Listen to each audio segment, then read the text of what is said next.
Is it time for a magic show? Gonna be epic!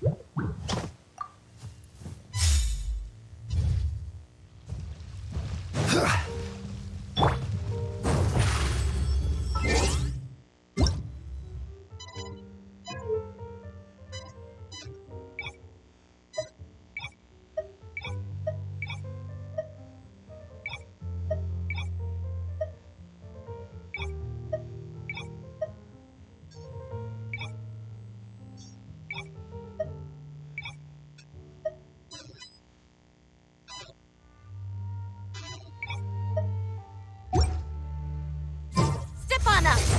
Yep.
Tea is ready.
Entering standby mode. I hope nobody disturbs me.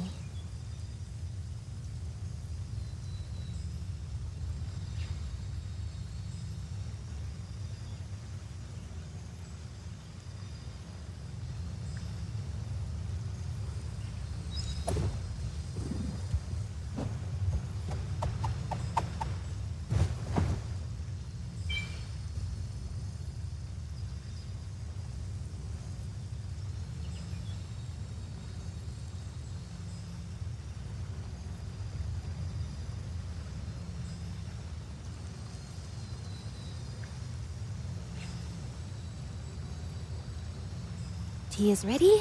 Now it's time for a short rest.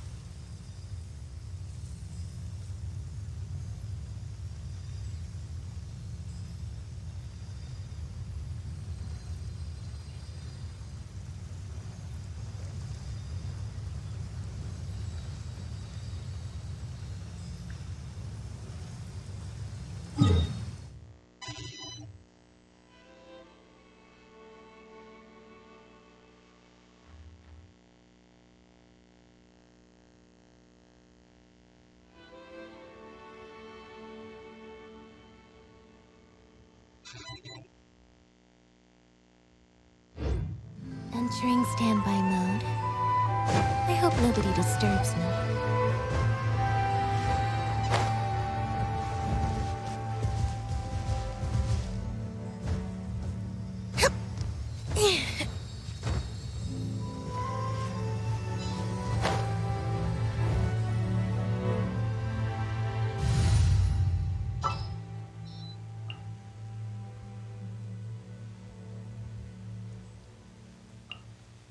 Want me to come along? Into the wind! Rise! The wind knows me.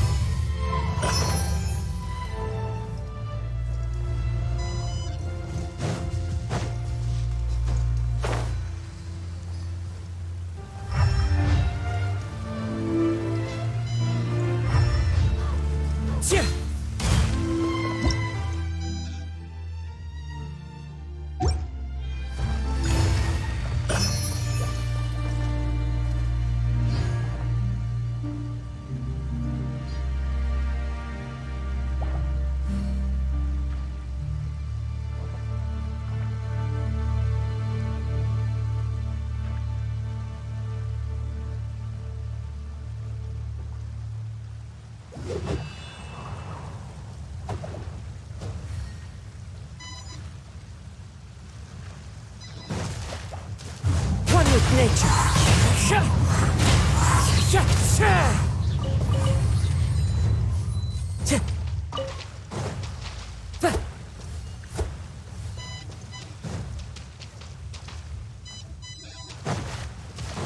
Wind strider.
Who says there aren't benefits to a life of wandering?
the wind.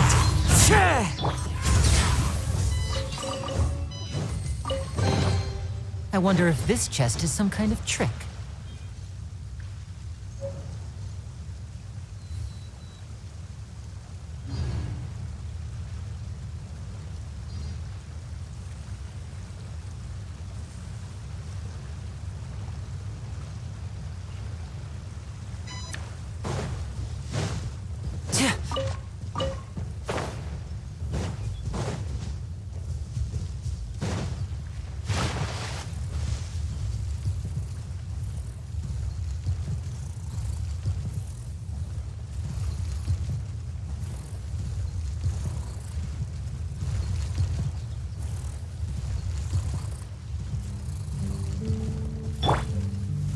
Stabilize! This is order!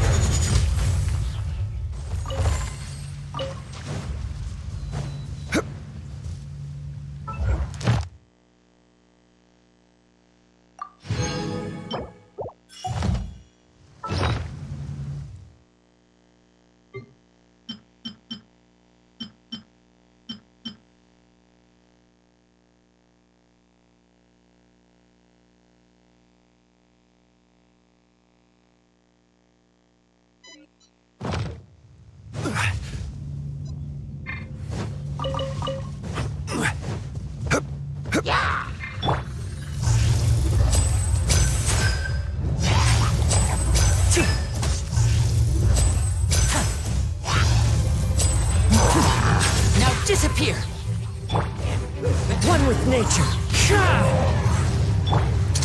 Let's get this show on the road!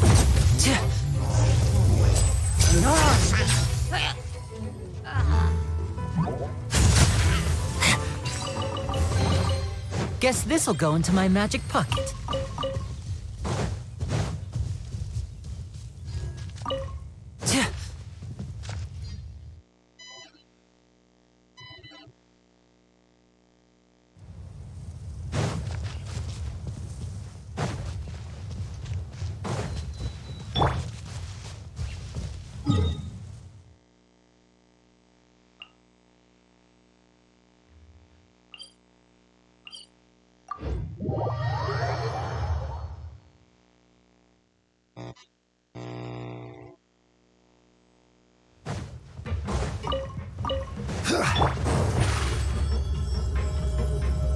Surprise!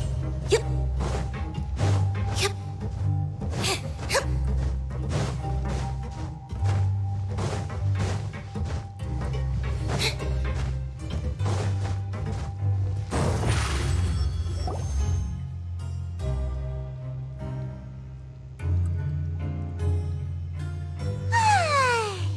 Now for a little rest after breakfast. This is the life.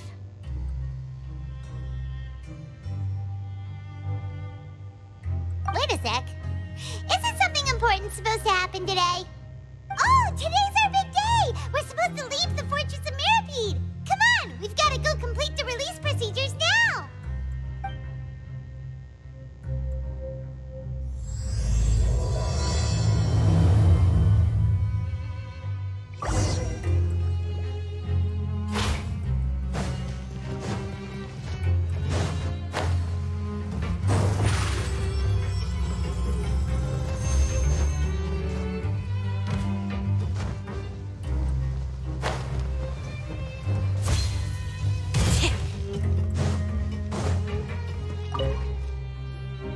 Please, sign here.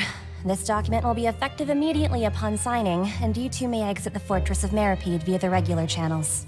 It's been so long since we've been to the surface. Let's hurry. Huh? What's happening?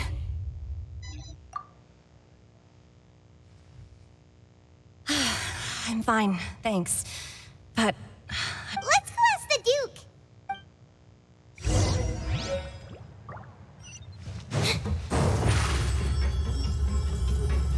over here!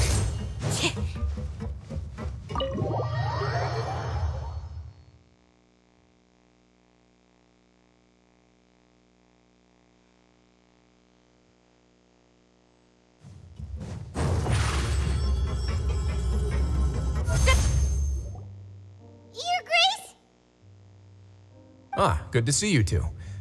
Is there something you wish to see me about? Yeah, what was with that earthquake just now? Ah, that. The tremor didn't originate from the seafloor.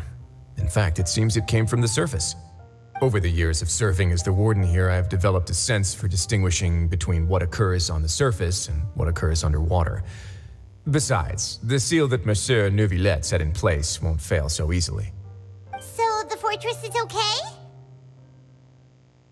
If you recall our last incident, if there really were a problem, there would be crowds of inmates in a panic right now. Huh, you've got a point. Okay, seems we need to get back up to the surface and ask about what happened. By the way, do you know what day it is today? I believe today is this month's pipe cleaning day. Wait, seriously? Ah, yes. Yep. It's you two. Are you leaving now? That's right! Today is our last day in prison! But now that Paimon says that, it doesn't feel like we were confined here. It's actually been pretty nice. Oh yeah, Paimon feels fond of this place now. Then be sure to come back and visit. I'll miss you. If you've signed the release papers, then you're free to go. The guards will escort you out. You're not going to see us off? I knew you'd ask. All right, sure. Let's go. Well, you actually agreed. No worries. Ah, so you do have a... After being down here for so long, I imagine you must feel like you're Yeah, don't worry. We'll come back to see you. I hope you won't be here as convicts the next time I see you. We'll do our best to stay out of trouble. Well, it seems our work in the Fortress of Mirapede is finished. That's the end of another chapter in our journey. And since Neuvillette was the one who asked us, we should probably go... You're going to see Monsieur Neuvillette? I'm sure just your regards will do, no? I believe it would be the polite thing to do. You're right. I've heard the Palais has been terribly busy these days. Tell him that I hope he hasn't been overwhelmed by the recent string of troubles.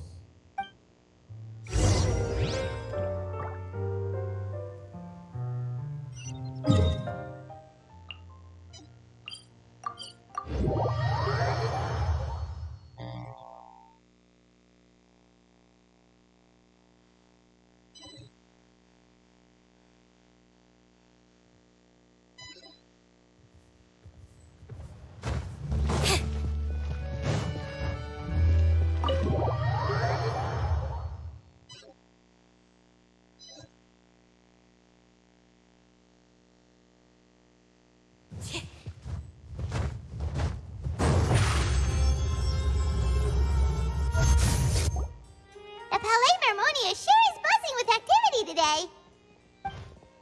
Halt! Huh? Oh, it's you two. Excuse me. Would you mind helping me take a look at this? I'll be right there. Sorry, I've got my hands full here. You can see yourselves in. Everyone's so busy.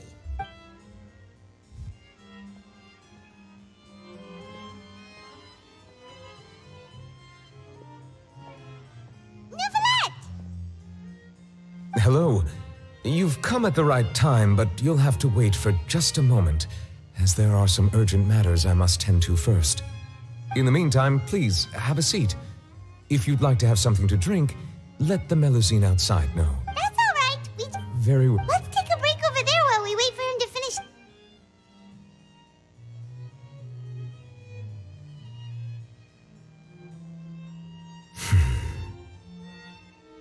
All right. That should wrap things up for now. Are you done with your work? Yes, sorry to keep you waiting. Today should be the day you were released from the Fortress of Mirapede, and it appears that you've managed to complete all the release paperwork. That's right, and we came here to see you right away.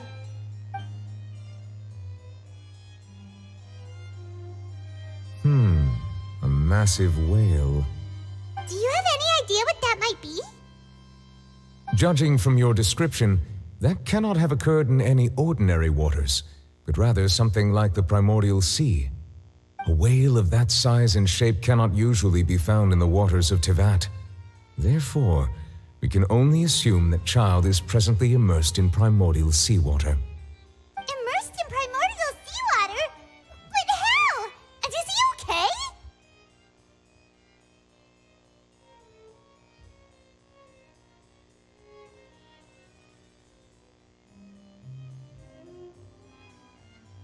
Most people wouldn't be capable of entering in the first place. I'm not completely sure how he could have gotten there myself.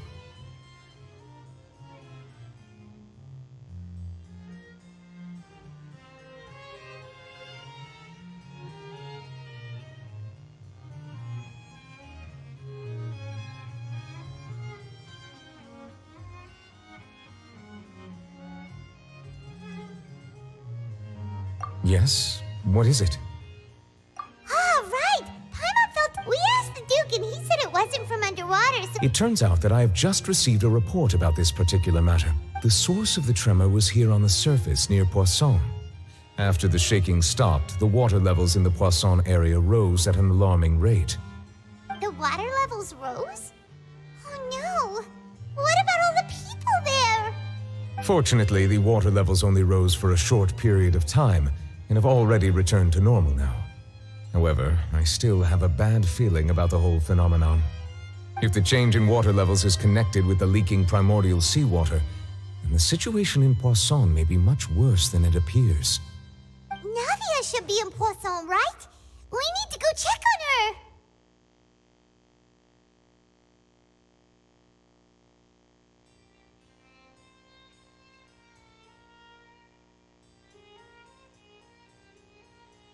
I would also like to go there as soon as possible, but I'm afraid I can't leave just yet. We must immediately formulate disaster prevention plans for the surrounding coastal areas to avoid potential catastrophes. I'll have to ask you two to go to Poisson first. There's no time to lose! Let's get going!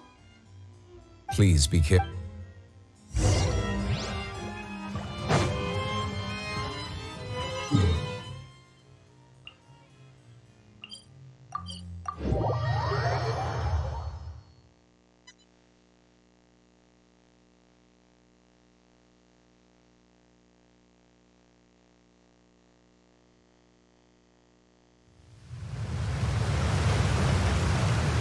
Oh no! What happened?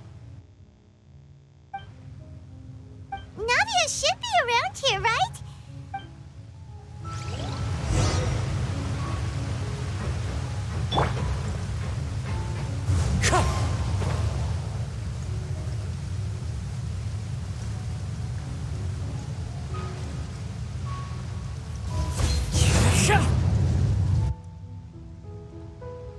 We haven't seen a single soul all the way here. What will I ever do now? Look! There's someone on the... Just stay put. We're coming up. Watch your balance.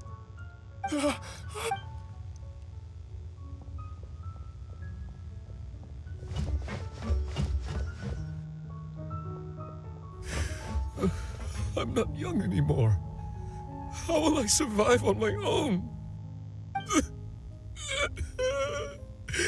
My Desiree! Oh, he looks pretty sad. My leg! How could this have happened? Just hang in there. Help is on the way. You can hold my hand if it makes you feel better.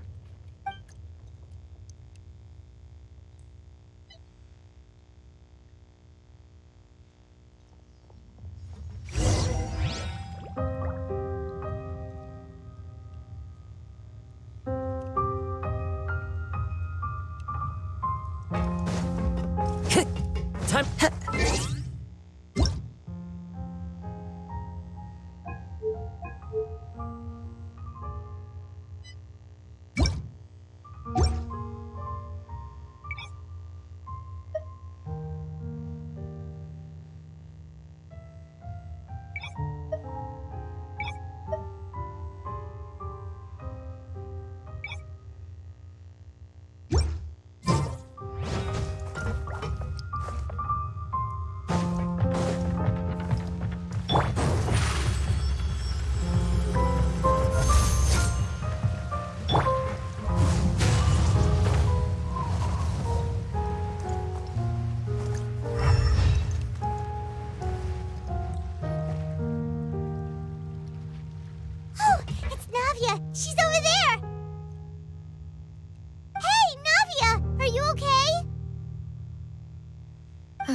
You're here.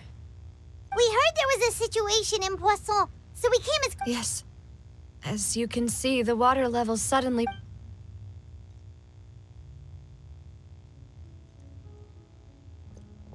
Demoiselle! There was a wounded resident next to a building southeast of here. We've already transported him to safety, but we've run out of medical supplies. He's wounded?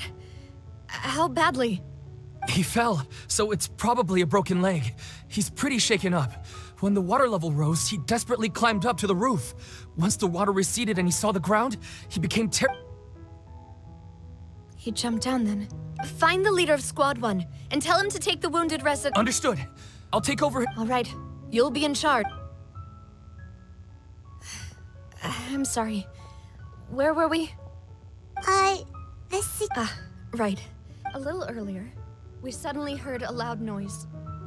At first, everyone thought that the rushing water seemed a little odd, almost like the unique color of primordial seawater. Everyone on the street who happened to be close to the water didn't have a chance to escape. As the water levels rose, they suddenly disappeared. They were all dissolved. Those who realized what was happening started to flee in a panic, desperately trying to get the Spina di Rosula initiated rescue operations as quickly as possible. But there have been... The water that flooded the area contained primordial seawater. So the lower levels of Poisson are still... No one knows if this could happen again. All we can do for now is... How awful. And all of this just came out of nowhere. It was quite frightening indeed. I only wish that everything that just happened was a bad dream. Is there any way we can help, Navia?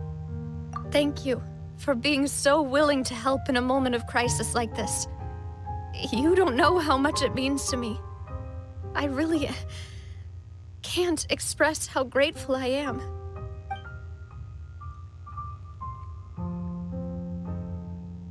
Don't say that, Navia. That's what friends are for.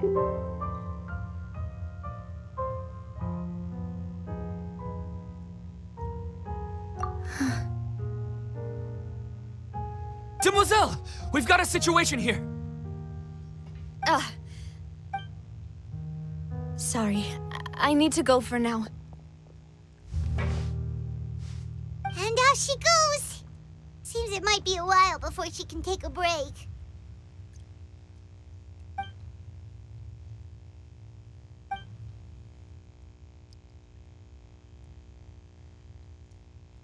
Okay, the wounded are being tended to, and we finished a preliminary head count. More support has just arrived, so I suppose I finally have a moment to focus on my own matters.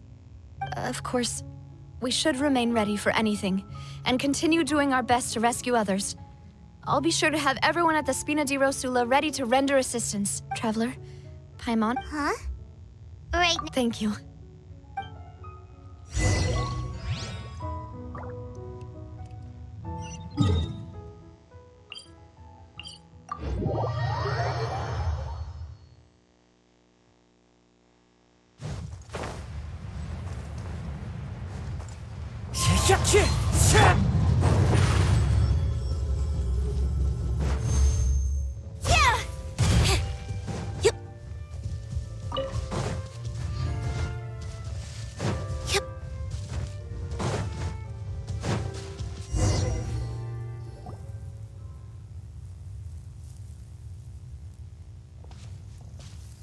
Not a lot of people here, huh?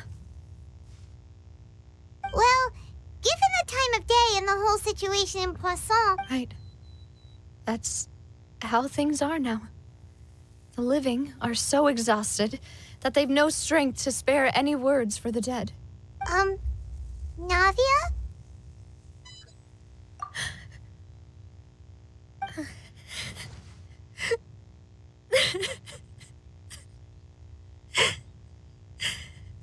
Navia, what's wrong? Sorry. I just... Malus and Silver... They won't ever come back here again. What should I do, Papa? Huh? What happened to them? Everyone agreed on the rescue plan, but still, I was the one who initiated it. They were helping evacuate the residents, but they couldn't leave in time. And they were caught in the seawater. I've known them for so long. And I know they weren't afraid. But I could at least hold a funeral for my father. And I know where he rests. But as for Malus and Silver, they're just gone. I just can't.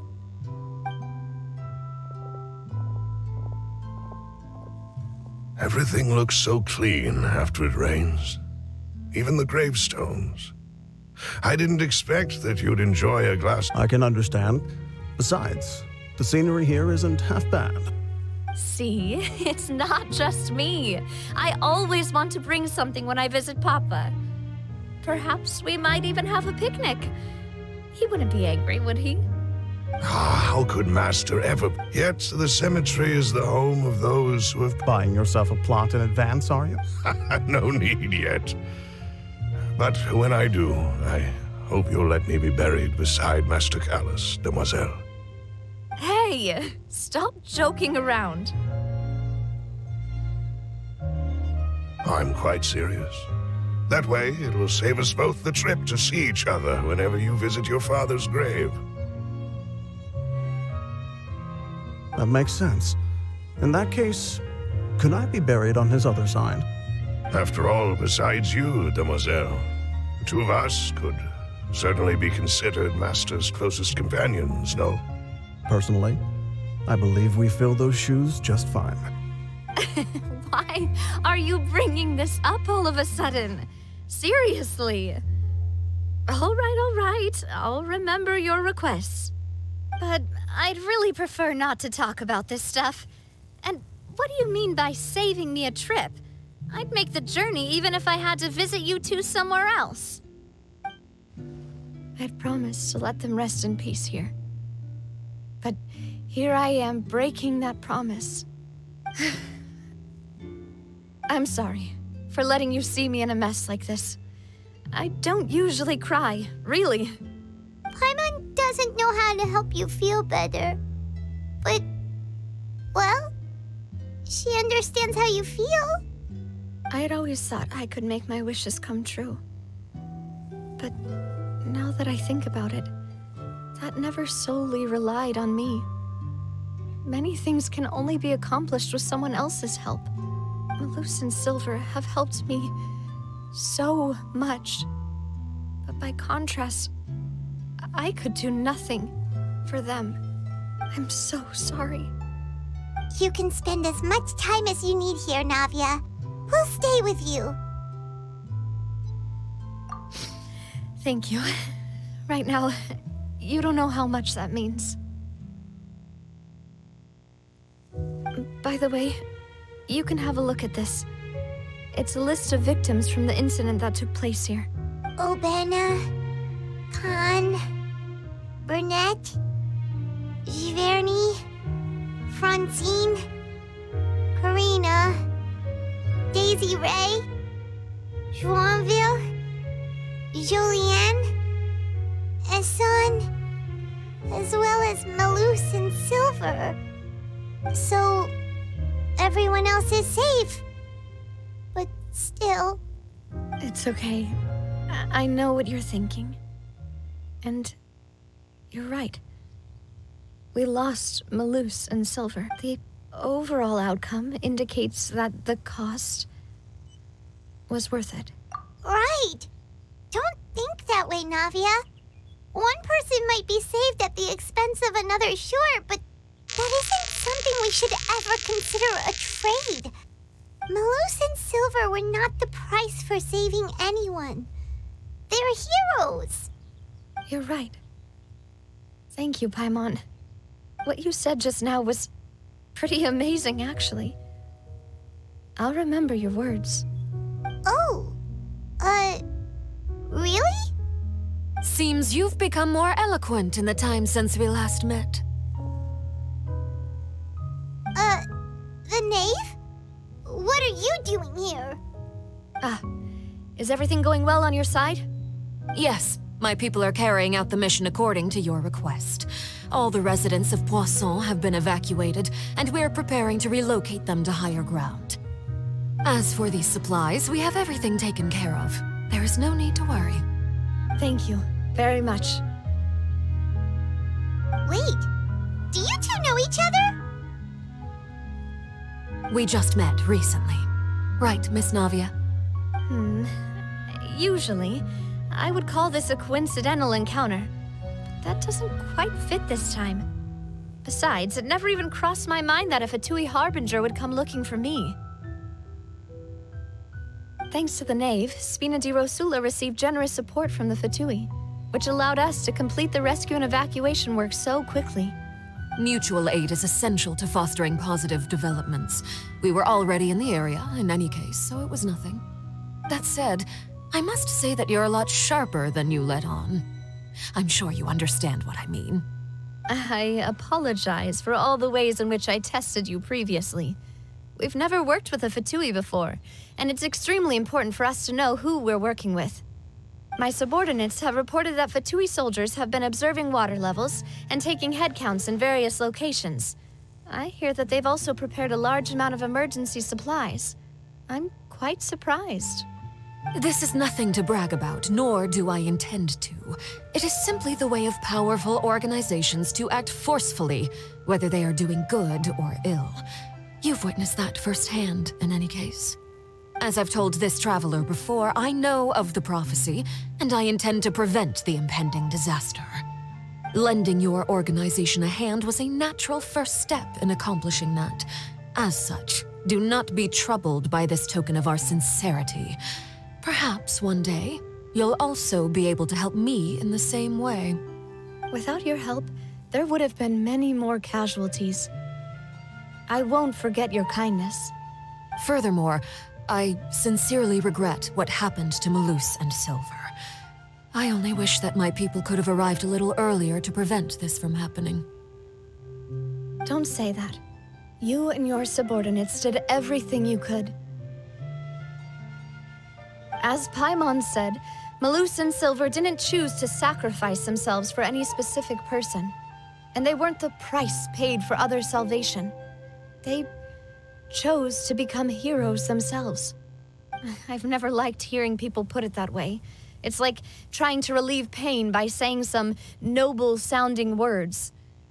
But right now, there's nothing more suitable. They really did become heroes. You're right. I'm sorry for your loss, Miss Navia.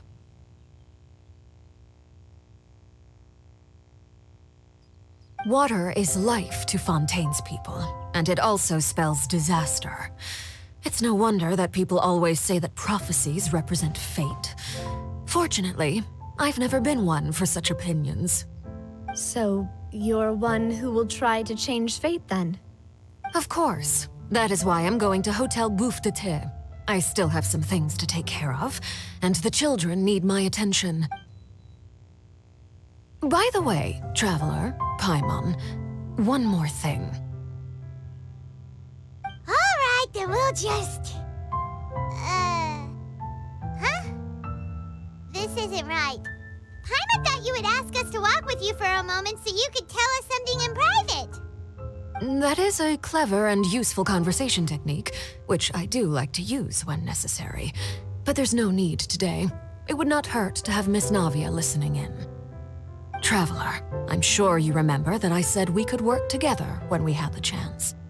You and I both know that there may be issues with the Primordial Sea. Previously, it was the Fortress of Meripede's sluice gate, and this time it was the water levels in Poisson. These are both signals. Indeed. Allow me to share the latest intel I've received from the House of the Hearth's intelligence network with you. During some recent investigations, a child claimed to have discovered some ruins near Poisson. The ruins date back to ancient times and seem to be worth investigating in many ways. Judging by the dating of the ruins, they may be related to the prophecy and the coming crisis. The situation is becoming more urgent, so any pertinent information will prove extremely precious. My people initially came to prepare for ruin exploration. Unexpectedly, this disaster struck, and at present, we're all busy prioritizing the rescue effort. So that's why the Fatui were already in Poisson. I wanted to take the children along, but unfortunately, Linny, Lynette, and Fremine have all been dispatched to higher ground to assist affected residents. Linny told me that outside of the house, the person they trust most is you. Which is why I want to give you this task. The House of the Hearth's members see each other as family, but Linny, Lynette, and Fremine said that they also see you as such, even though you are not from the house. I'm sure you already understand how earnest they consider their friendship with you to be. Oh, that somehow makes Paimon feel kinda happy. The intel I just shared about the ruins could fetch a high price. Got it! So all we gotta do is go to some ruins, right? We can handle that. Excuse me, but may I tag along? You wish to join, Miss Navia? But are you sure you're up to exploring some ruins? You need to rest. Well, I'm sad, yes, but I can't just go back and plop myself into a chair by the roadside and do nothing. There's no point in being depressed while we still have a disaster on our hands. As my father's successor, I must live up to the hopes he had, and besides, I'm also doing this. Since you put it that way, I have no objections. What do you say, traveler? All right, the ruins are to the south of Poisson. Here's the map. Okay, the three of us will handle it. Come on,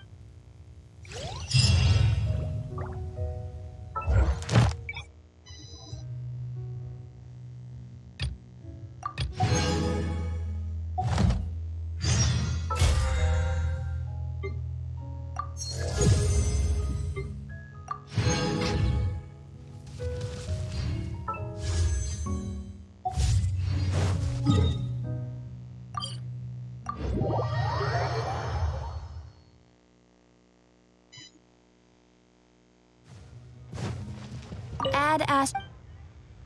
Thank you for. Add ast.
Tea is ready.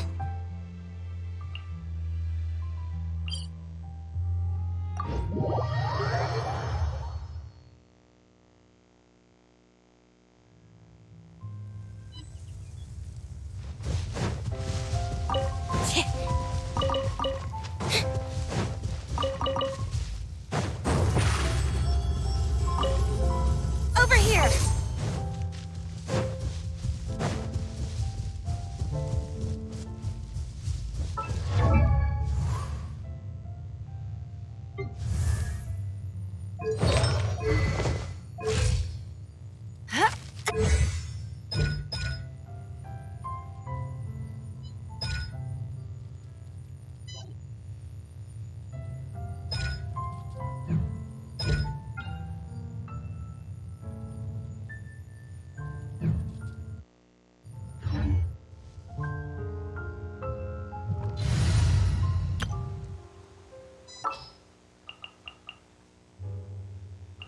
Nearer to the action is closer to the truth.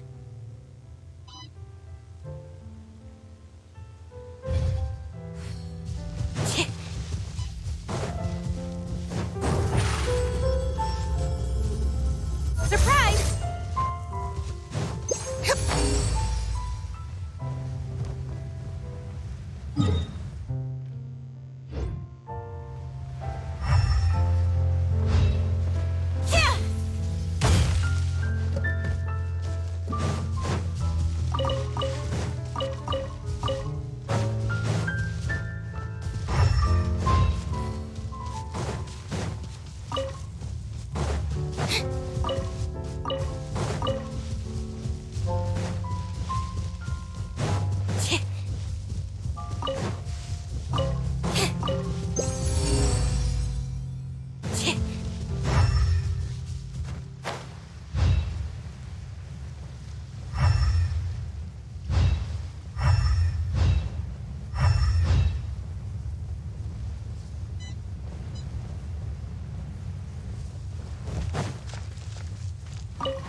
The scent of treasure. Into the wind.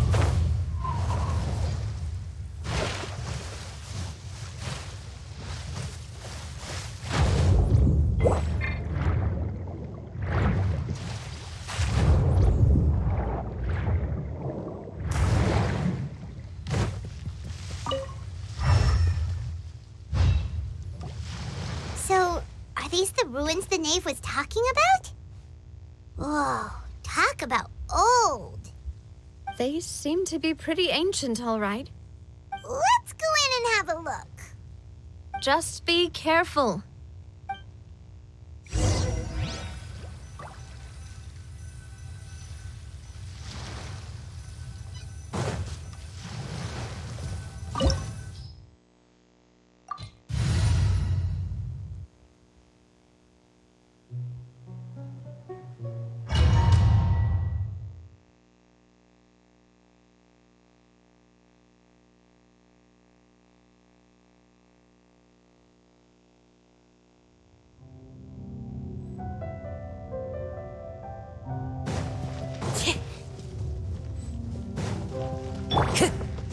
Follow the wind.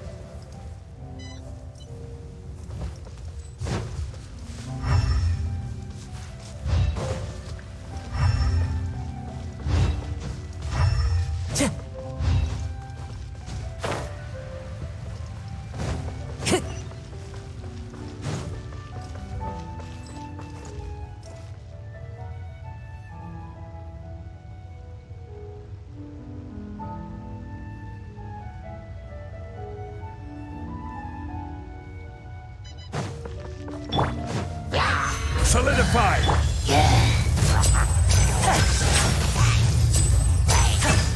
Wind strike. Step right up. Dada Kundala.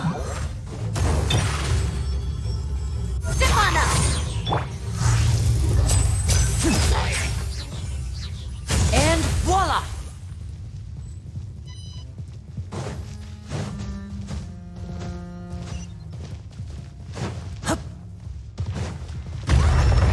Here isn't safe.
this place has also been contaminated by primordial seawater. Yeah. And a lot of it, too. A Fontanian would most likely dissolve the moment they fell in.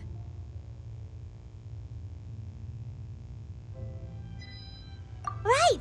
You can't go down if there's primordial seawater. It's too dangerous, and it won't be any help for you to just... don't get by my wrong. We're not... No, you're right. I can't do anything in this situation.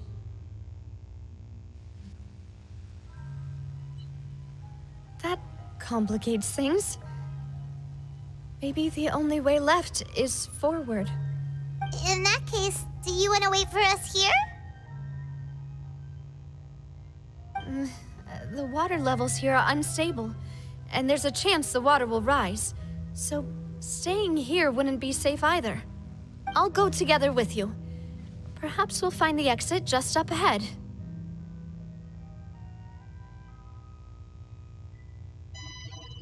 All right. Come with us for...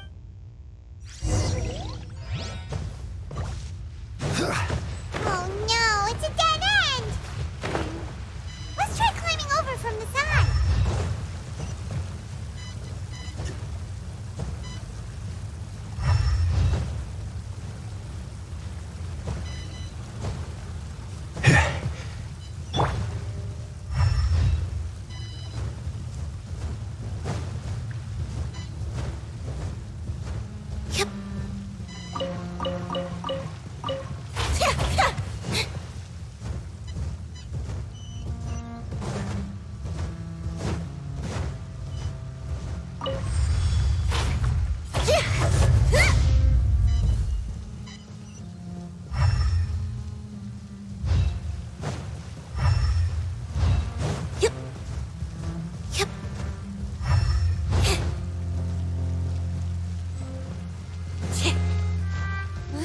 Wait, there's something wrong with this bridge!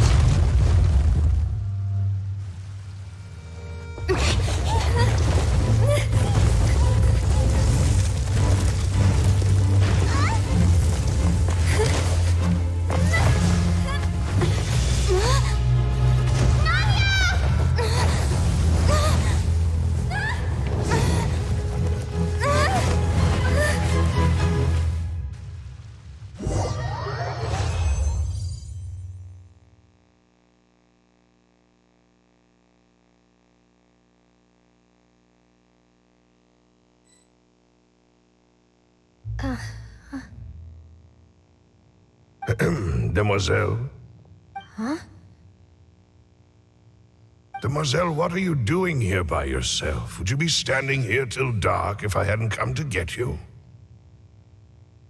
Maybe she just wants some time to herself, Malus. Oh, was I sleeping? Yes, it would appear so. I must be tired. That's quite possible. However, you were the one that suggested we go out for a walk. Oh, right. I nearly forgot. It must have slipped my mind when I dozed off. I haven't had a nap today yet. Have I? This is a familiar feeling, yet something's a little strange. Is something the matter, Demoiselle?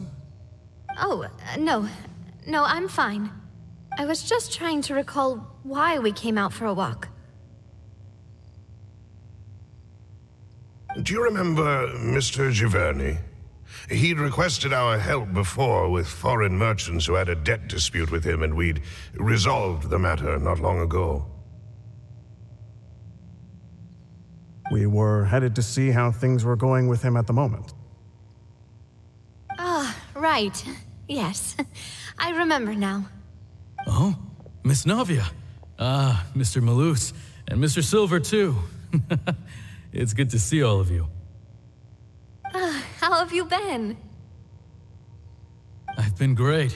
Thanks to your help, those bothersome merchants finally realized that I wasn't the one they were looking for.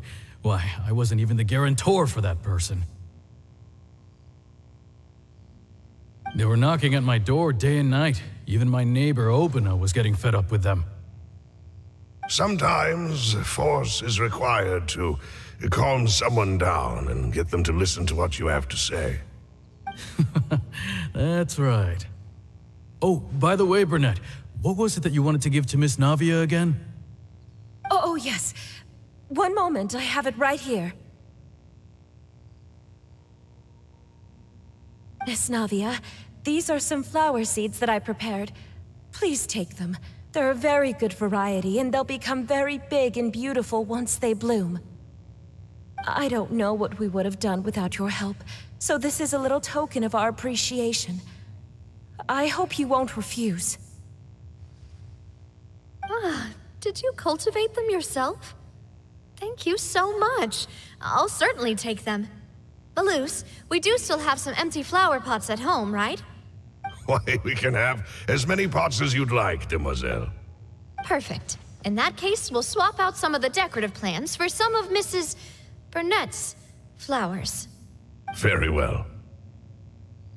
Wait. Something seems to be off here. Excuse me, madam. If I'm not mistaken, your name is Burnett, correct? That's right.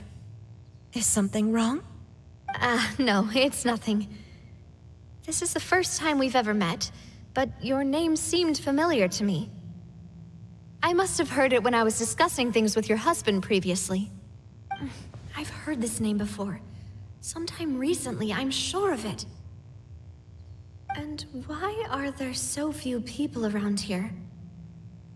Where did everyone go? We must mind the time, demoiselle. We still have important things to attend to today. Huh? We do? Like what? Well, now, did you forget? Miss Navia, here you are. I've been looking for you. Please, come to the Opera House. Your trial is about to begin. My trial? Wait, why would I need to go to the Opera House? Yes, she's right, demoiselle. It's just about time now, so we should get going. Oh? All right then.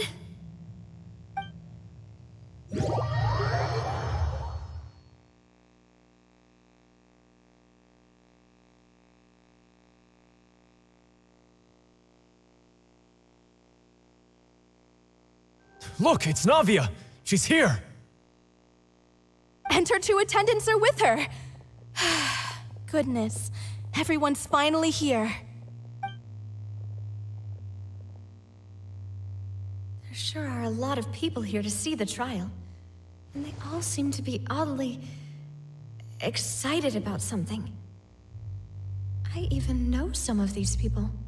Karina, Desiree, Joyville, Jolien, Essen. Why are so many people here? And why do I have no recollection of this case? And as for the judge... huh? Where's Monsieur Neuvillette? Please sit in the defendant's seat. Don't worry, Silver and I shall accompany you. All right. But are you sure you can stand behind me? Typically, it wouldn't be allowed, but today is an exception.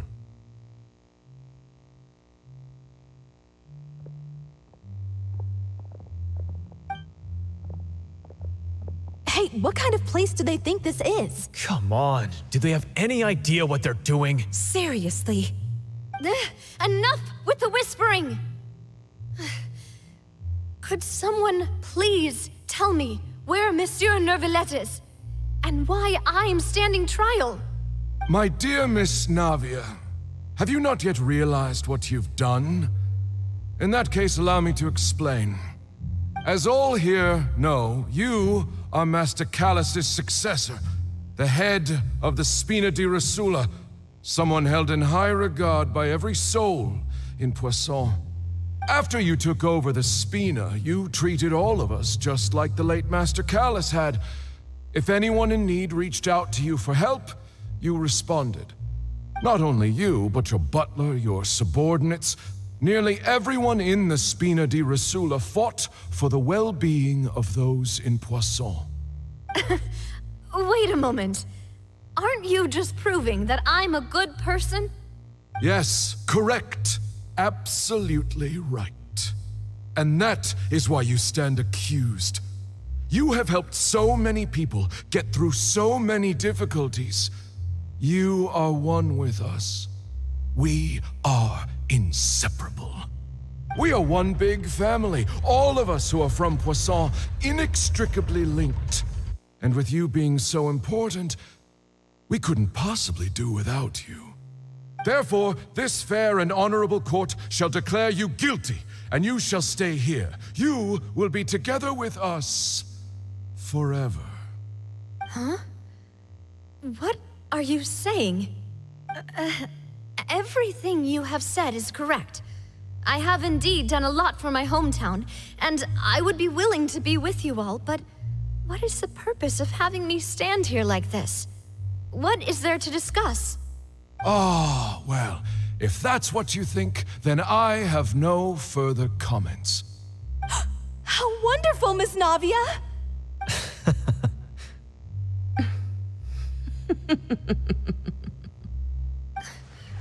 I know all these people. Why are they laughing? I seem to remember now. Yes, I get it. This trial is... Wait just a moment. This isn't right! Malus? What was that, Mr. Malus? Our conclusion is very clear and unanimous. Let the court judge her now. She's guilty! Stay here, Navia! You're one of us! Demoiselle, don't admit guilt. This trial means to keep you here forever. I wish to exercise my right to defend Our Lady. Mistress Ronville, you only know of Navia's goodness, but nothing of her utterly independent mind. She was born a free and independent spirit. She has never been tied down by anything. Indeed, even the death of Master Callus couldn't stop her. Her actions cannot serve as proof that she identifies herself as part of any group. She merely acted as an individual, extending her hand to help others. Please do not mistake her actions as being otherwise. Really? As an individual, you say? Don't forget, we are all Fontanians here. This is the nation of justice, the nation of Hydro. Even if Miss Navia only voluntarily rendered her assistance, that doesn't change the fact that her beautiful soul must return to everyone. Water accepts all, blends with all. It will surely accept her kindness. Everything is measured here in the nation of Hydro, and in the end, everyone shall meld together. Thus, when a unanimous opinion emerges, that opinion represents justice. Now I speak for everyone. Our opinion is consistent. Navia should stay. We and Navia are one. And you would call this justice? Preposterous. You are merely jealous that Demoiselle still has a chance to exist as an individual. Have you forgotten how much you all once longed to become individuals, to become independent? Do you mean to defy our justice? If your justice is flawed, then why should we acknowledge it? As you said, we can also have our own justice. Silver and I shall defend Demoiselle. And that is how we will enforce justice. Ugh, my head... it hurts. Demoiselle. Silver, it hurts. My head is spinning. All I can see is stars swirling in front of me. I remember now. Everything that seemed odd from the very beginning.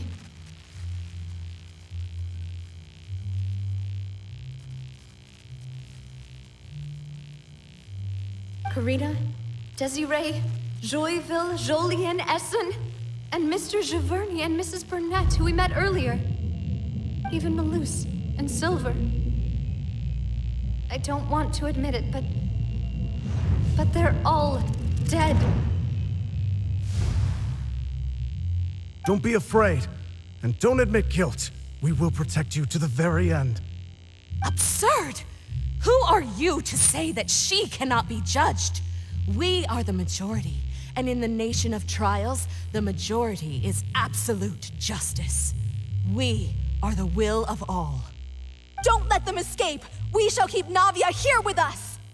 Mr. Malus and Mr. Silver, must you be so stubborn? How could the two of you possibly hope to stand against the collective? Do not resist. This judgment is fair and just. Navia belongs to us. After all that happened, she should not be left alone in Poisson. What are you saying? No more excuses! She says we're jealous. Jealous? How could she possibly be an independent individual? What's with these people? Who's jealous of her? She belongs to us! Miss Navia, she... Silence! That's...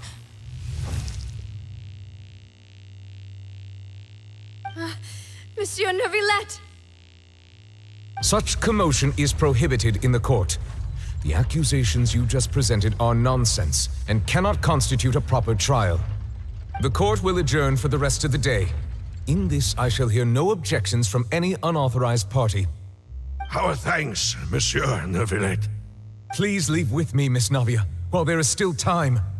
But... Go on now, demoiselle. This is your only chance to leave this place. What, can't bear to leave us behind or something? Malus. My apologies. I couldn't resist making one little joke once I realized that this shall be our last goodbye. Malus... Silver... Quickly, you must come now! Goodbye, demoiselle. Farewell.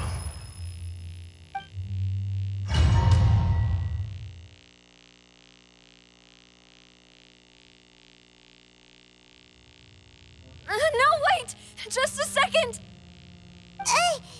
Navia? You're awake. Good. I must have been dreaming. Malus and Silver were still alive, and they were defending me at some insane trial. It looks like you're all right. Did all the sad feelings cause you to have a nightmare? Paimon could give you a hug. The ruins you were exploring suffered a cave-in. When I arrived, I found you falling toward the water. You were just about to be dissolved within, but I...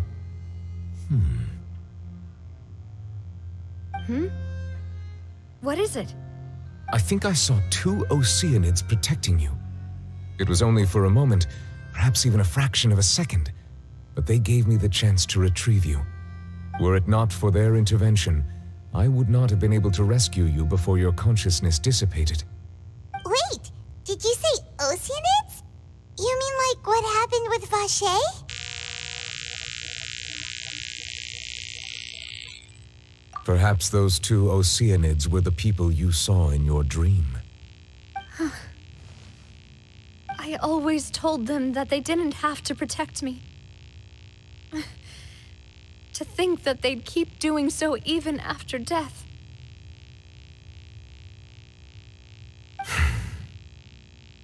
Please come with me.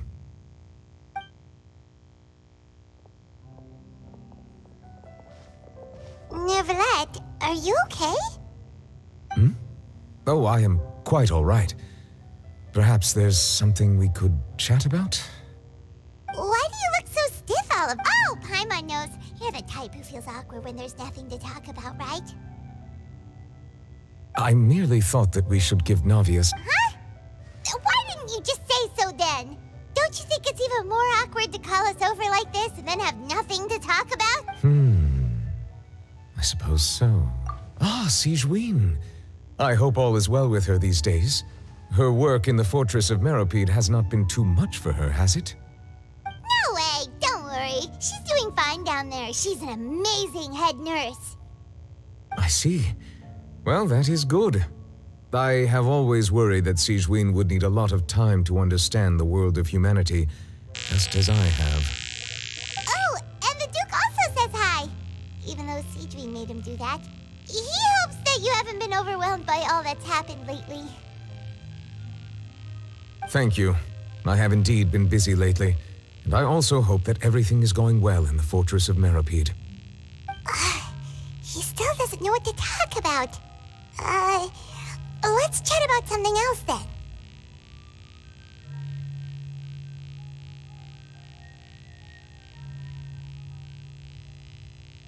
So, Neverlet. Yes, of course. This isn't going anywhere. Let's try something else. How did you find these ruins? Did the knave tell you? Yes, in fact. I had arranged to meet you in Poisson, but when I arrived, I discovered that the Fatui were helping the residents evacuate. They had even transported a large quantity of supplies to the area. Amid my astonishment, I ran into the knave, and we had a chat. She informed me that she had asked you to investigate the ancient ruins here. Yeah, we originally planned to meet up with you, but we thought you might still be busy with all those official documents. We didn't think exploring the ruins would take very long, and who would have thought you'd wrap things up so quickly?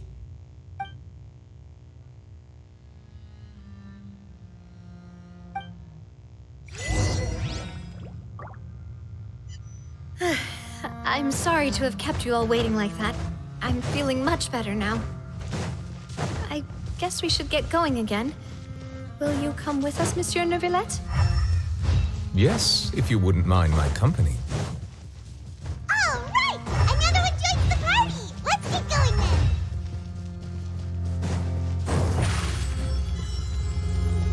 Oh no!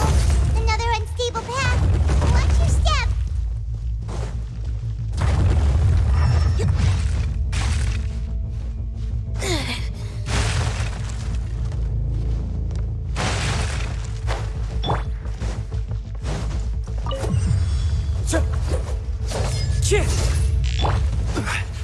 Stabilize! Watch out! There are rocks falling over here!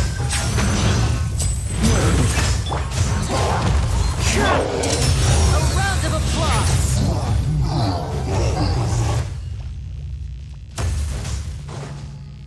Now disappear!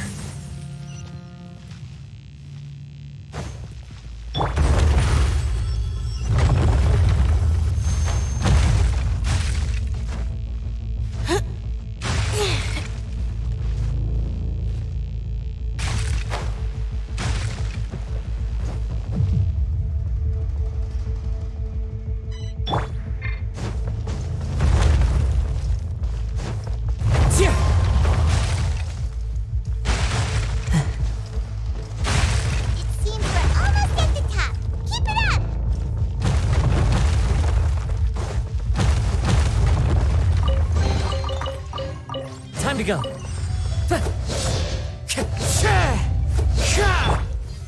Solidify!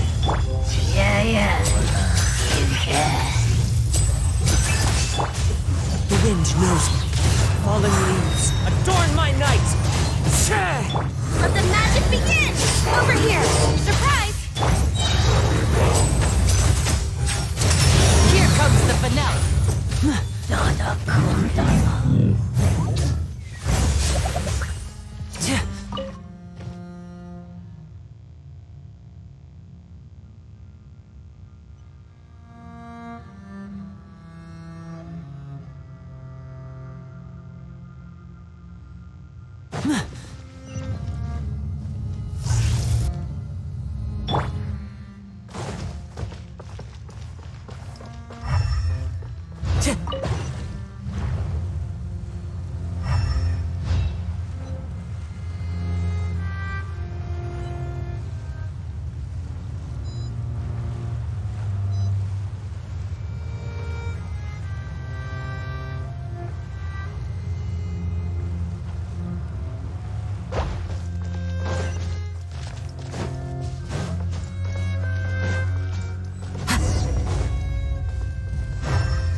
like we've reached the end. This is the place. There should not be any other hidden spaces in the vicinity. The path sure had some twists and turns, but it turns out that this place isn't actually that big.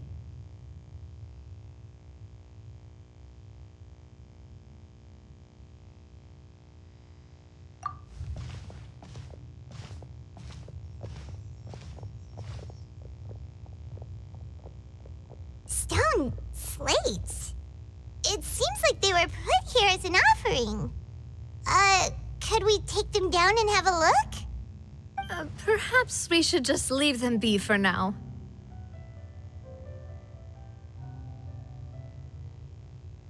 There are 4 locations in total, but only 3 stone slates. The slate that should be in the first empty spot is missing. The surrounding walls also show signs of damage. There's something written below. Let Paimon see.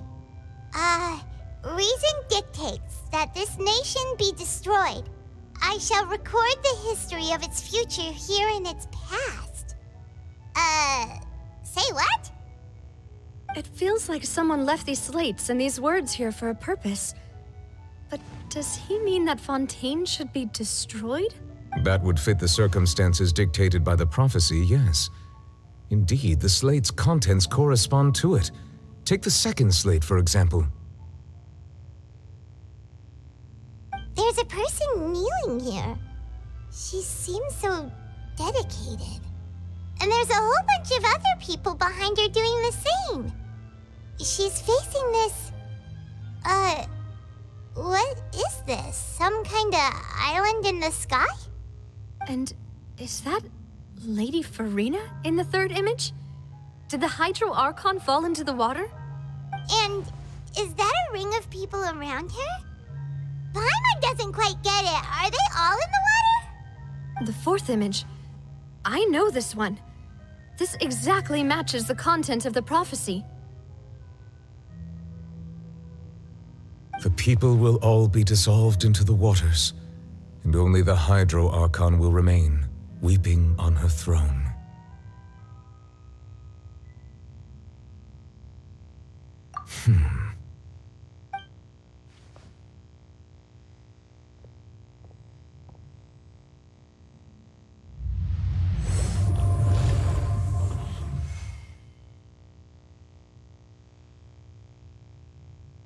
More information should be hidden in these slates, but I fear I cannot easily uncover it. Don't blame yourself, Monsieur Neuvillette. Deciphering ancient stone slates isn't one of your duties. Ooh, Paimon's getting the chills just looking at these slates. This says that it's the history of the future, right? That means the prophecy's sure to come true. I really hope it doesn't mean that. Still, Paimon feels like these images are kind of weird when you look at them together.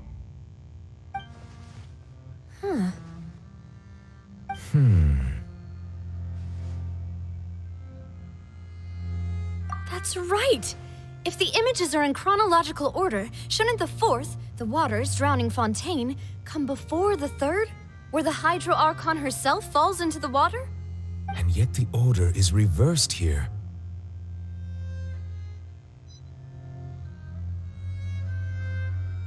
If we go by timing, Lady Furina only emerges in the third image. That means that the person in the second image might be the previous Hydro Archon. Egeria, then. I had never met her, but her appearance here does match the records. The previous Archon kneeling before the floating island in the skies, as if confessing a sin. Did she herself commit that sin? And if not, why would she be in such a posture? Also, I'm still wondering why these ancient stone slates are here at all. Judging from their contents, could this place be the origin of the prophecy? Does that mean that someone, or some people, once saw these slates? But who would have created these slates and left these words here?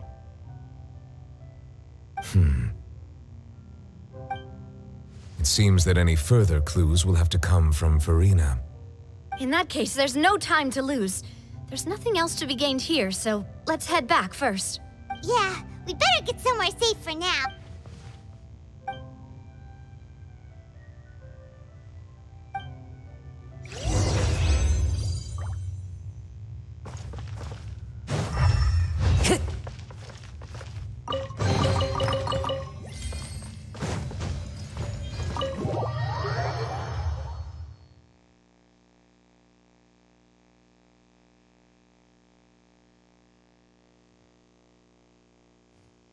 Let's split up here. I'm going to check on what's happening with the Spina. You know how it is. There's some things you just need to be there for yourself.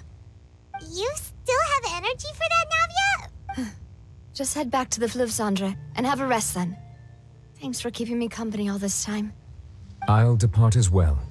Thanks for your hard work today. Rest well, everyone.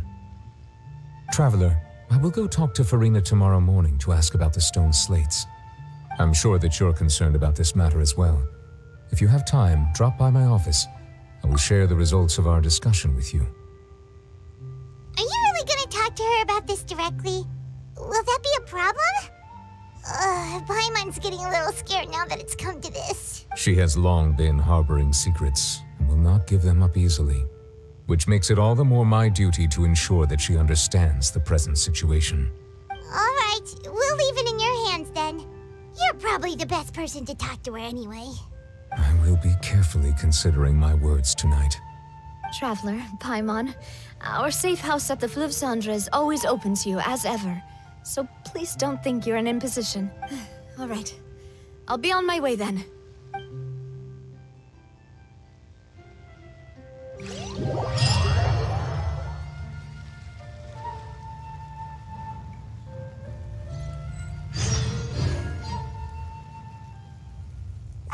We're finally back! Welcome back. We've got a special menu prepared for you two tonight. Yay! And there's good food too! No, the boss is... Ooh, desserts! Nice, these are all Paimon's! Paimon's already starting to forget what happened today.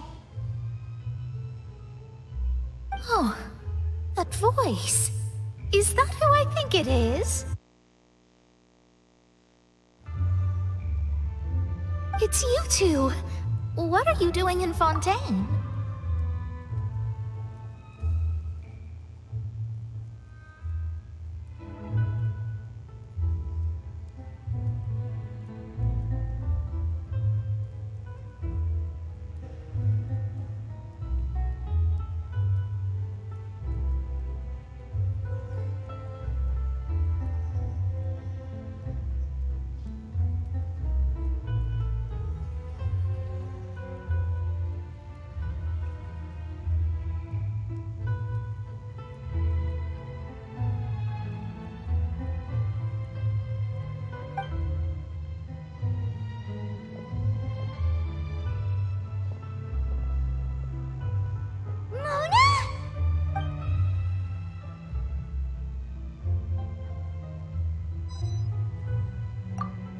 Seriously, nobody just uses a scry glass whenever they've got time to just see who they'll meet on the road. Still, we didn't expect to see you here. Wait, you're not a Fontanian, are you, Mona? Well, I have some business to attend to here, so I booked a hotel in the city. I was just out for a stroll when I bumped into you. Quite unexpectedly, if I might add. Why did you think I was from Fontaine, though? Is that because Magistus doesn't sound much like a Mondstadt surname? Yeah, let's go with that. Well, I used to have my own surname, which was, well, some other thing. Either way, the old hag told me when she took me as her disciple that the first step to being a great astrologist's pupil was to change that name. There was nothing for it, really. She really is amazing at astrology, so I changed my name to what it is now according to her wishes. To my surprise, however, Magistus is not the name of some ancient house or clan. It isn't? Nope. Although it is used by us in place of surnames, it generally just means great. Wow! Imagine including your genealogy as well? I reckon so. In any case, I'd give my disciple a name like this as well, if I were to take one. Astromancer Barbeloth Trismegistus. Whoa, that's a long one. Does it also mean great or something? My name means Mona the Great Astrologist. As for the old hag, hers is, in plain speech, the thrice-as-great Scholar of the Stars. Just take it as a title specific to astrologists. Thrice as great? That's so petty. I know, right? That's just how she is. She used to call herself Megistus, actually, but when she took me in, she changed her name to Trismegistus. Talk about excessive. Megistus is thus the calling card of our school, so to speak, which makes it about the same as a surname. It's all right if you don't get it. You can look into it further should you need to study astrology more deeply.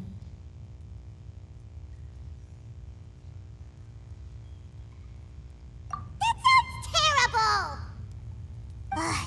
But anyway, you're not Fontanian, are you, Mona? You're from Mondstadt, right? Well, I was born in Mondstadt, yes. My parents migrated to Dorman Port, and I traveled with the old hag for a while, after which I settled down in Mondstadt City. Oh, that's a good thing then. At least we know you won't be dissolved by Fontaine's waters. Speaking of that, I'm sure you're aware that a bunch of things have happened here in Fontaine, right?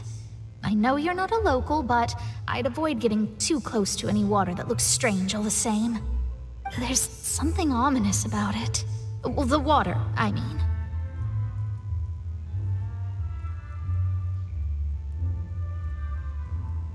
That was the main reason, yes. Just a while back, the Steambird invited me to take part in a panel and speak about the circulation of the prophecy as an astrologist. The invitation was sent quite early on. I don't think anyone expected Fontaine to be in this much trouble. What do you make of that prophecy, Mona? Just tell us what you think as an astrologist. Your word would go a long way to make things more certain and less scary. What I can tell you is that I'm an astrologist, and that this prophecy concerns the fate of Fontaine, even that of all Tevat. Ascertaining this is akin to reading the fortune of the whole world.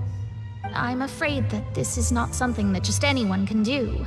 If I could do it, you would no longer call me an astrologist, but a visionary. But on the flip side, the prophecy is so huge and powerful that it must surely come from a powerful visionary. Its contents involve the fate of the world. Disregarding it would be a mistake. A visionary? Sounds really powerful and all, but does such a person really exist? Of course. The old hag could do it, and I'd bet there are others amongst those Hexenzirkel colleagues of hers who could do something similar. Huh? Are you sure? All right, I'll help you. It isn't often that I see you with such a serious look on your face. I'll tell you once I hear back from her. Thanks, Mona. You're amazing as always. Oh, well, this is something only I can do after all. So yes, your praises are quite welcome. That's the greatest of astrologists for you! Of all the people we know, you know the star's the best! Indeed, indeed. That's the spirit. Oh, sorry. I came to see what all the commotion was about. If there's anything you need, do not hesitate to inform the Spina di Rosula. Oh, whoops. Guess we were getting a little too carried away there. Well, I'll go tend to my own business now. If I receive any news, I'll be sure to come find you two again. And there she goes, quick as rushing water. And here we are with the Spina guy giving us suspicious looks. If Paimon hadn't spoken for you, it'd be you getting all the weird looks. The things Paimon does for you. That's more like it.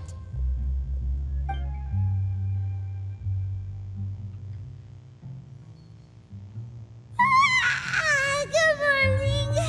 To be honest, Paimon's still feeling kind of sleepy. But it's time to get up, Traveler. We agreed to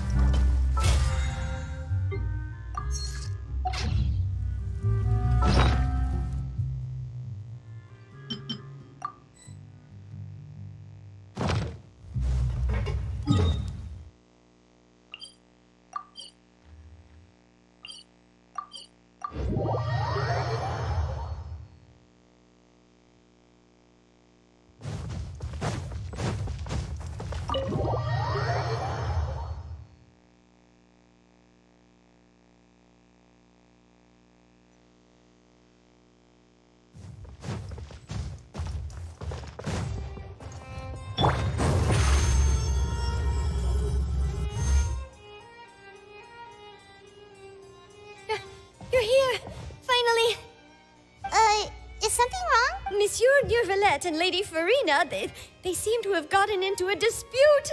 Please go see for yourself.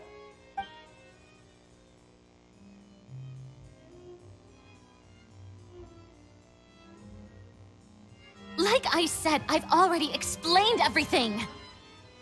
And yet the problem has not been properly solved. There is little space for excuses between us. It is not my intention to offend you, but please, tell me where you stand. You are the Hydro Archon Focalor, are you not? Look at this. This is a list of the victims from the recent Poisson incident.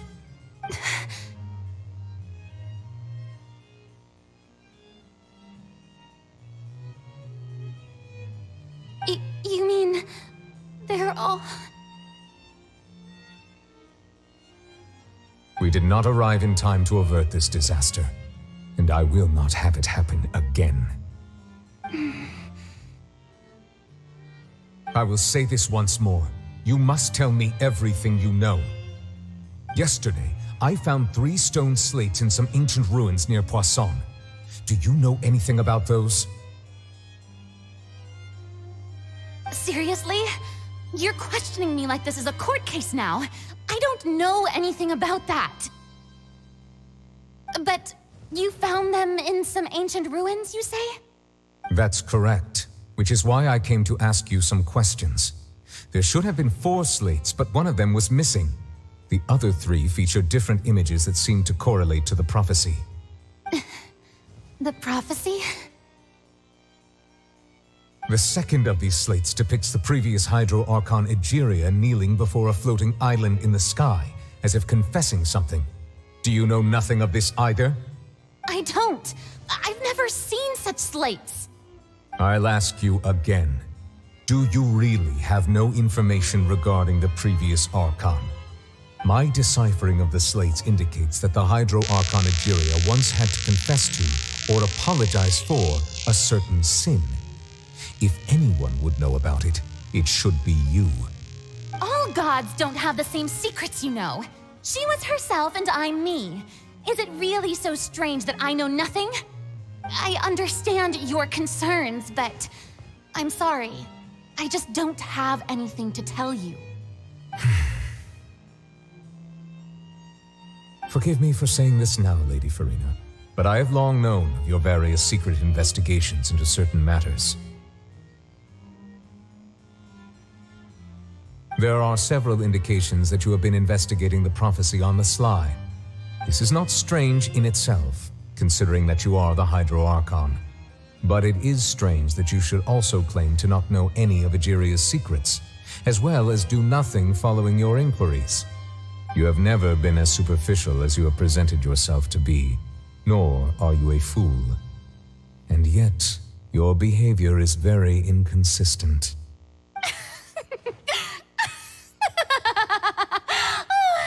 So you've been watching me all this time, have you? I didn't think you were that type. You...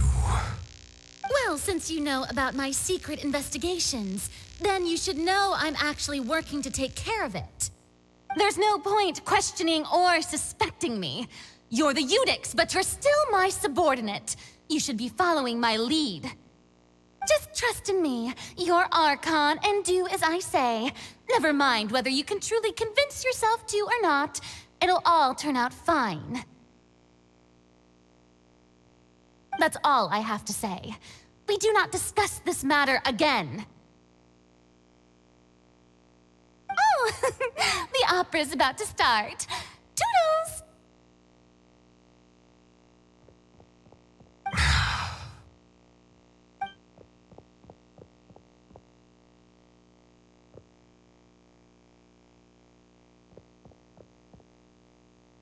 Did Furina not notice us standing by the door? Wonder what's up with her. She was smiling. Huh. She didn't seem in the mood to care if we were listening in or not. I assume you've been outside for a while now? Oh! You noticed! Seems Furina didn't even realize we were here. She was in a great panic, though I cannot discern the reason. Our discussion reached impasses time and again, A state of affairs that we cannot allow to continue. Still, I do not understand. Dialogue is the basis for understanding, so why did she keep refusing to engage? Everyone in her inner circle has noticed that she is hiding some secret. The issue is her attitude. I fear that she will not reveal anything unless absolutely forced to. We may have to create a situation in which she will have no choice but to speak. Oh?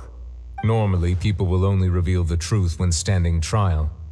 Perhaps we must have the Hydro Archon experience just such a scenario. But Furina's seen so many trials, and she's really good at dodging questions. How do we make sure that she won't just slip away at the first chance she... We will need to consider this thoroughly, join forces with various parties, and then do what we can. If at all possible, I would prefer to recuse myself from this affair, but we must prevent the prophecy from coming to pass.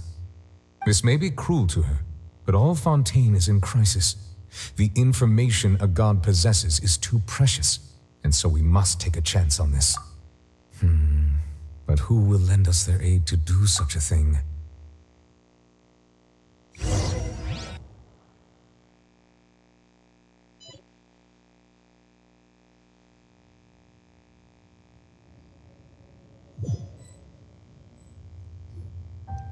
Well, that's everyone, huh?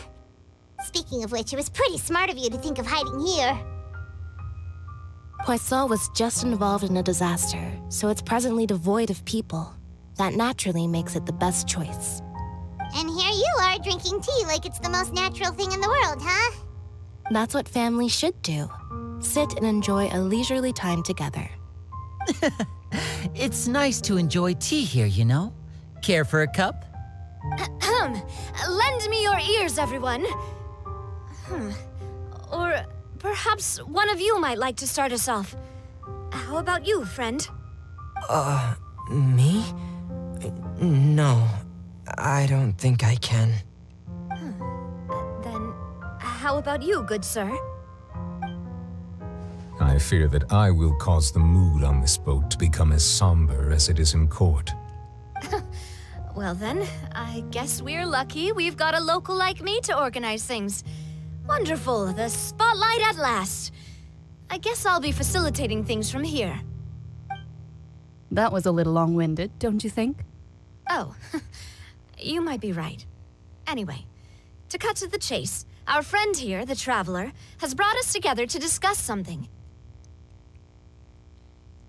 As for what that is, well, let's start by saying that we'll be pooling our efforts together to create a series of traps. Oh, how intriguing. Well, it's just an expression, really. One that I just learned from Chlorand, and used on the spot. So, let's invite her to explain in detail.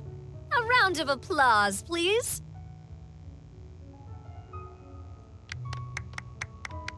Huh? Didn't you say that you would be facilitating this? Oh, come now. Your work doesn't involve much public speaking, right? This is a good chance to practice. You might even pick up some fancy oratory tricks to impress your boss with in the future. I see. And what does my boss say? He is glad that you consider him your boss. Do go on.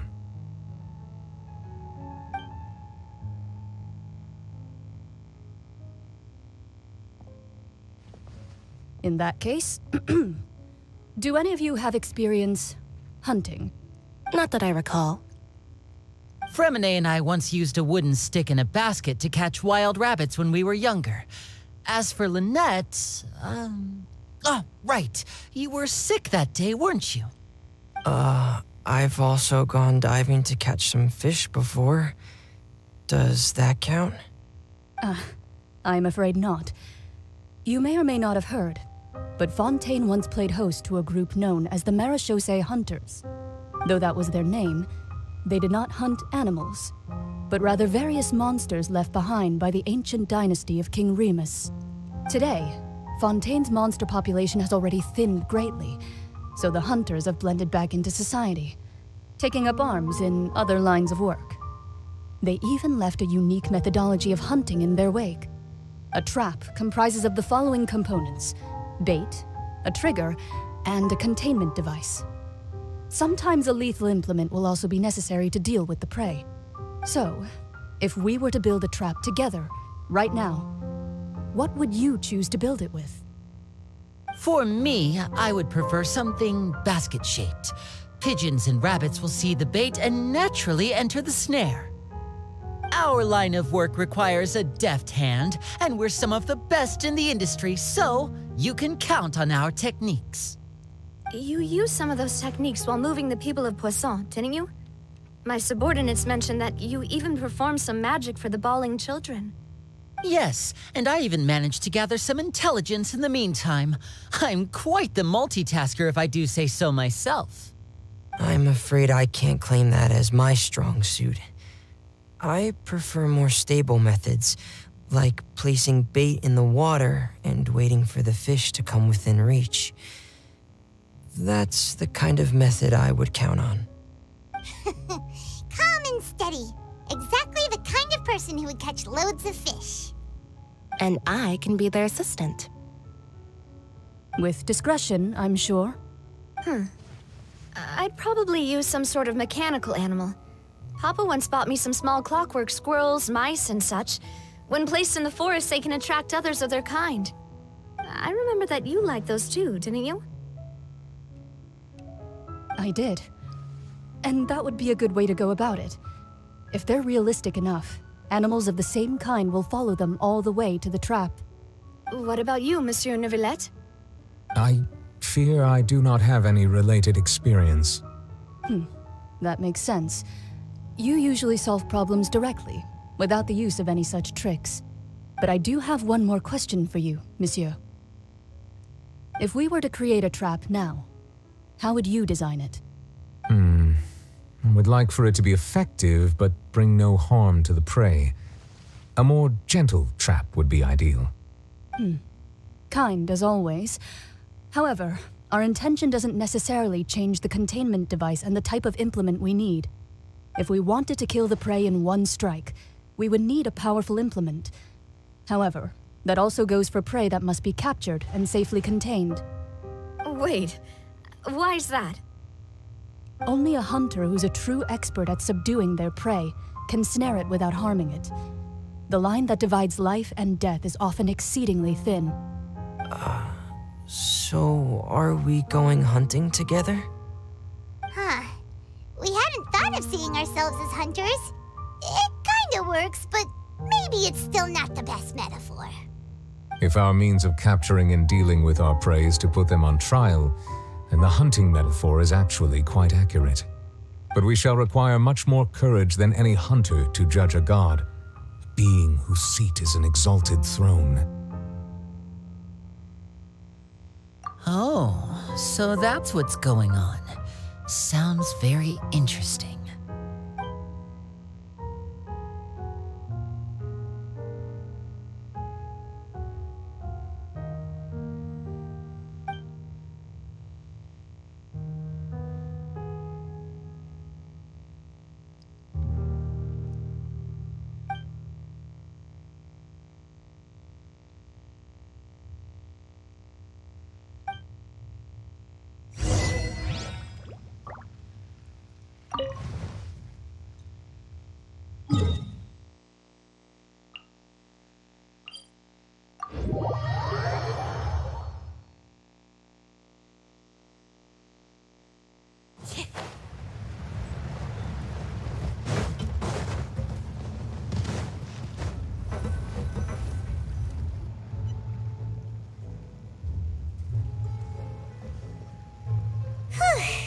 It's been a tough few days, hasn't it? So much has been happening. Paimon didn't think the meetings would go on for so long, but everyone seemed pretty fired up, huh? Paimon thought they'd be at least a little frightened. Well, Fremine was, now that Paimon thinks about it, but everyone else just looked a little surprised. Well... It's hard to say. Paimon doesn't have any experience with this sort of thing. But with you around, Paimon sure will do great. After all, you're the most reliable person in the world, aren't you? Huh?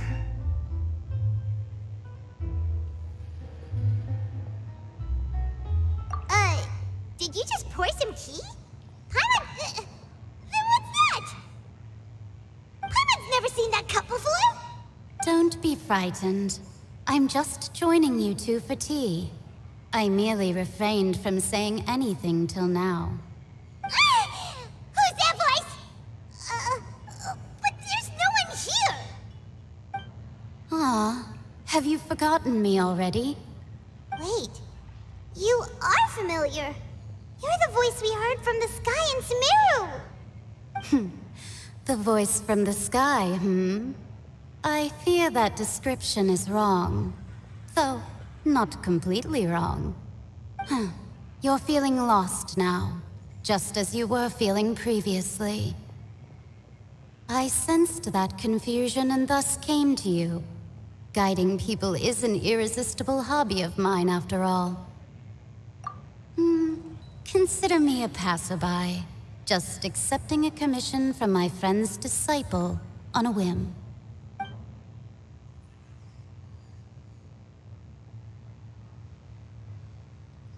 The prophecy. Yes, what has been prophesied will be fulfilled. You may view such things as the history of the future. What? Then is there any way we can stop it? I believe you have witnessed a failed attempt with your own eyes. Can everything in Teyvat so easily be changed?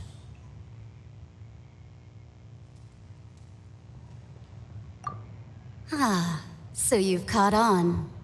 Just as prophecies are usually only the future as seen from the perspectives of the gods, could things be happening in hidden corners where the gods' gaze does not fall?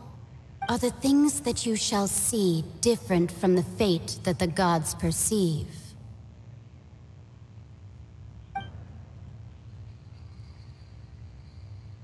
What is she talking about?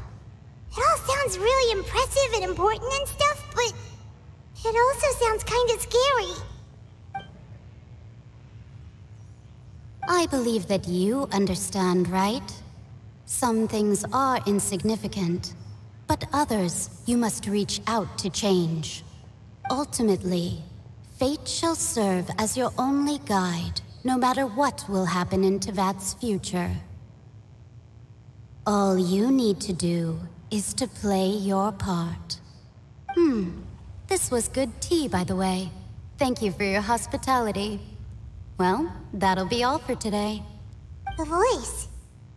It's gone.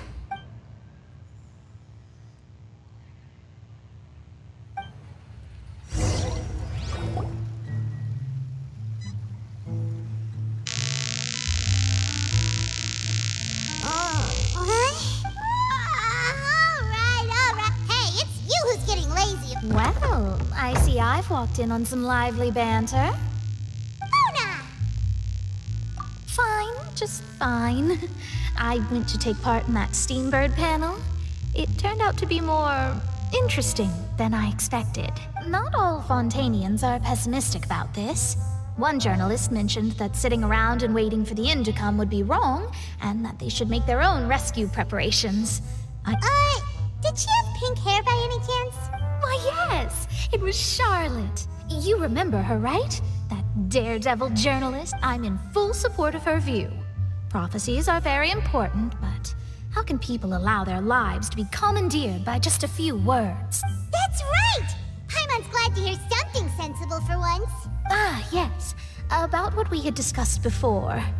I did try, but I'm afraid I couldn't reach the old hag. Huh? Goodness gracious. Are you serious? She said that even the god's gaze has blind spots. Pretty bold if you ask Paimon. Most people would believe the gods to be all-knowing, right? The Hexen Circle members are certainly anything but ordinary. As for the mage named N, the old hag has mentioned her a few times. She said that N's sense of direction is incredible, and that she loves guiding those who are lost. But I've never met her, and if she were still alive, she'd be... Well, suffice it to say that the hag's at least a few hundred now, and N's been around for longer than that. Whoa, the Hexen Circle sounds like a scary group. But they must really stay in shape to live so long. Their abilities alone are pretty terrifying. If she came to see you personally, then the problem you're facing... Well, it's not like Paimon could understand anything she's... Yes, she was quite cryptic, but I suspect she means that there is still a way to turn things around. She didn't say when or what that would be, though, so perhaps it is something that you cannot know right now.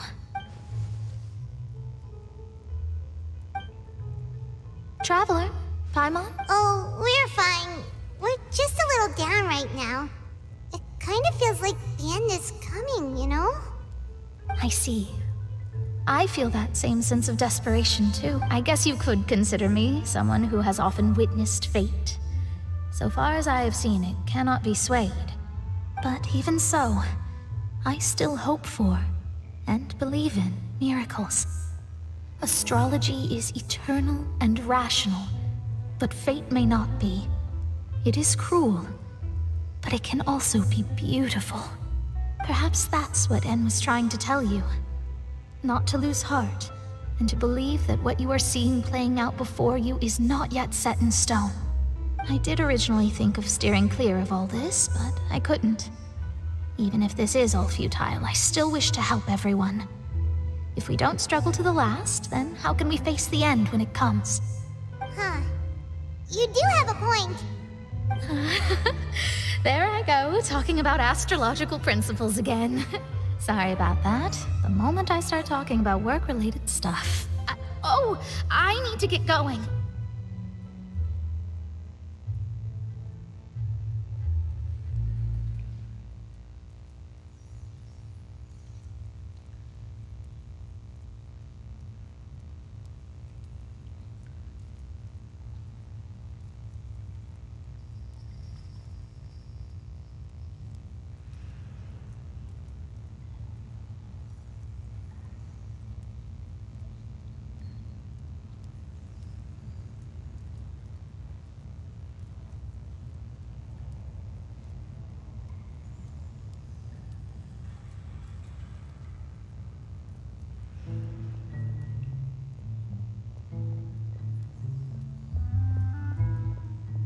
It was worth trying to comfort you, even if only a little.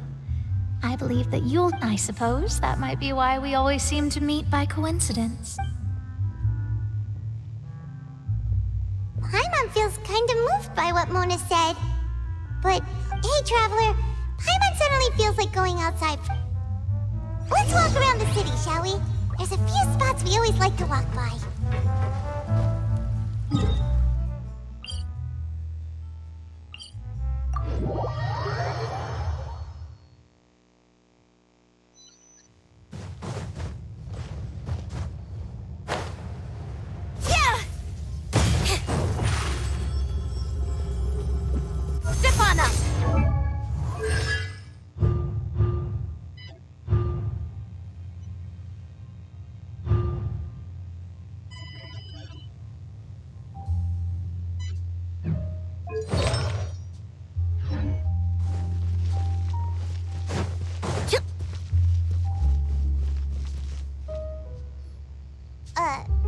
Huh?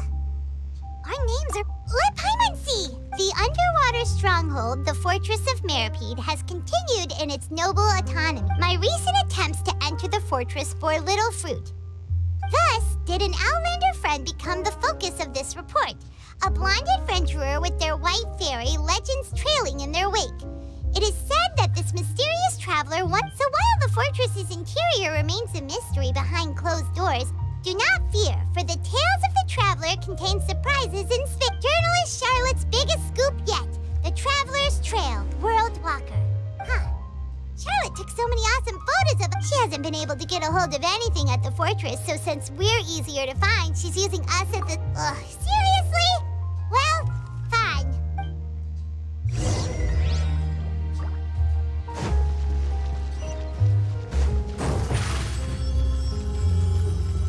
Over here!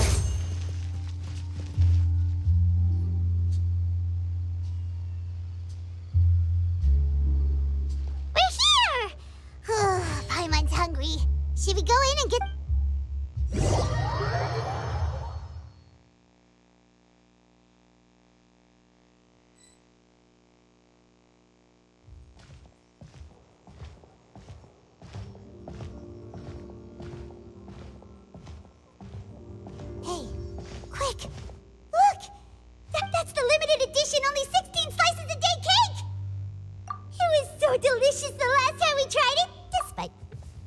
slice of cake, please. Someone showed up after all. Oh, wait, you're the one from the Palais Mermonia. Oh, are you here to buy cake too? It seems Monsieur Nervalet was right. You really can eat. Wait, did he really say something like that? That's right.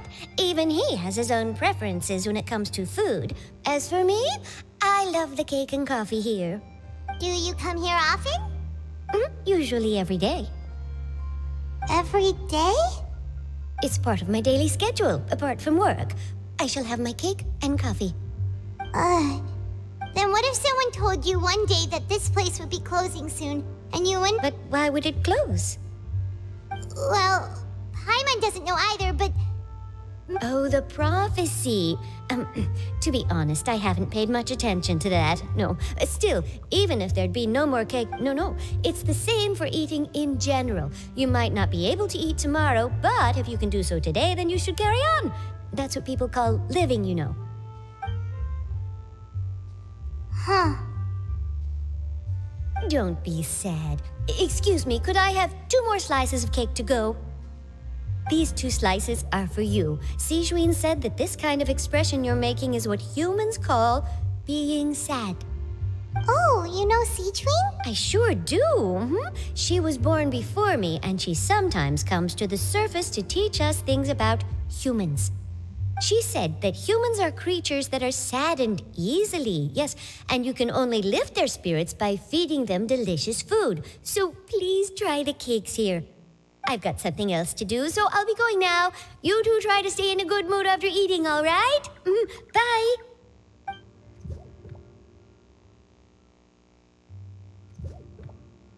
And there she goes. All right, let's dig in. I'm unsure this cake will be delicious.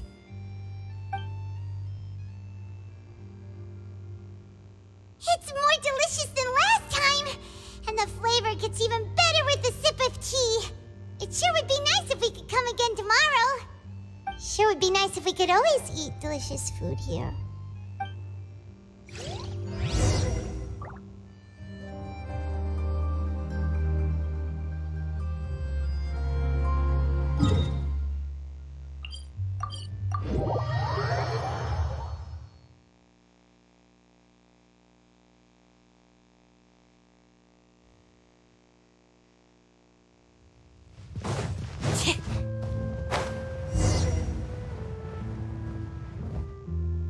Wow!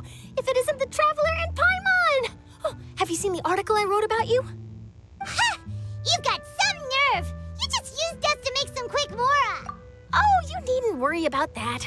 I heard that you were in Poisson some time back, so I sent you a letter to discuss just that. It's all right, though. I've set aside the amount intended for you. I've even set the table with some food. Really? Oh, you're the best! You're almost a little too easy to win over, Paimon. If I were a journalist with ulterior motives, you'd be in trouble now, you know. Oh, Paimon knows you're not like that. Still, what brings you here all of a sudden? Were you looking for me? When Mona mentioned you, we thought of coming to see you at work. I see. It seems you've already bumped into Mona here in Fontaine. So she mentioned me? What did she say? She said that you're a real daredevil of a journalist. Nice. In which case, can this daredevil journalist dare to request an exclusive interview with the legendary Traveler and Paimon? Huh? So your article in the paper today doesn't count? Oh, of course it doesn't. That was more like live photography. What I'd like to do is dive deeper and ask you to talk about the things you've seen and experienced. Yeah, are we even qualified enough? Why not? If I say you're worth an interview, then you're worth it. But not right now, of course. I'll need a few days to prepare. Oh, in that case, we'll just chat when you have the time then? Oh, so that's a yes? Ooh, splendid! I'll tell the editor-in-chief immediately. I'll have to apply for lighting, a venue, some props, and... Whew, so much to get done now. Talk to you later. Wait, Charlotte, Paimon's still got a question for you. And what's that? just for example, Fontaine were to be flooded tomorrow, what would you do today? Huh. That's the prophecy you're talking about, isn't it? I mean, I do hear... If you're seriously asking, then I might try and think of a way to leave Fontaine. Oh, but I'm still a journalist, first and foremost. From what I've seen, most people don't know what they'd do should the worst come to pass. In truth, it might be better just to behave like normal rather than worry over such an end. So in all likelihood, I'd probably still be prepping at the office for that interview of ours. I know what you're thinking. That sounds a bit sad, but I've always believed that it's best to do what you enjoy. Just think about it. If this nation really were to be suddenly destroyed tomorrow, but I still successfully finish an exclusive interview with a truly unique person, then the story I would wind up writing would truly be time. And then do you know what I'd do? Well, I'd write that story, send it for printing, and use messenger pigeons to get copies out to the various nations as soon as possible. I'm not a dreamer, nor am I a workaholic, but I do love my job. And I'd be proud of leaving such an article behind.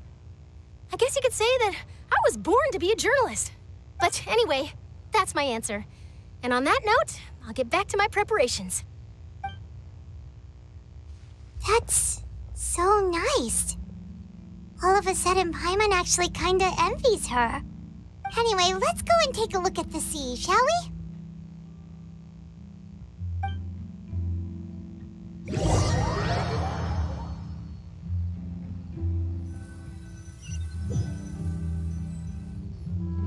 The sea breeze and scenery can be a pretty soothing combo, huh?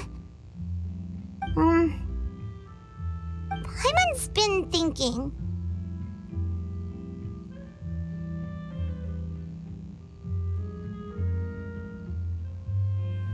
If it wasn't Fontaine, but all of Tevat that would be destroyed tomorrow, where would we go and what would we do? No, Paimon should ask, if you could choose, what would you like to do?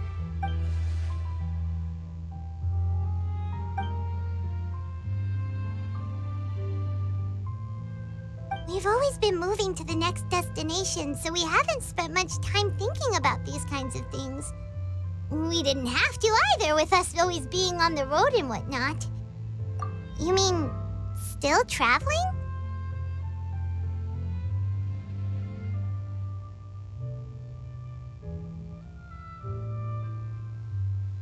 Huh. Wait, isn't that what we've always been doing?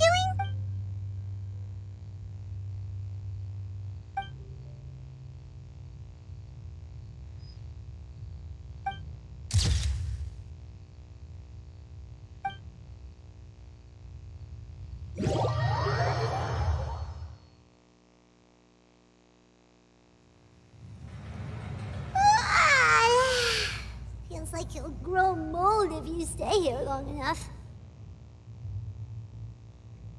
But it's still better than the Fortress of Mirapede, that's for sure. It's not only damp there, but salty too. Ah, so the two of you are still here. Oh, you're from the Palais Mermont? Yes, I'm Isadora. Monsieur Nervillet sent me to look for you two before. I heard that afterward you went to the... Not at all. I'm well aware that you're friends of his. Yes, inside the Opera House. The Maréchaussée Phantom has declared the incident a small-scale riot. A riot? Well, that said, I don't personally... Lady Furina was watching a performance at the Opera House, and while she was resting during an intermission, some other audience members suddenly started loudly accusing her of doing nothing about the prophecy crisis. And before she could respond, others started to join in. The crowd continued to grow, and protests against the Hydro Archon started... So people have started to put the blame on Furina. Guess they finally found an outlet for the pressure. I agree. People will naturally rely on gods, as is customary. But the moment people feel threatened, gods are also the first to be blamed. So what happened after that? Is Furina okay? Seeing that the situation was spiraling out of control and that further argument was pointless, she claimed that she'd gotten tired of this. The Maréchaussée Phantom had their hands full maintaining order and did not catch where Lady Furina had gone. Only when things had stabilized did we realize that she had... So, you mean That's right. The Maréchaussée has dispatched many people to search for her. But we don't have any leads yet. That said, I don't think there's much to worry about. She is a god after all. Even if she were to fall into the hands of rioters, what could ordinary people do to her? Good. Monsieur Nervillet sent me to tell you about the situation, but he didn't say anything else. Don't worry, this is more than enough to go on. Thanks for keeping us informed. Ah, is that so? Well, all right then. In that case, you two take care. I'll be heading back to the Palais now.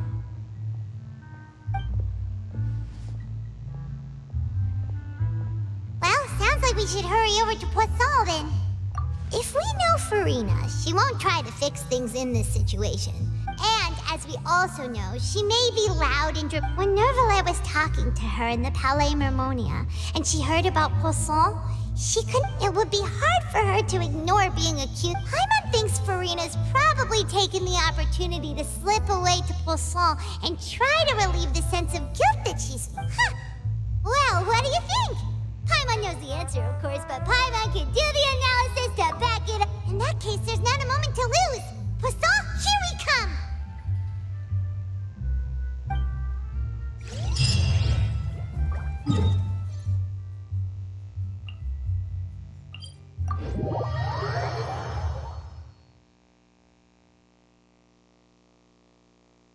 This place looks deserted. Could Furina really...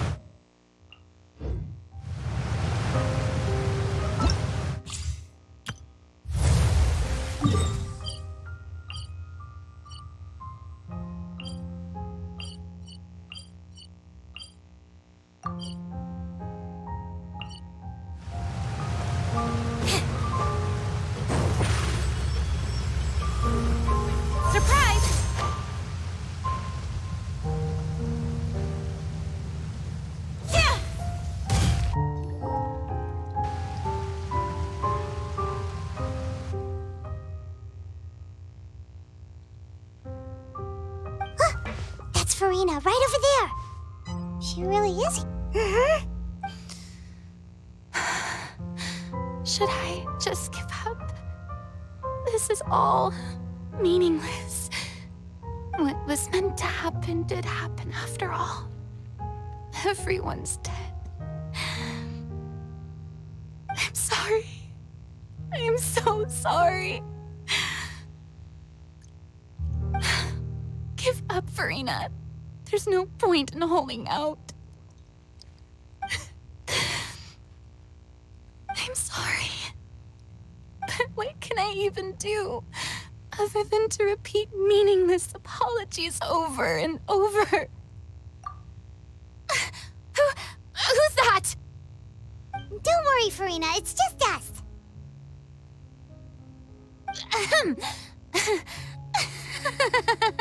So it is you, blonde traveler from another land. Why, I almost thought you were someone from that mob of my ignorant subjects, come to kneel and beg for my forgiveness.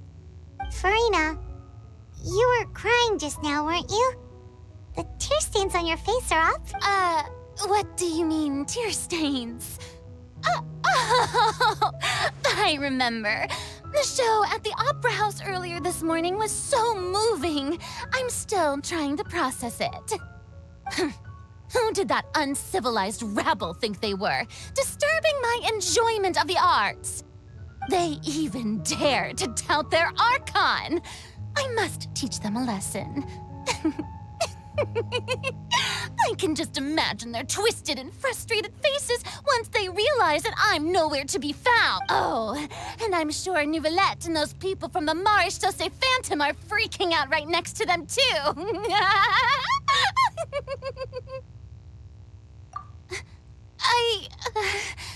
Of course not. Hey, there she is! The Hydro Archon's over there! Quick, after her! Furina, those people seem to be after you. They are?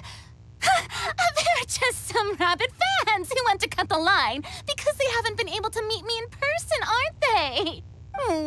That's against the rules. I can't let them get their way. Furina just ran off! Quick, we have to catch up with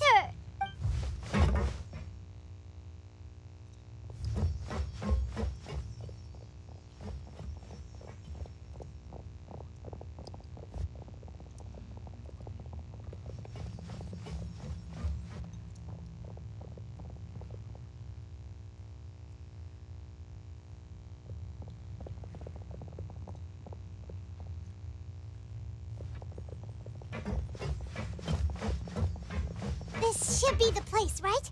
Hey, Furina! There's a good hiding spot over here. Quick, come to Paimon.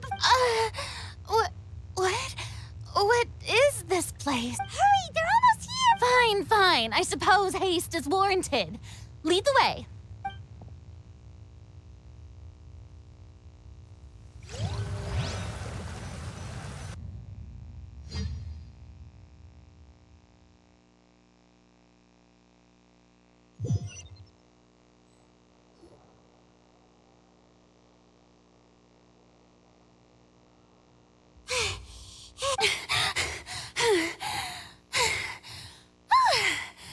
I'm so tired. I totally thought they had caught me. No, I mean, I merely gave in to the sheer enthusiasm they displayed.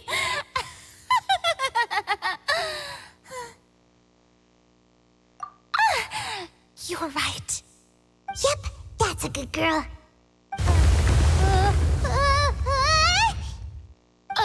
What's happening? The ground's shaking. Is it an earthquake? Yeah, a quake of this kind preceded the flooding in Poisson, didn't it? It can't be. It's happening again. Well, there's no need to worry too much about that. Novelette's made some emergency plans, so the evacuation should go a lot smoother this time. Yeah, I hope you're right. But the people of Poisson, they've already...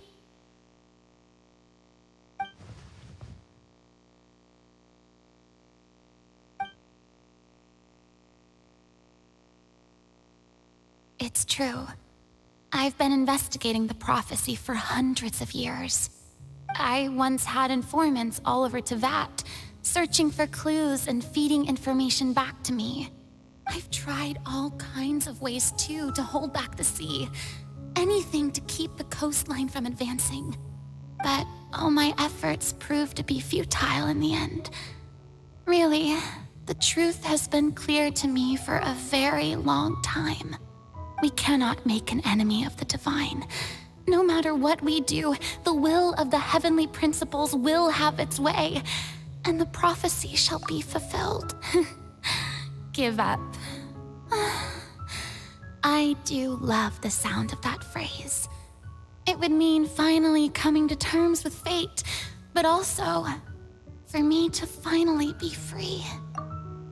Indeed, I've thought about giving up so many times, especially after we almost lost Poisson. Fate is really unreasonable, isn't it?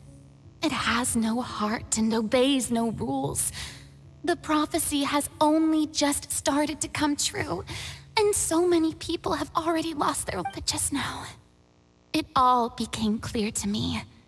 I still don't have the right to come to terms with fate on behalf of everyone else. As long as the final moment hasn't come, it's still not too late. Don't worry. I will keep hope alive for everyone until the Well, that's enough for now. I got the impulse to play the stricken maiden, but honestly, considering my rank and station, that wasn't a good fit at all. Don't take any of what I just said seriously. How could I possibly let Fontaine fall to the whims of trivial prophecy? Come on! Paimon could have sworn you were actually being honest just now.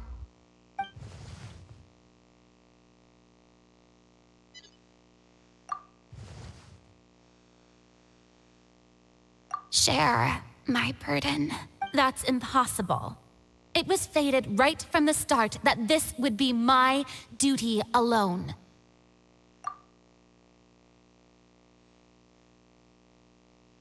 A witness.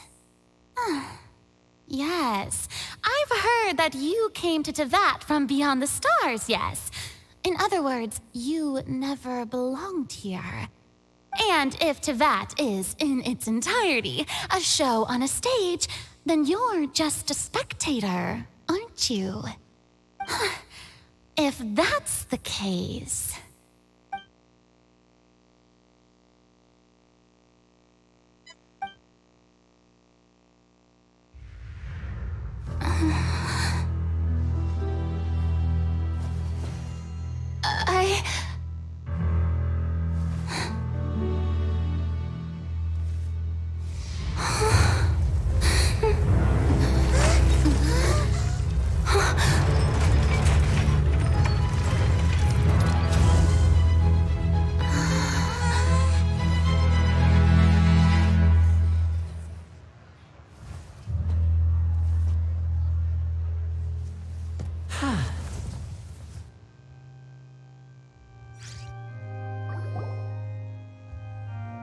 Ladies and gentlemen, this concludes my opening performance.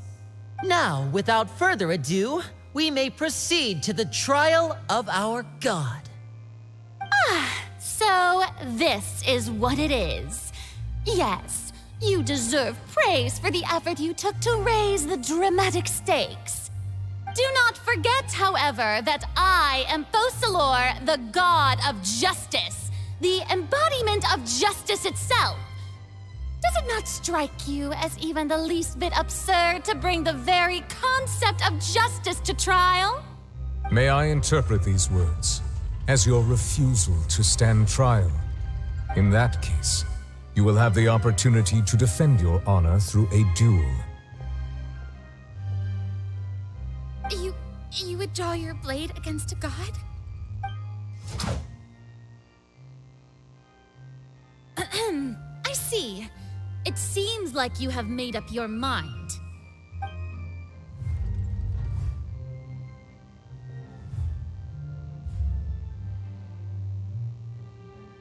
Paimon can't believe it. She just surrendered. What the heck is going on? Did I just see an Archon surrender to a human? Wow, how utterly humiliating. Lady Furina, what is the meaning of this? Shh!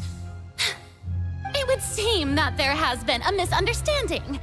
To be clear, the raising of both hands is not always an indication of surrender. Looking for excuses again, huh? I raised my hands just now to indicate my acceptance of the trial. No duel shall be necessary. I will admit that I've been running away for a long time. I'm sorry, everyone. I was unable to protect the people of Poisson. It is my duty to stand trial for my crimes. You are not the only ones to be disappointed in me. I, too, am exceedingly disappointed in myself. But now, it is time for the Hydro Archon to show you her courage and resolve. I, Furina, will use this trial to show the world the true meaning of justice. This time, I will protect you. Applaud and rejoice. One of the most outrageous and fantastical arcs known to the opera epiclese is now unfolding before your eyes. Mark my words, this shall be one of the most exhilarating and brilliant shows ever to grace the stage of Fontaine. The trial of the Hydro Archon, Focalor, will now begin! Woohoo! Oh, now we're making history. Why does it feel like Furina just took over the whole thing? Like, come on! Didn't she just get forced to stand trial for her crimes? Also, even though she's still acting super dramatic, she is taking this seriously this time, right? All right, then. Who will be my opponent in this trial? The court asks the prosecutor to please take the stand. Is that so? Very well. Then please speak, witness of Tivat, my accuser and fated opponent.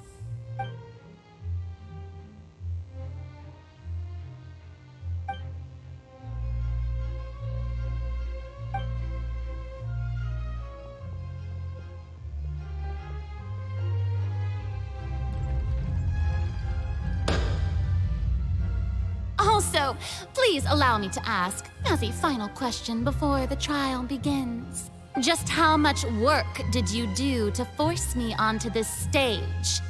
Well, we did do a lot of prep after the meeting that day. I can go over the tasks assigned to the Spina di Rosula, since they were rather straightforward and easy. Navia, the president of the Spina di Rosula. Most of the people who participated in the disturbance this morning were my subordinates. They changed into plain clothes and came to the Opera House as regular audience members, waiting for the perfect opportunity to incite insurrection against you. The people's resentment against their Archon has been building as more and more of the prophecy is fulfilled. A spark was all we needed to turn smoldering anger into a flame. Moreover, according to our understanding and analysis of you, when something like that occurred, you would likely flee the scene and head to Poisson by yourself. So, we arranged for a second group to lie in wait there. So, you mean the ones who scoured the settlement for me were also from the Spina? And their goal was to force you to step into the giant magic box so you may personally participate in the greatest magic performance in all of Fontanian history. That's right. That house was a magic box rather than someone's residence. As the super ultimate version of the setup that I used when I first performed at the Opera Epiclese, the volume of the box was increased by a whole order of magnitude, and the distance it traversed was the entire gap between Poisson and Aranias. Its cargo, of course, was an Archon instead of a human. My thanks, Furina. Without your help, we could never have pulled off such an extraordinary performance. You're welcome? Of course, this performance was only made possible with Father's support. The House of the Hearth spent a massive amount of labor in Mora to pull this off. We had to select a location, construct the giant magic box, dig a tunnel, and open up a path through the water. It was a lot of work for all of us. So, in other words, the earthquake that we felt within the giant magic box was just a normal tremor from the transportation of the whole house? That's right. It wasn't a sign of another disaster to come.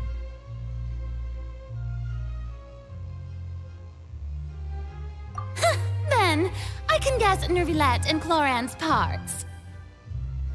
You gathered a crowd, prepared a stage, and made sure that the champion duelist would be immediately ready for a fight. Also that as soon as I appeared on the stage, the trial may commence without a hitch. Am I right? Yes, that is correct. Well, Clorand, I must commend you for your courage. Only the most outstanding champion duelist in all of Fontaine would accept a duel with an Archon without flinching. Thank you. As for you, Traveler, I suppose your role was to keep me distracted with conversation once you found me in Poisson. You'd make sure that I didn't notice anything amiss before revealing yourself as my prosecutor once we'd arrived onto the stage.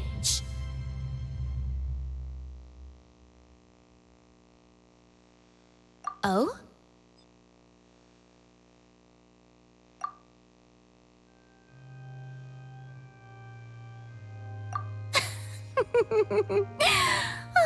Is that so?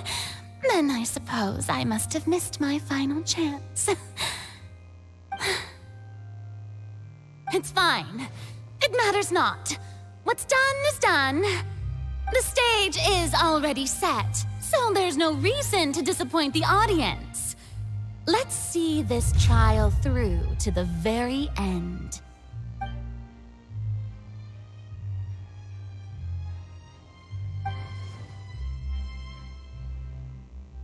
Madam Prosecutor, please allow me to pass this along. This is a document that Miss Charlotte applied for and received permission to share with you during the trial. According to her, it should speed up the proceedings. Huh? Charlotte wanted to give us something? Oh, so she's here too! Hey, Charlotte! Oh, let Paimon see. Isn't this the exclusive interview that she did with us before? So she's already finished it, huh? Wait, then that means this document is a perfect timeline of everything that's happened ever since we stepped foot in Fontaine! So in other words, we can refer to this anthology of evidence every time we want to use something from our journey as evidence for an argument!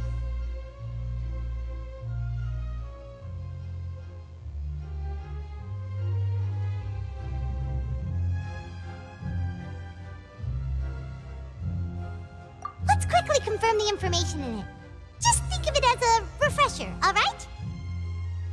You defeated the Hydro Archon in the very first duel you took part in at the Opera House. That's one for the history books, all right. I didn't think that you'd wind up getting to the bottom of the case I'd been following all this time. I guess you could also see this as a happy coincidence. This is the first time Monsieur Nervillette had a difference of opinion with the Oratrice. Even the Hydro Archon can't figure it out.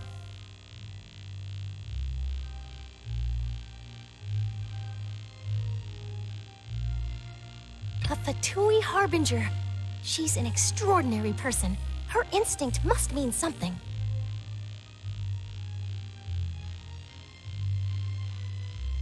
The fortress of Meripede was almost destroyed in a single day. That I didn't witness that scene personally will always be a source of professional regret, I think.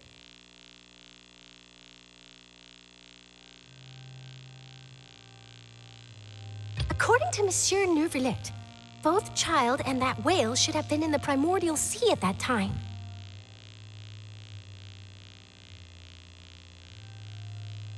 I nearly lost my awesome friend Navia. To be honest, that still gives me shivers.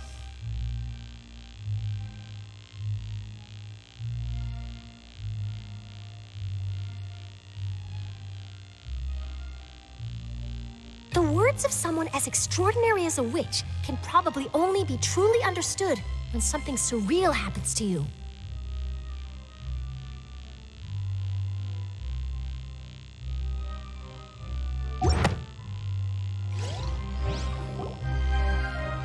The prosecution and the defense are both in position. The trial shall now begin. Oh, come on, Nervillette. There's no need to repeat all the unimportant legalese. Just fast forward to the part where the prosecution lays out my offenses. As the defendant and the lead actress of this performance, I still haven't even been informed of my supposed guilt in all of this. Of course, it is only natural for humans to struggle to understand the actions of a god. However, you will need more than that to convict me of a crime. That's true, but my charge here is unrelated to your conduct as an Archon. Instead, I would like to charge you as a fraud who's never been the Archon in the first place. Wait, what was that? Lady Furina's a fraud? Hey, I came here thinking that we were going to try the Hydro Archon for forsaking our duty, but did I hear that right? She's not our Archon at all? Charge accepted. Lady Furina, do you plead guilty to the charge?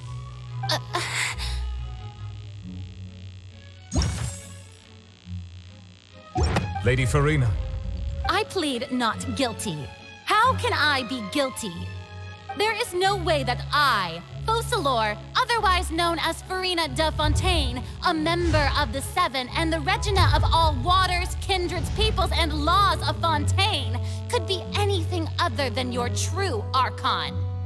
Yeah, even though Lady Furina can be rather eccentric, isn't it going too far to doubt her very identity? Yeah, I've never questioned her identity either. Sure, Lady Furina can be super irresponsible, but what grounds does that prosecutor have to make such a huge claim? I have cause to believe that common sense will prevail in this case. Many of the members of the audience have known me as the Hydro Archon ever since they were born. There would be no fooling their memory. See? Even the Oratrice has decided to show me its favor. Are you sure you want to commit to a charge that will never be upheld? If you wish to drop the case, I can promise you as the God of Justice that you will not have to face trial for making a false accusation. We will treat everything that's happened as a dramatic spectacle and move on with our lives. What do you say to that? Huh. An argument with near impossible odds, huh? You have to not only refute Furina's claims, but also overturn the long-held beliefs of the people. Well, I tried to give you the chance to surrender. If you must persist, then let me ask. If you believe I'm not the Archon, then what manner of being do you think I am? And if I was not the Archon, then how did I manage to live for over 500 years?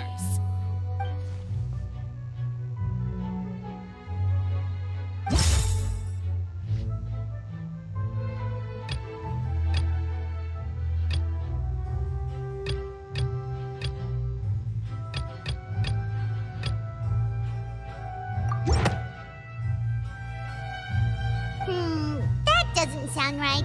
That...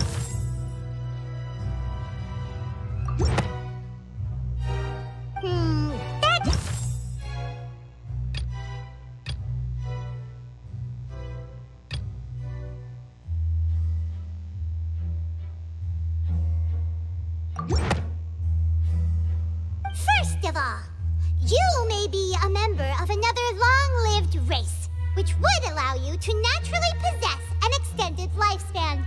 And second of all, even if that wasn't the case, there could be other ways to extend your life.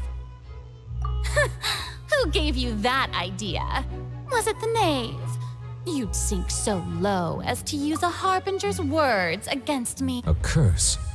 I once thought it possible that the aura of an Archon might naturally resemble a type of curse. But in light of this claim, perhaps what I sensed was not your divinity, but a curse after all. You sensed it too, huh, Neverlet? Lady Furina is actually a human? Well, it is true that it's extremely difficult to tell humans and gods apart just by looking at them. It's not impossible.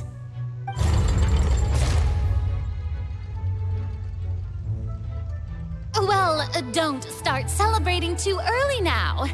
Even if I have been carrying a curse like you said, how does that prove that I am merely a human being?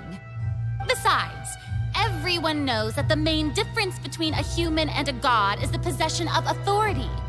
Gods can do what humans cannot. That's why they're worshipped as gods.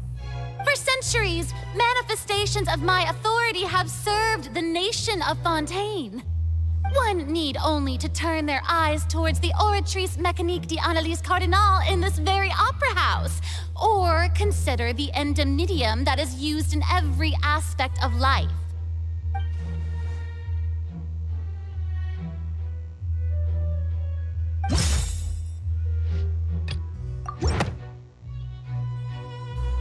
You tried to reference the Oratrice. But weren't you as confused as all the rest of us when the Oratrice declared Child to be guilty without any proof? Otherwise, you should have come up with a good explanation for that by now. Didn't I make myself clear at the time? The decisions of the gods are naturally difficult for humans to comprehend. There is no need to provide an explanation. Lady Furina, I believe a reminder of your current circumstances is in order. While the court is in session, the principles of justice and the law must come before all else. While you are an Archon, you are also first and foremost the defendant in this trial. You will prove yourself unable to defend against the prosecution's charges if you continue to withhold vital information against the rules of the court. I never thought you'd use that kind of rhetoric against me. That was no trick of rhetoric, Lady Furina. I've merely reiterated the rules of the court. Rules that all should respect and follow. So, you neither knew why Child was declared guilty, nor did you understand the structure and operations of the Oratrice. Instead of having been created by you, the manifestations of authority you mentioned have been made by the real Hydro Archon, haven't they? The real Hydro Archon? Well, now you're really losing me. It is true that I did not know why the Oratrice gave out a guilty verdict that day. But the Oratrice handed out that verdict unilaterally, and it has been operating independently ever since it was first created.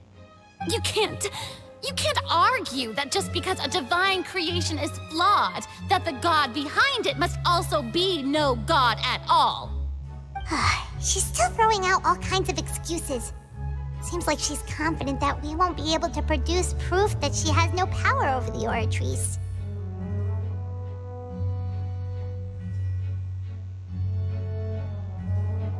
My power as an Archon. There are many ordinary citizens in the audience. How can I just carelessly demonstrate the formidable power of an Archon? If that poses a concern, I'm prepared to extend my protection to the audience. You don't need to go that far.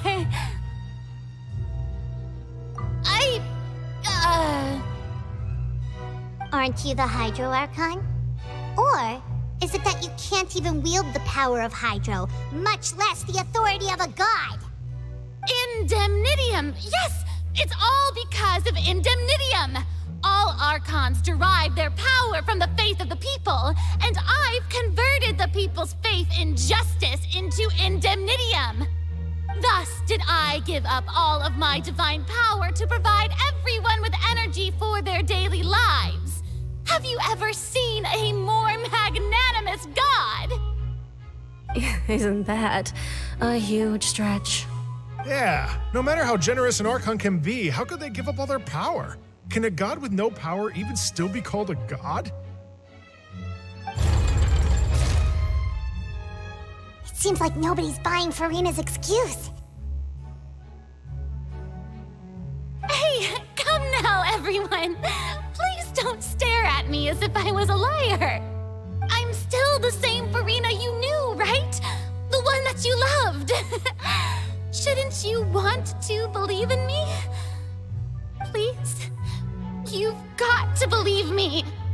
If what the prosecutor said is true, she really has committed a grave offense. Did she deceive all of us? And all of our parents and grandparents too? And then all of our ancestors? Ever since they were born? Enough! That's enough.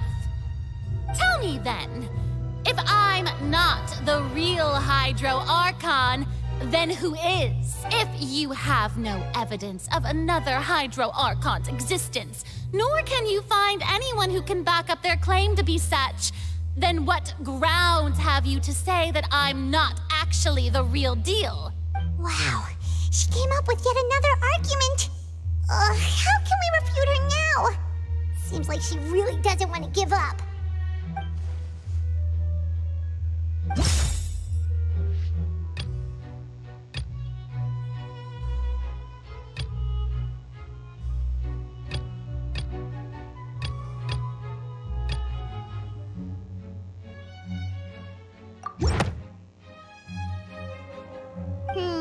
That doesn't sound right.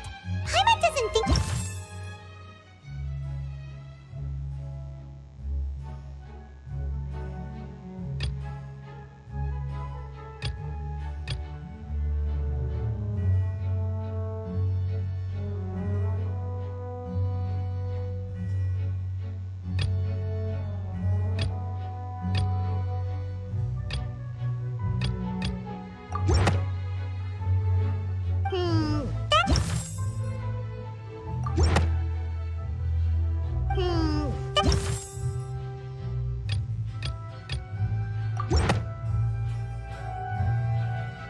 It has been established that all Fontanians can dissolve in water from the primordial sea.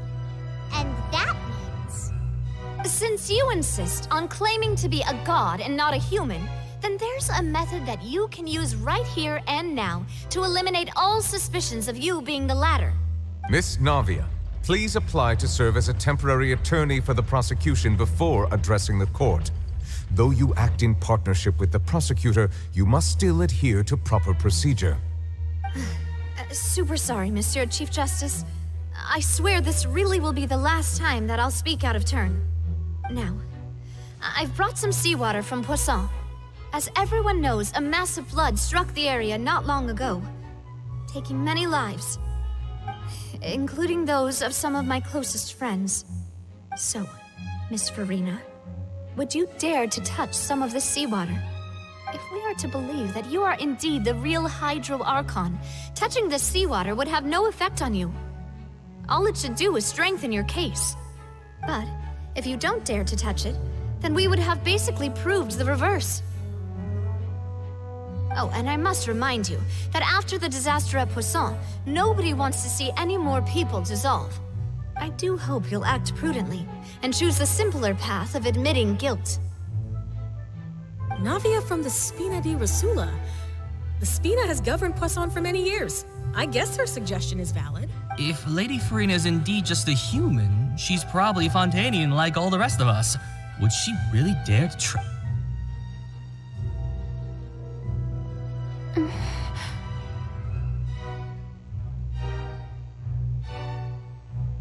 Lady Furina, this test has been unilaterally proposed by the prosecution.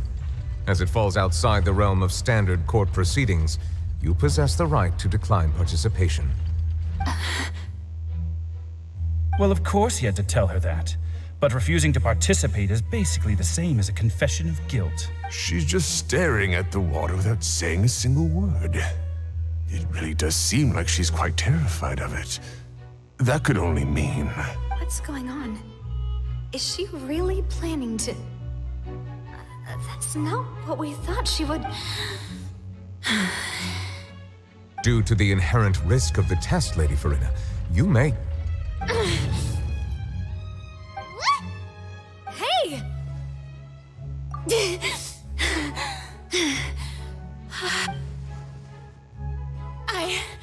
I'm fine! Look at me, everyone! My hand is still here! I haven't been dissolved! Will you believe me now? I really am your Archon! I'm nothing like a normal human who would fall apart as soon as they touch this water! Really? Was this not the most obvious thing in the world? Miss Siegewin? If you're present, Miss Siegewin, please come forward and attend to the defendant. Siegewin? Don't be nervous. It'll just take a few seconds. Let me see. That should be enough. Please announce the results of your evaluation to the court, Miss Siegewin. As everyone doubtlessly saw, Miss Furina was displaying symptoms of hyperventilation and flushed skin. These indicate that she was experiencing the adverse effects of exposure to primordial seawater. The extent to which she was affected is the same as other humans when exposed to primordial seawater of a similar concentration. Thank you, Miss Siegewin. Lady Furina, you may return to the defendant's stand. Oh, wait. What did she just say? I didn't get dissolved! Shouldn't that be enough to prove my innocence? Well, considering your tendency to run from your problems, we did originally prepare a direct sample of the seawater around Poisson. However, after extensive discussion, we exchanged it for a sample that is not concentrated enough to dissolve an actual human. After all, on the off chance that something entirely unexpected might occur, we don't want anyone else to lose their life to the sea.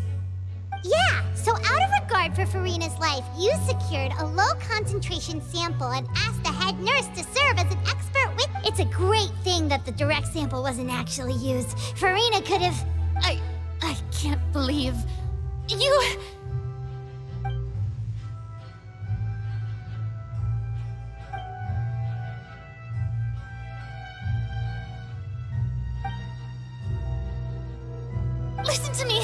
Listen to me, everyone.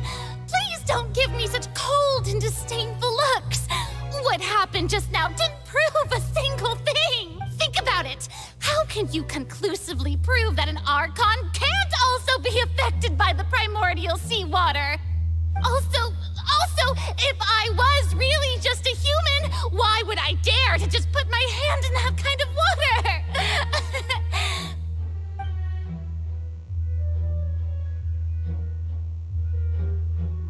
Please, everyone, anyone, just listen to me. I swear, I really am your Archon.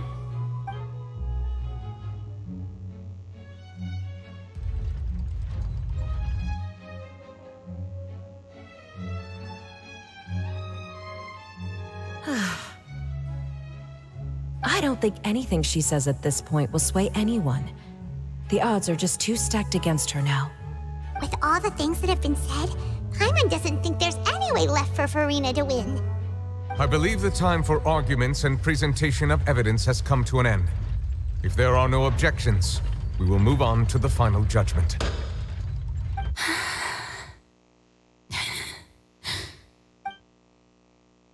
I don't think anything she says at this point will sway her. She's too stacked against her now.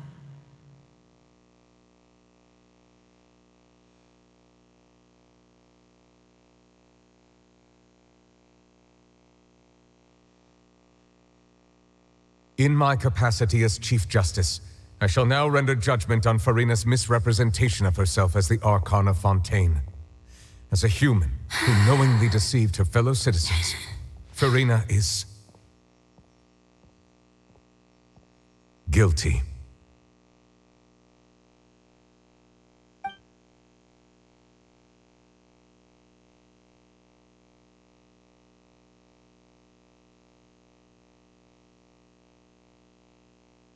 We shall now turn to the Oratrice Mécanique d'Analyse Cardinal to render the final verdict on the charges.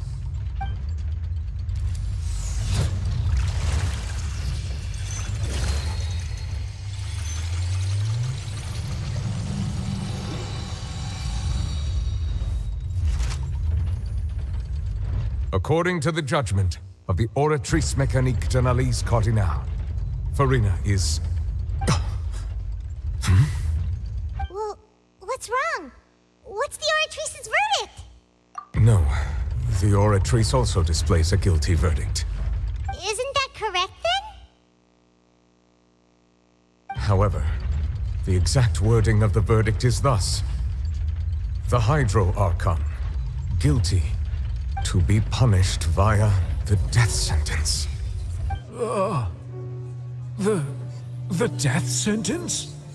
That's actually one of the available sentences? I've always thought that it was just a myth. The one and only time the death sentence has been handed out at the court, and it's been given to the very person we've worshipped as the god of justice? What an unexpected twist. Furina's been sentenced to death by the Oratrice? We just wanted to use the trial to show her the seriousness of things so she'd tell us the truth.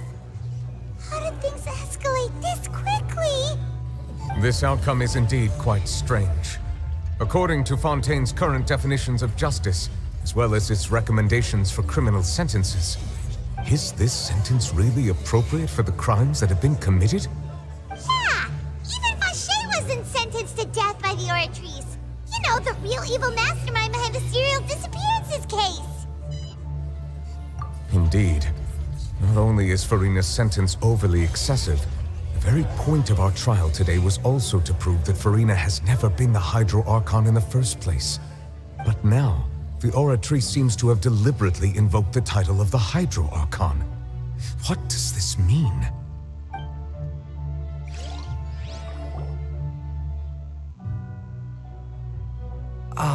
Excuse me, if I may interrupt.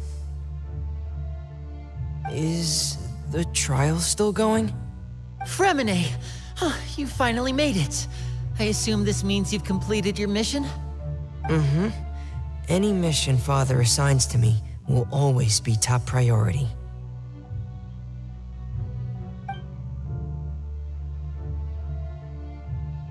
Is that the first prophecy slate? Huh. So the knave privately arranged for Fremine to try and find the missing slate. I looked everywhere and finally found it at the bottom of the sea. It took me a long time to get around some dangerous stretches of water. But has the trial already concluded? Then doesn't that mean I've come too late? Oh no. Father will be disappointed in me.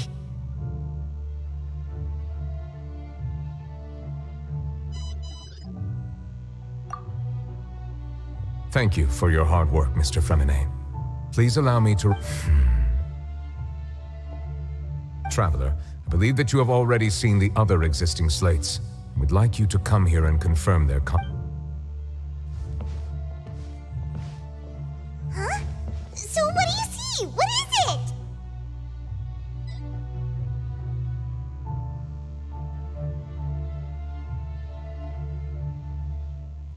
believe I've now made sense of the Hydro Archon's crime. It has to do with Fontaine's lost history. Huh? Isn't the Hydro Archon just guilty of deceiving her people? Oh, wait, no, that's Furina, and we've already proven that she's not the Hydro Archon.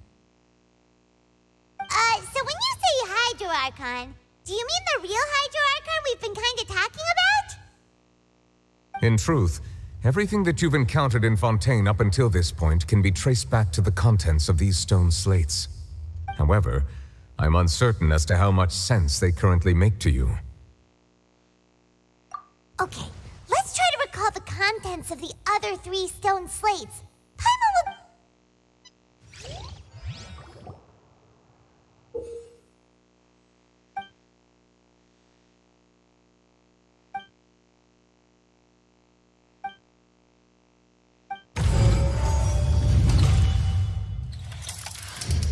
The first stone slate describes what you just said. It seems to show the previous Hydro Archon using her divine power, and then the Oceanids turn into humans. Does that mean that Fontainians are transformed Oceanids? Oh, Paimon wasn't expecting that. But if Oceanids can turn into humans, then perhaps this process can be reversed as well.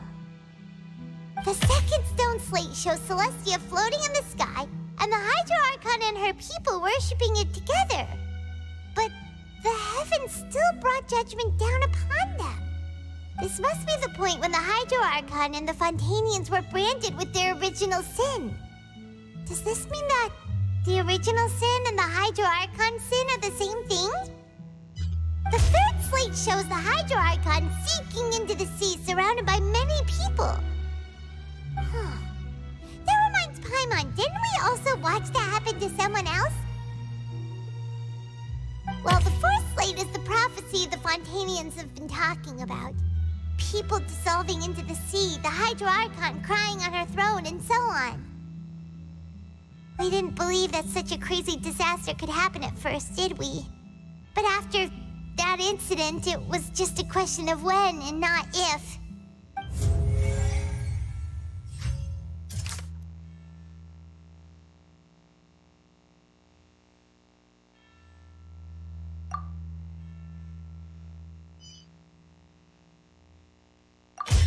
We know from the case of the serial disappearances of young women that Fontainians can be dissolved in primordial seawater. And the first stone slate tells us that long ago, the Hydro Archon used her power to turn Oceanids into humans. This might be the reason that Fontainians can dissolve.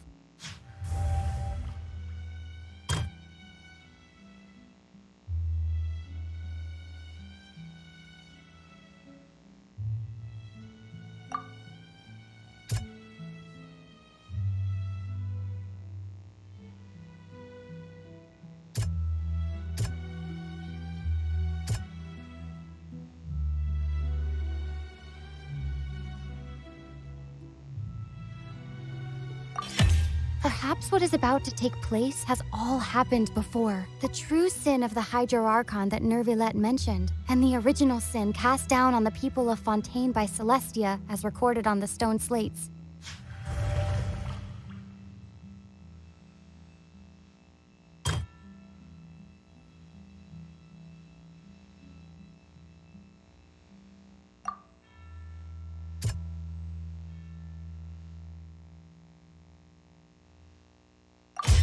It's not as simple as falling into the sea. When Navia fell into the sea, her consciousness was subjected to judgment. The stone slates show the people gathered around the Hydro Archon in the sea. Could that be alluding to the same thing?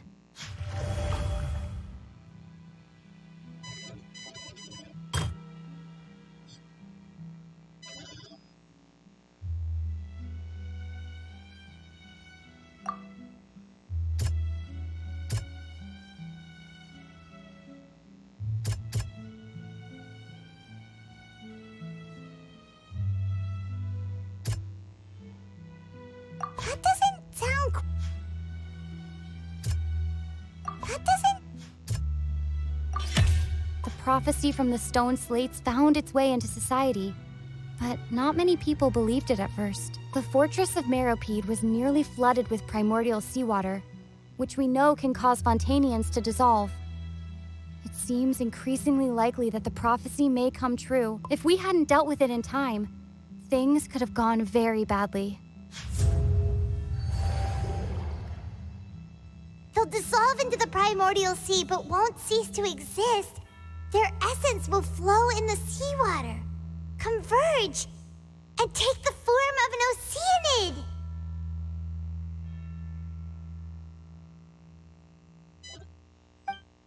The Hydro Archon was sentenced to death in court, shocking everyone present.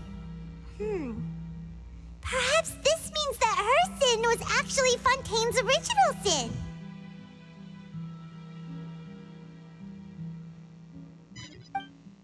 Navia fell into the water inside those ruins, and she nearly dissolved.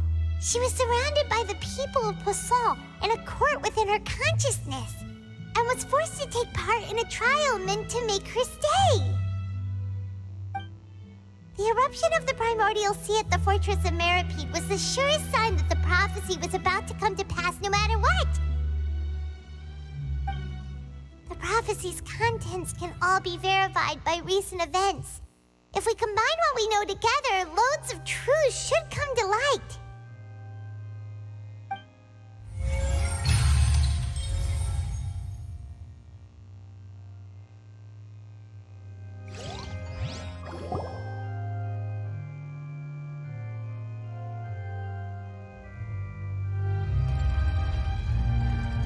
Huh? Oh, Paimon gets it now! So that's how you can make sense of it. But then it feels like we're going to have to share some truly shocking revelations. Let's hear them. Incredible. Linny, did you hear that? We're not real humans. All Fontanians were originally created by the late previous Hydro Archon, with Oceanids as their basis. The evidence for that can be found in how only Fontanians could dissolve in primordial seawater, and how all the girls Vacher dissolved were also turned into Oceanids. Oh, and according to Navia, when she was about to get dissolved, she also saw everyone gathered around for a trial, all of them in the shape of Oceanids. Indeed.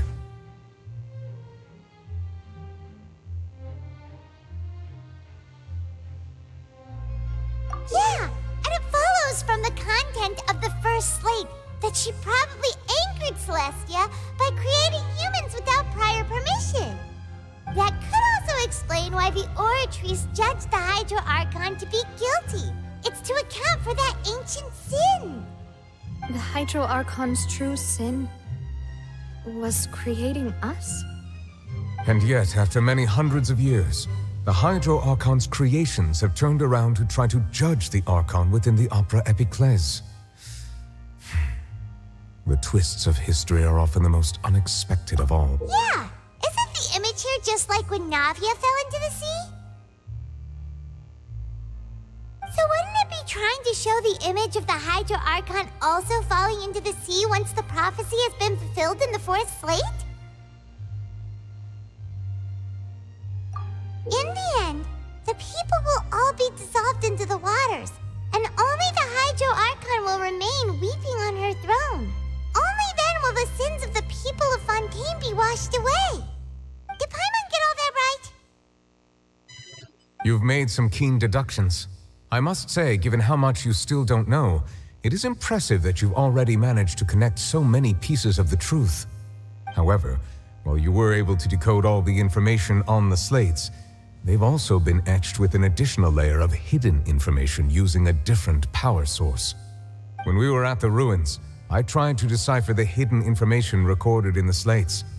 But since we only had 3 slates at the time, I was unable to come to a full conclusion. Now that the slate collection is complete, I shall make another attempt to decipher the narrative recorded within. If everything goes well, we should finally be informed of the unadulterated truth.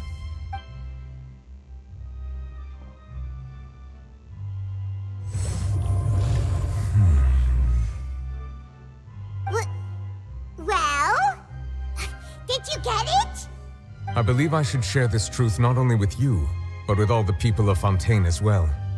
I will try to briefly summarize it for you. Your hypotheses regarding the origin of Fontainians and the sin of the Hydro Archon were both correct.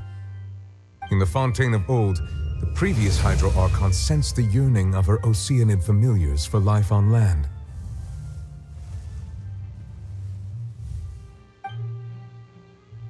The Oceanids were enamored with the beauty and romanticism of human beings, and wishing to have those experiences for themselves, expressed to the Hydro Archon their desire to become of a similar kind. However, even though water as an element is intricately linked with the power of life, the Hydro Archon, as one of the seven, did not possess the authority to create a new form of human life. Not one to give in, she eventually found a way to create permanent humanoid bodies for her familiars by appropriating the power of this planet's primordial sea. She poured primordial seawater into the Oceanids' blood vessels, creating humanoid mimics in the process. But if Fontainians were to ever come into direct contact with water from the primordial sea, the power within their bodies would escape these artificial restraints and return to the sea. As a result, their forms would collapse, and they would be reverted to their original forms as Oceanids. Of course, the Hydro Archon never received permission from the heavenly principles to create a new human race. And thus, the Hydro Archon and all of her creations came to shoulder the original sin of appropriating the power of the primordial sea. That is the true history of how the people of Fontaine first came into being. So we were all Oceanids before we turned into human beings? That's way too much information for me. I think I'm just going to pretend that I never heard a single thing. Wait, but if that's the truth, we can't let the Hydro Archon be sentenced to death. After all, her only sin was creating us. This really might be too much information for your regular Fontainian, but it does answer a lot of our questions. Alas, your hypothesis regarding the third and fourth stone slates was inaccurate. The slates' respective positions are, in fact, correct.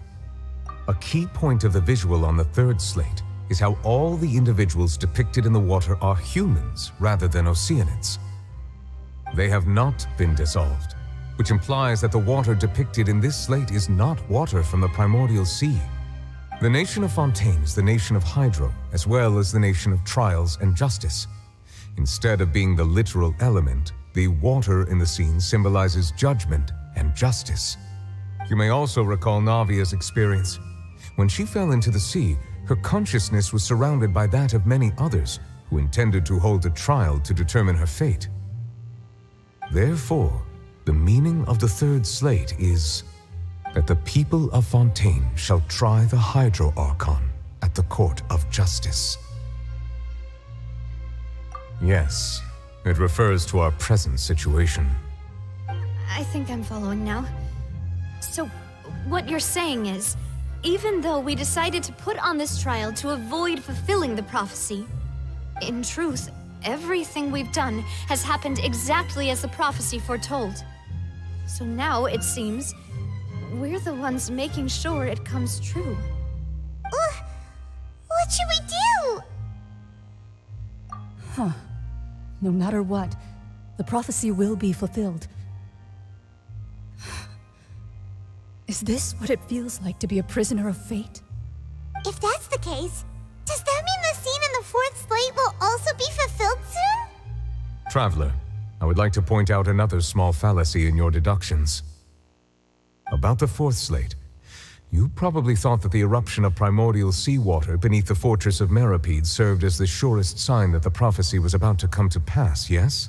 However, I believe that rather than being a sure sign, that eruption could in fact only be a small warning of something far worse to come. As for the root cause of the catastrophe, I believe you've already encountered it once before.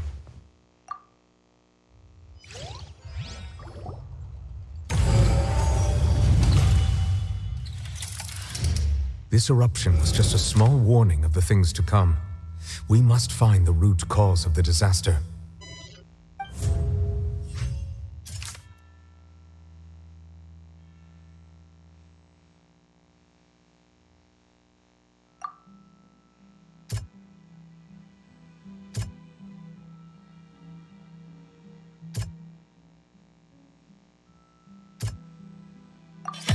It was both dream and reality.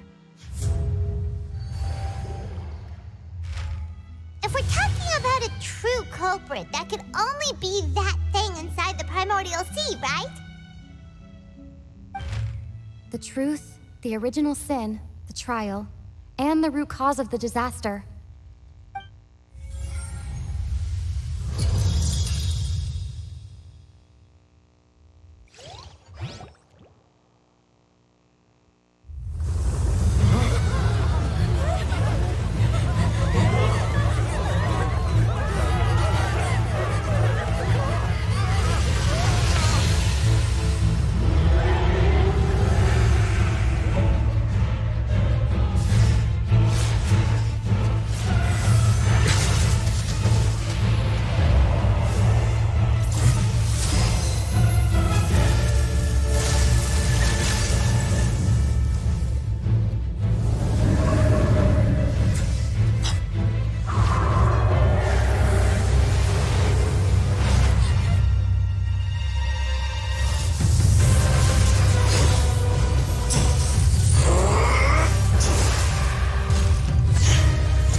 That was way too close!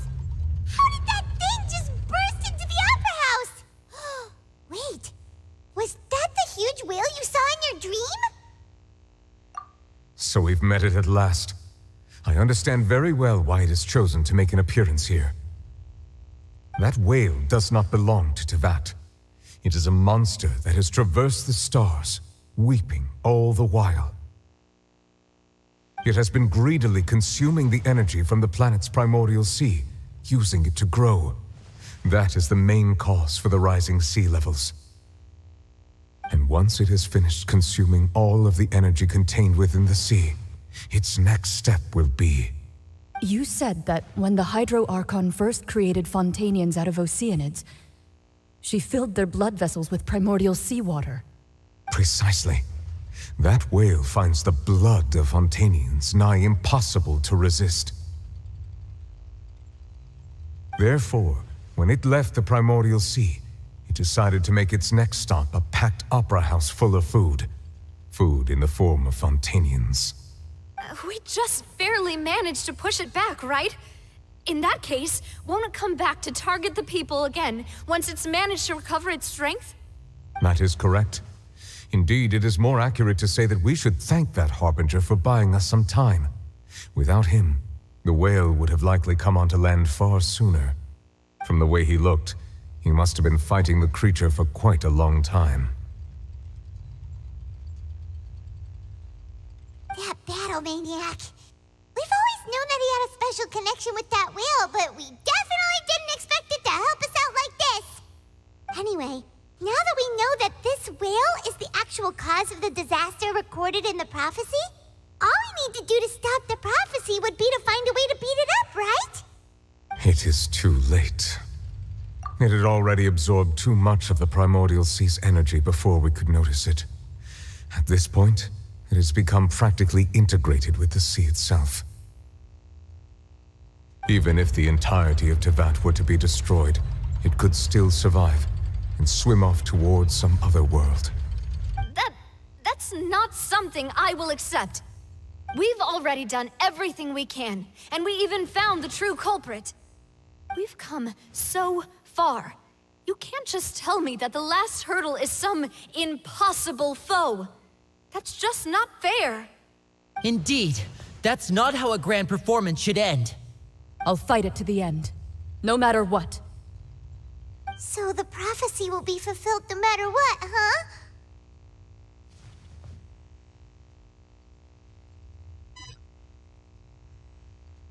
The prophecy. Yes, what has been prophesied will be fulfilled. You may view such things as the history of the future.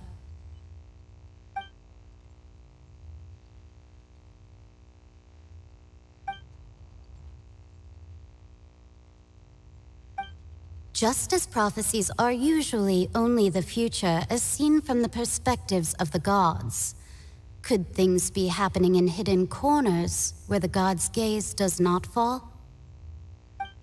Ultimately, fate shall serve as your only guide, no matter what will happen in Tevat's future. All you need to do is to play your part.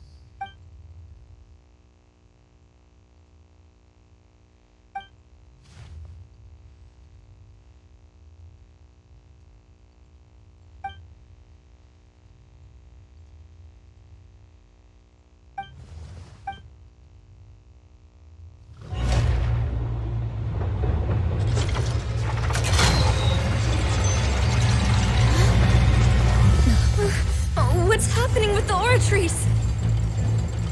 I believe it is preparing to carry out the death sentence.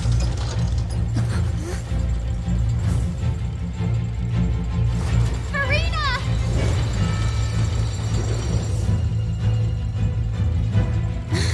No, I still need answers.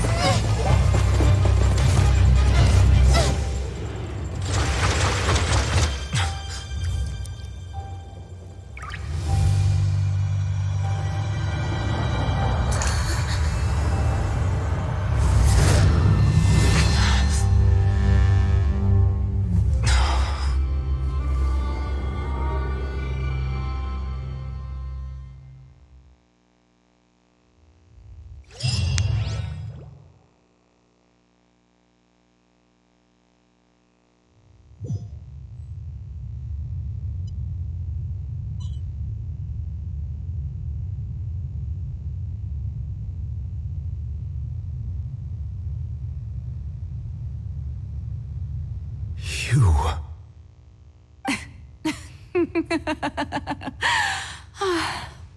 Sorry. That shocked expression on your face is just too amusing. I couldn't help myself.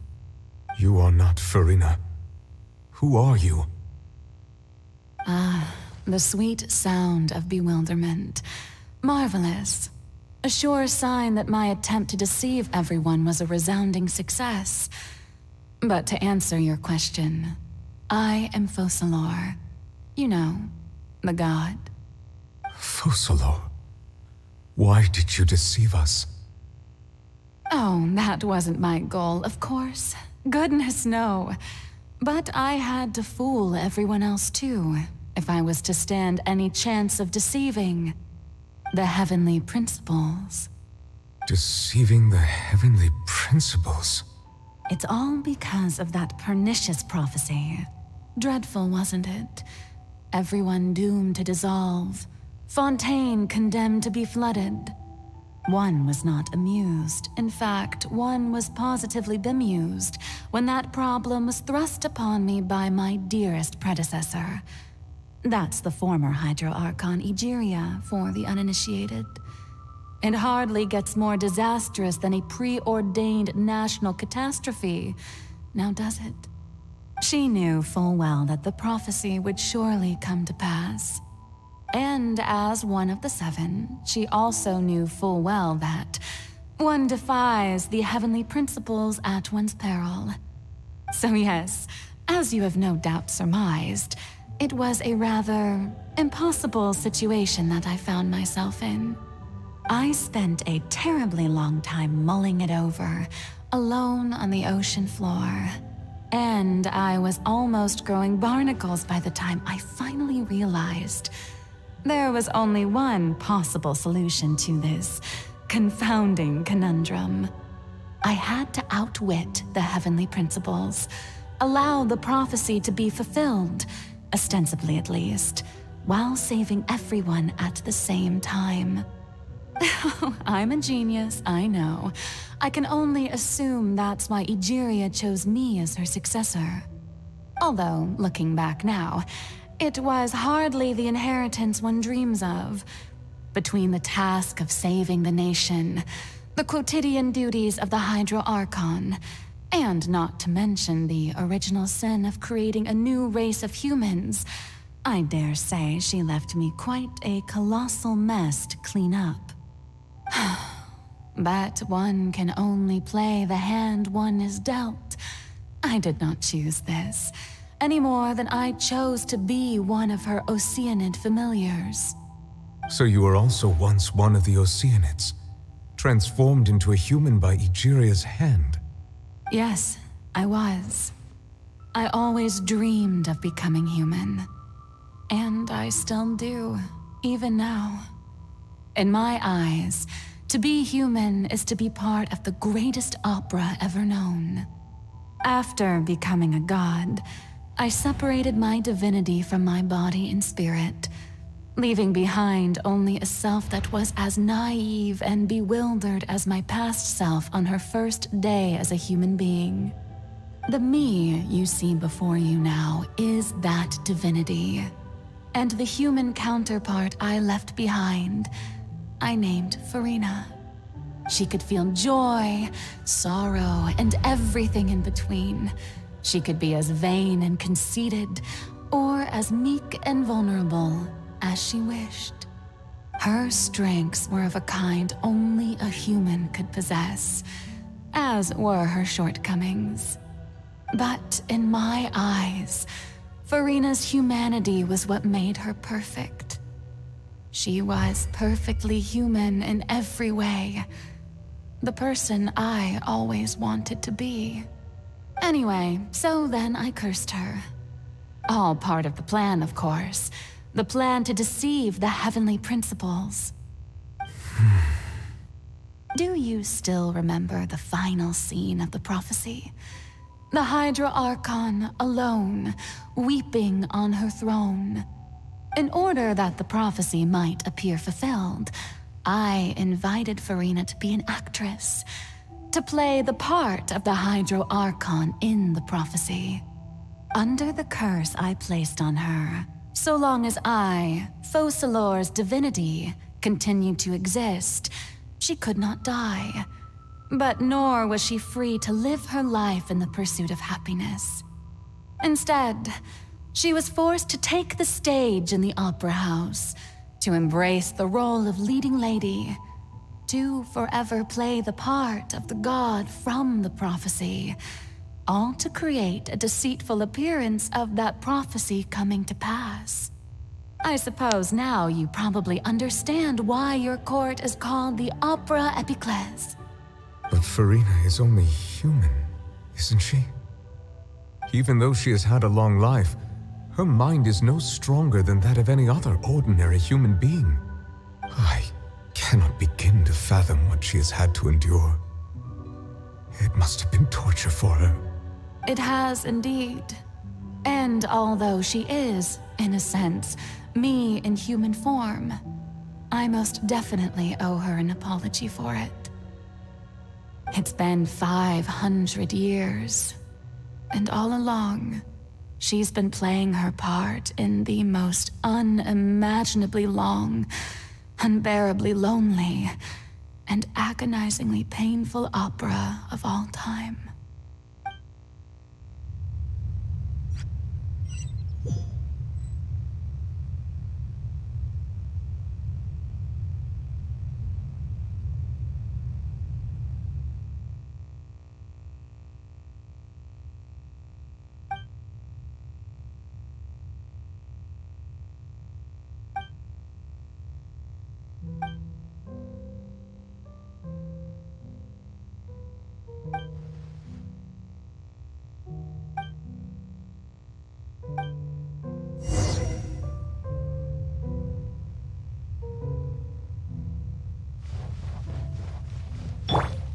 Crumble!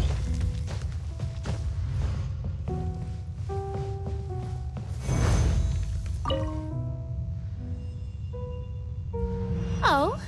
Who permitted to come onto the stage. Now, I understand your admiration for my august self, but I must ask you to keep to the rules.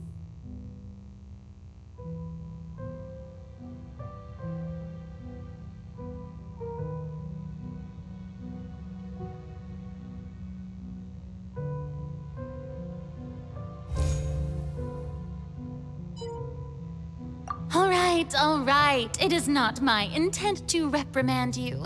There is no need to state your name. Just be off with you. Do not distract me from my performance. Oh, do not jest. Can you not feel it? I am Focalor. The eyes of countless Fontanians are upon me. I must, at all times, display the utmost elegance and nobility.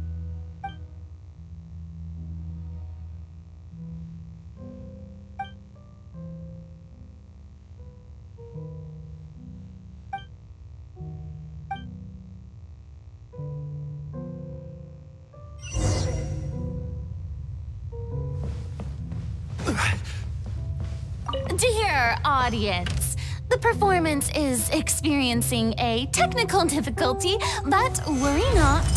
The guards shall resolve it soon enough.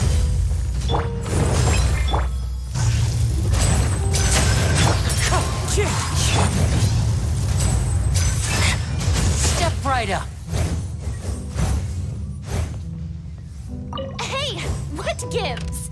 The audience is still watching me, you know. Guards! Wait, where are the guards? Guards!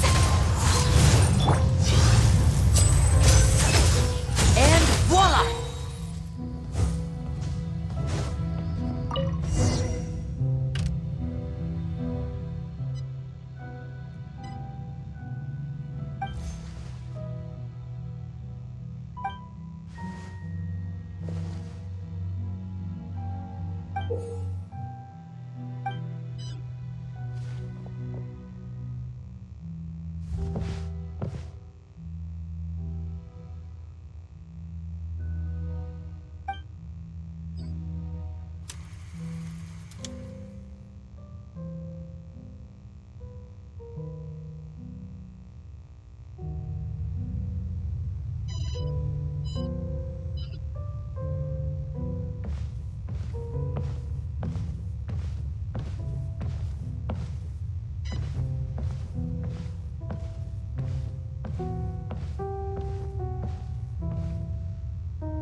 Furina. Furina. Huh? Who's that? Who's calling me? Where are you?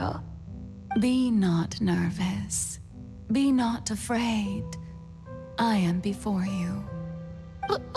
Wait a moment. You're near me? How can this be?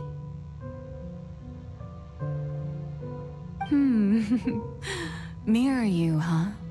You know what? That's not bad. Let's go with that. Mirror me? What do you wish to say? The prophecy. Have you heard of it? What prophecy? Oh, wait. I know. I think. I don't know why, but it's in my head somehow. The people will all be dissolved into the waters, and only the Hydro Archon will remain, weeping on her throne. Only then will the sins of the people of Fontaine be washed away. Oh, very good.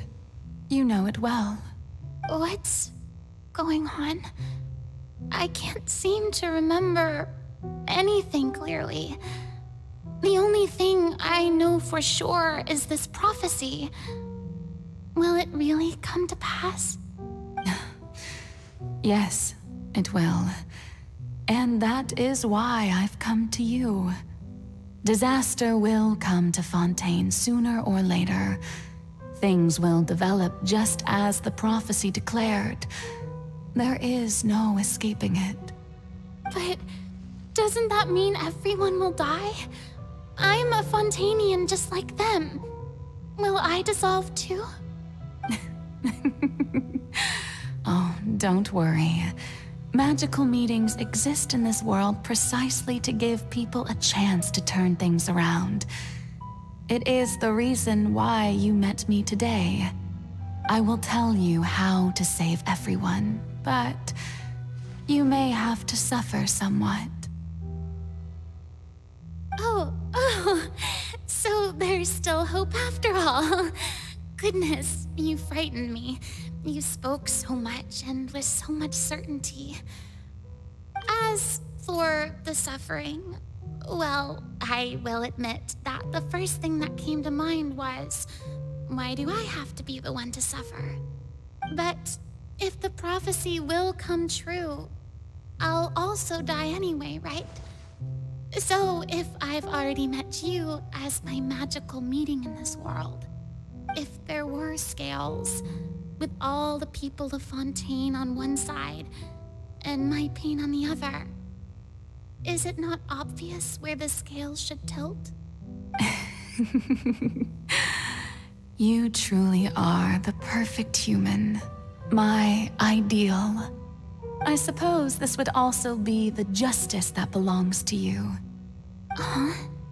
Don't worry, it's nothing. Listen well. Fontaine has just lost its Hydro Archon. I need you to play a role, that of the new Archon. Play as a god? That's right. You must begin a never-ending masquerade. You must never let anyone suspect your identity. If you can keep it up, then I shall have my way of defying this prophecy.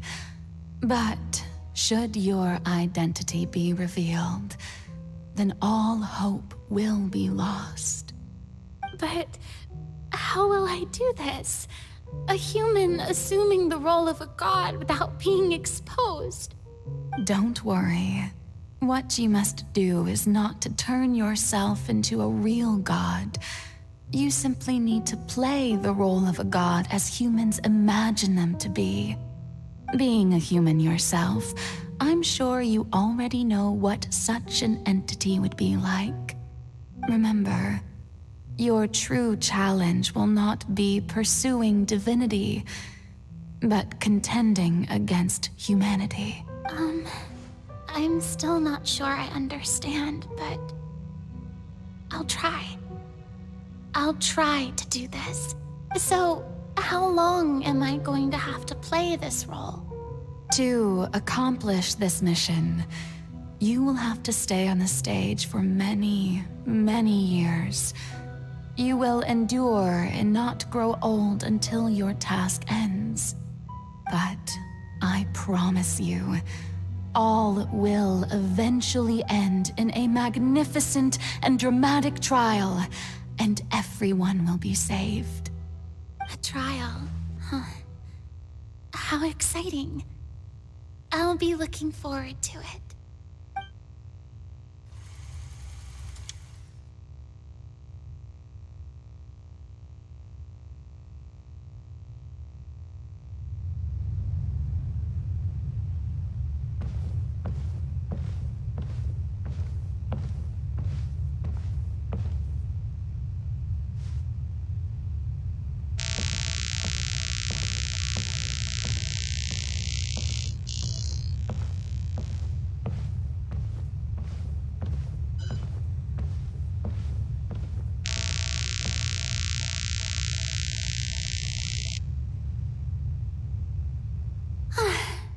The Maison Cardinalise has announced my accession, but this is my first time facing the people.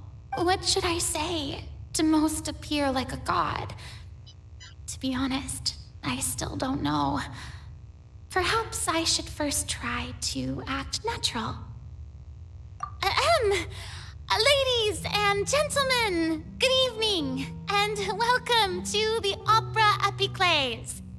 I'm sure you've all heard about how I have taken on the role of Hydro Archon. Indeed, I am Furina de Fontaine, your new Archon. In truth, I know little about becoming a nation's new god, but it will be my honor to guide you all. As the god Focalor, the god of justice, I shall do all within my power to lead you into an age of fairness and justice. Once again, thank you all for coming. If you should have any questions or suggestions, please send them to the Maison Cardinalise. The future of Fontaine will require us to work together, after all. This should do it. I thought I might stammer, but thankfully, I was able to convey my thoughts just fine. Okay, and next. That's the new Hydro Archon. Is this some kind of joke by the Maison? I would have thought that a being that surpasses humanity would be a bit more assertive. Hey, did you hear that? She even told us to send her suggestions there at the end. Shouldn't gods be all-powerful? She's being so modest. What's the difference between her and an ordinary person, then? If you ask me, perhaps the succession didn't actually happen. She might just be a maison-backed puppet. Wait, what's going on? Why is everyone suspecting me of being a fake? Oh, this is bad. If I get exposed here, there'll be no saving the people from the prophecy. Right. Mirmi said that I just need to play the role of a god as humans imagine them to be. Calm down, Furina. Think. What do the people want? How would they imagine a god to speak and act? Assertive, with a strong sense of presence. One who can dispel all doubt. That is the character I'm fated to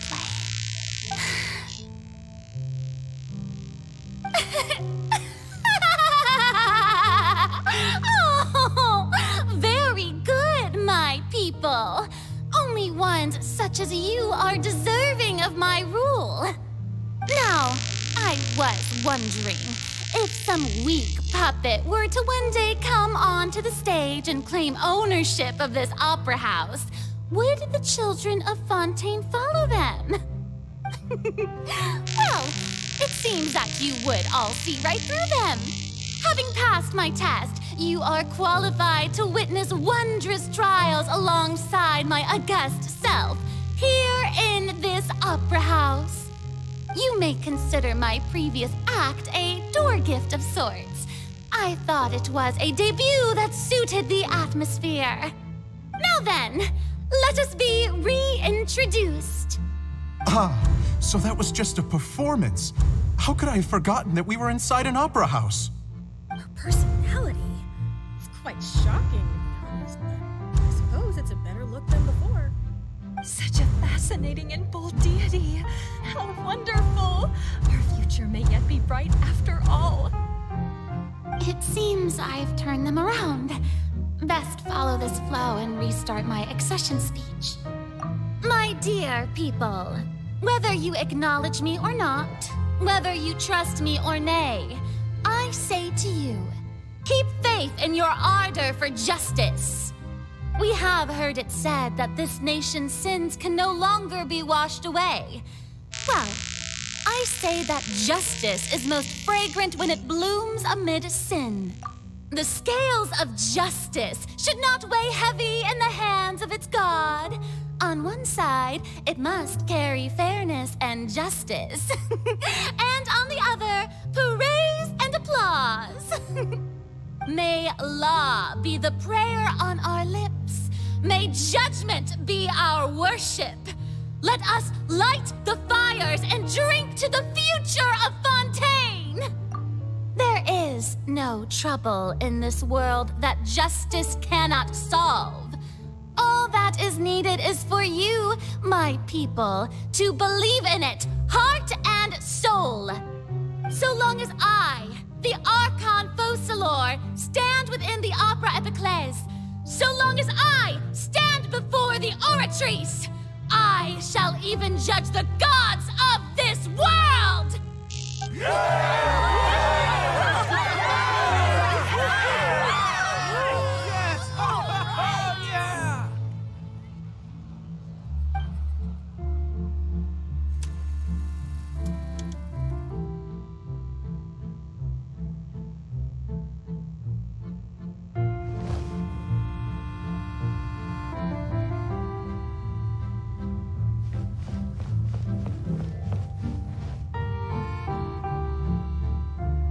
Lady Furina, here are today's case reports, as well as a summary of the follow-up for your perusal. Come now. Was I not just at the Opera House in person? Leave these kinds of things to Neuvillette. Besides, none of these trials were the one that I'm looking forward to the most. If I may be so impertinent, what kind of trial are you truly looking forward to? A magnificent, dramatic, and wondrous trial. A trial to end all things. How could you hope to understand? That's true. I fear I lack the ability to grasp your divine thought, Lady Archon. No need for fright, and do not take what I said before too seriously. Go now, do your duties. The trial I await. It will come one day.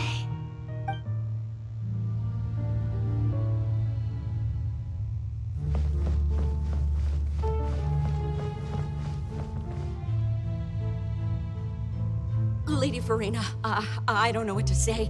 Thank you for agreeing to see me. No need to thank me. Or rather, thank your own sense of perseverance instead. Long have you stood in line to meet me, have you not? Oh, I'm afraid that's just an inevitable consequence of my divine charm. All right, Deoteria, is it? How is your son's illness? You remembered me, and you knew of my family, too. He is doing much better now. In fact, he is far more of an ardent believer than I. He was the one who forced me to seek an audience with you, and to bring your words back to him. Oh, good. Very good. If this should happen again in the future, please do not hesitate to come and tell me. Going down to citizens' homes every so often, while not usual practice, should serve as a fine change of pace. You're such a gentle and wise God. Thank you once again, on behalf of my son.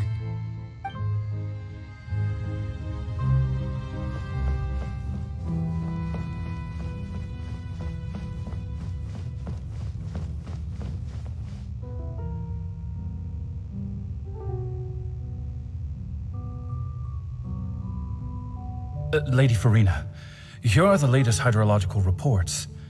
As for the specific parameters you asked to take note of, I'm afraid things still don't look good. I see. It's as I thought then. As your god, I did already expect this, but I wanted to see how far your human wisdom would allow you to analyze it. All manner of signs indicate that the prophecy will still come to pass. Forget it. That's not something you need to worry about right now.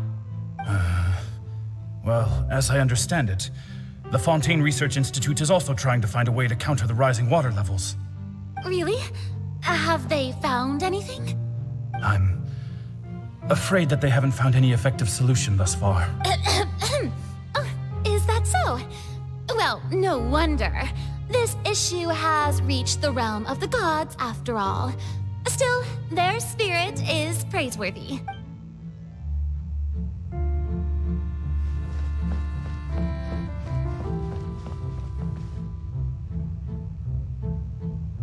The day is finally over. I haven't had a moment to breathe this whole time. But it's good to see that everything's getting on track. There are no longer any voices of suspicion. Maybe this is fine.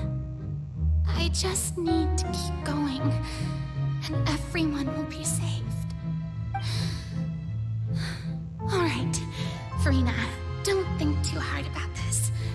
You need rest. Tomorrow's a new day.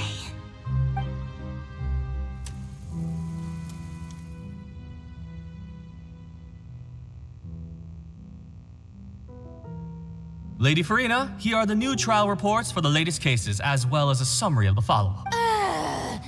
There'll be no need for that. I've seen them already. There's no need to go back over scenes I've witnessed in person before. Lady Furina, waited. Indeed, my dear, loyal citizen. This joyous moment is an honor for us both. Lady Furina, we're detecting significant hydrological anomalies near Poisson. Understood. Keep monitoring. Keep me informed should anything come up at the Institute. I don't think I let anything slip today. I must show the people that there is nothing to worry about. I just don't know when these days will end. I feel utterly exhausted. Best to rest early today, too.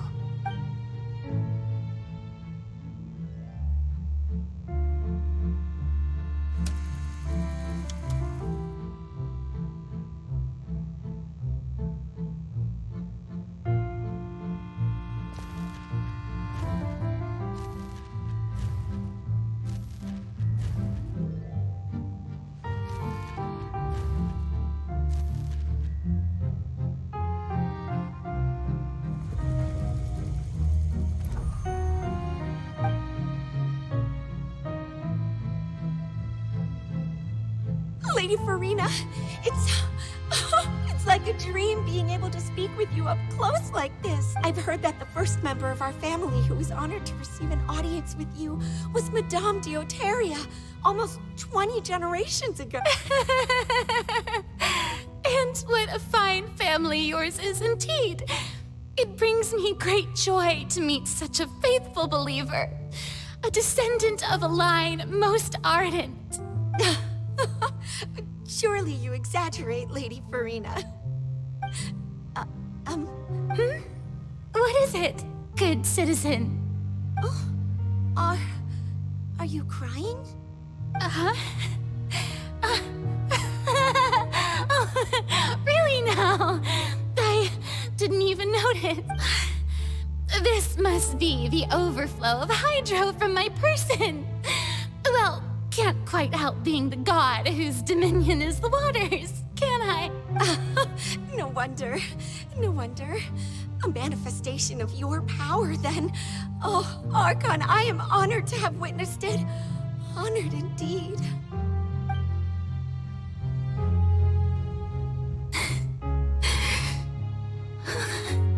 So interminable.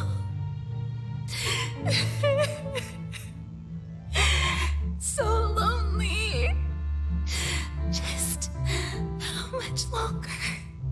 Hundreds of years must have passed by now. Perhaps the show must go on for hundreds more. I never imagined that it would hurt so much. Have I reached my limit? No. Perhaps I reached it long ago. Today I didn't even notice my own tears. I want to tell someone, anyone, about this. But would that not destroy all I've done so far? I've conducted so many investigations across the centuries. But there's not even a sliver of hope that we might break the prophecy. All I can do is keep heart. I must maintain this act. It is the only way to save Fontaine. Please, mirror me. You have to succeed.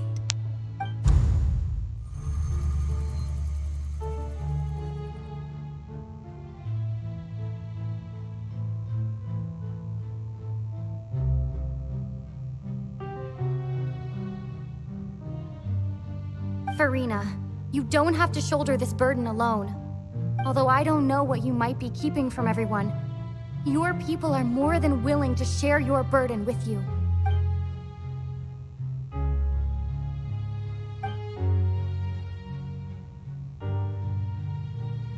Share my burden. That's impossible. It was fated right from the start that this would be my duty alone. But even if your burden doesn't need to be shared, you can still choose to confide in someone. Just share it with me. I'm what you'd call a witness. A witness? Yes, I've heard that you came to Tevat from beyond the stars, yes. In other words, you never belonged here. And if Tevat is, in its entirety, a show on a stage, then you're just a spectator, aren't you? If that's the case... She's right. I could confide in her, couldn't I? But if things don't play out as expected, the people of Fontaine will be the ones to pay the price. No, Furina, you shouldn't be selfish. But what if it's really all right? Furina, you've worked so hard for so long.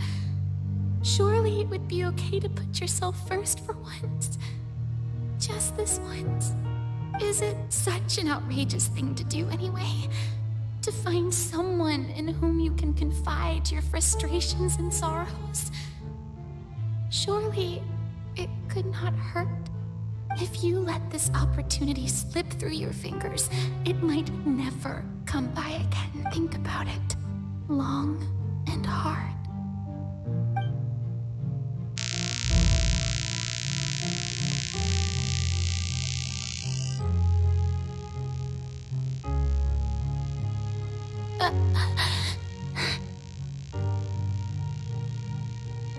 No, I have nothing to say.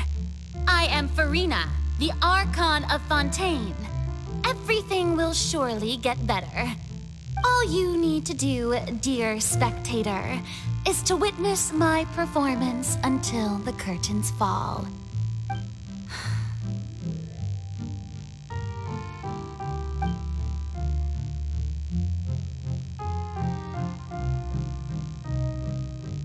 Fine.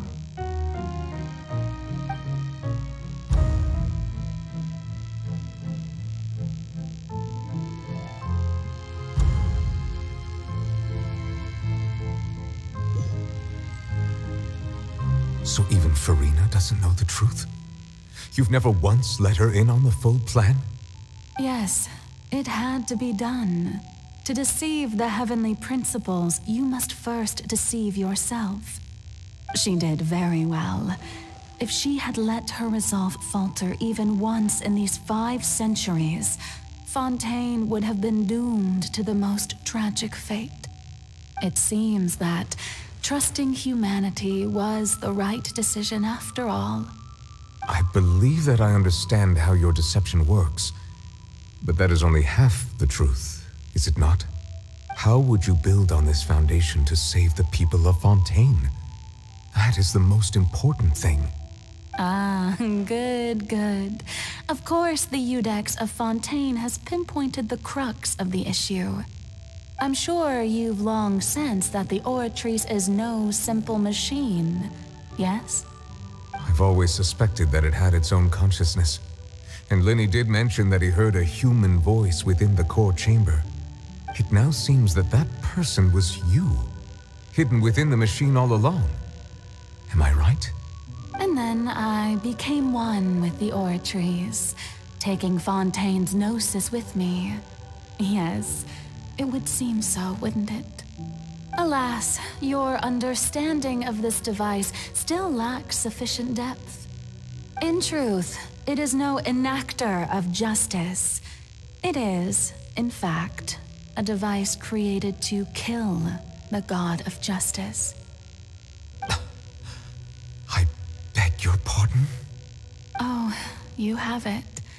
And to be more precise, not only will the Oratrice take down the god of justice, it will also take down the divine throne upon which she has been placed. I mean, did you think I would be the sort to enjoy peaceful repose while Furina suffered? My work over these last 500 years has been to constantly accumulate indemnitium within the Oratrice. But really, Some have already discovered that only a small fraction of the energy generated by the device was ever used to provide power to Fontaine. The vast majority had to be, accumulated to enact this death sentence. It was all a part of your plan then? Both the trial and the sentence? Indeed. This power, accrued over 5 centuries, could have sustained Fontainians for millennia had it only been used for that purpose. Almost all of it has now been stored within the oratories. But only power of this magnitude could hope to destroy the Hydro Archon's divine throne, shaking the rules established by Celestia and breaking through the institution that is the Seven. So the Oratrice's call for death was for neither Furina nor Focalor, but for the Hydro Archon. The destruction of that divine throne. If I do not misunderstand your intent, you must be... Returning what's rightfully yours to you, of course. In other words, this was all done to return the authority of the Hydro Archon to the Hydro Dragon of this planet. But...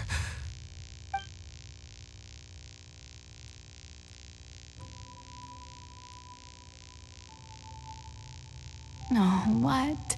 Getting sad again, are we? The authority of the ancient dragons shall soon be yours once more, O Hydro Dragon Sovereign. And this is the face you make. All you've done throughout the years is just so you can sacrifice yourself at the very end. I've never quite seen it that way, you know. Even now, I'm quite pleased at how well my deception worked.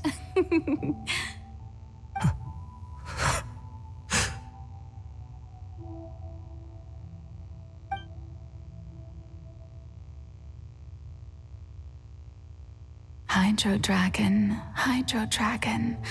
don't cry. I must say, had it been within my rights, I would have loved to judge the heavenly principles themselves. Were they not guilty of essentially the same crime? Egeria stole the power of the primordial sea, and the heavenly principles stole the power you ancient dragons possessed. I, for my part, am the god of justice. And is it not just that your original powers should be returned to you? Speaking of justice, I have always believed that justice lies in the process of pursuing human existence itself.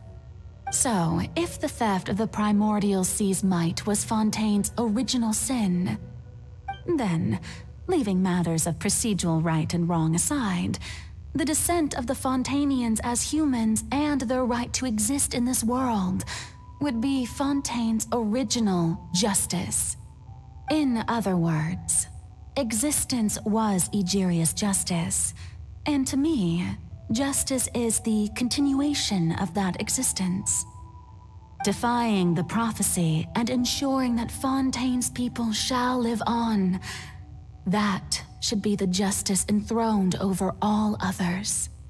At this point, we, whether it be myself or all other Fontainians, have shouldered the burden of this sin for far too long.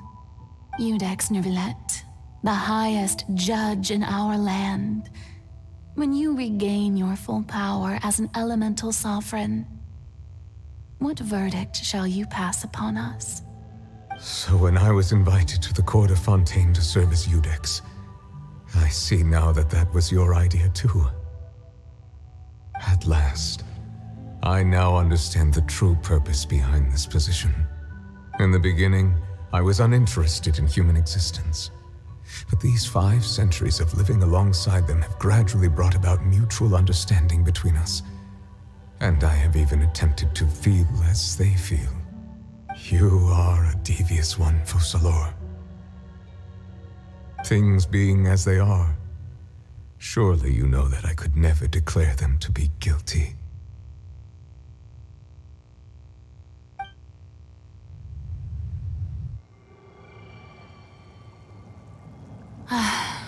The hour of my execution is almost here. For the sinner, the curtain call has come. I know I may not sound it, but faced with death, I find myself a little afraid. Perhaps this is one thing both gods and humans have in common.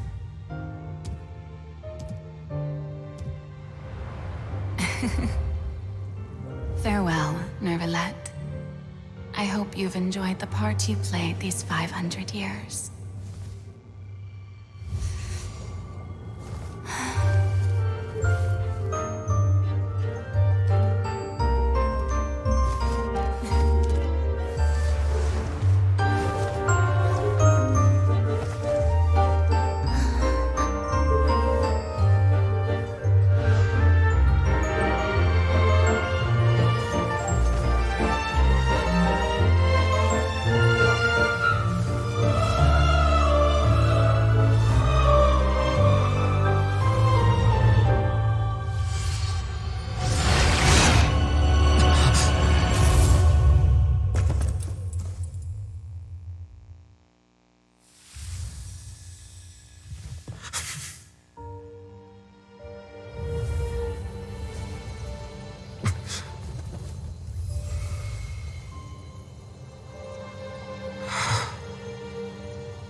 Ex Nervalette, hereby declare, people of Fontaine, your sins are forgiven.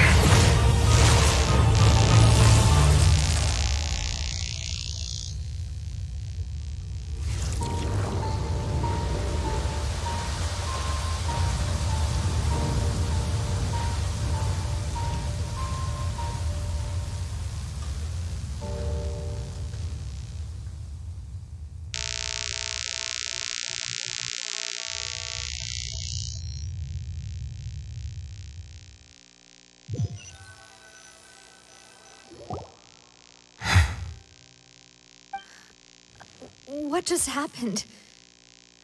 Has the death sentence been carried out? Was that bright light some sort of misdirection? I have a feeling that something huge just happened. But since we're all still alive and haven't been dissolved, I assume whatever happened was good for us. It's time to end this. We must mete out punishment to that beast. But didn't you say just a moment ago that it can't be defeated? I have gained the strength sufficient to deal with it. Through certain means, I now have the ability to separate the power of the Primordial Sea from that creature. We should seize the opportunity to pursue our quarry. Traveler, now that the oratories can no longer function, I require an executor to help me mete out justice, the root of the calamities befalling Fontaine, the beast that enacts the prophecy. Its name is the all-devouring Narwhal. Come with me, traveler. The hour of execution has come.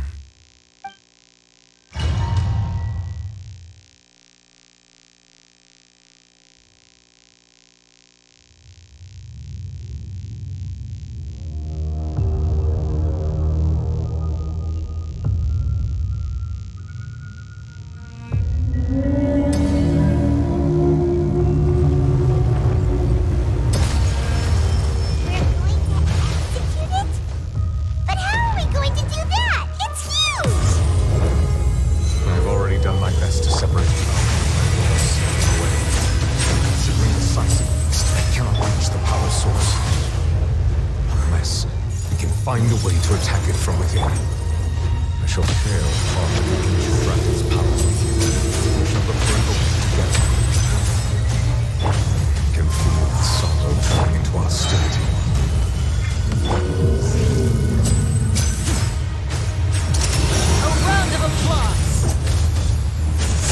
Rider! Gather! One with wind and cloud! Over here! Let the magic begin!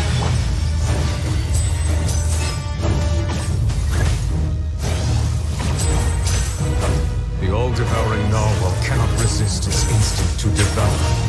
Continue to trigger its hostility. Chance will present itself. Solidify!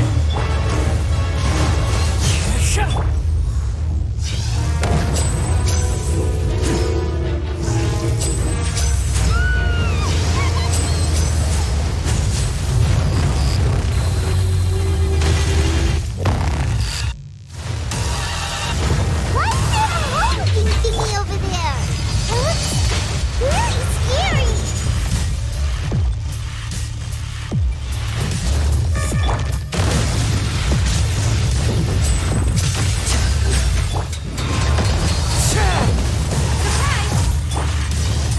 I have granted you my protection. Do not fear. Seize the moment and use my power to suppress its root from within.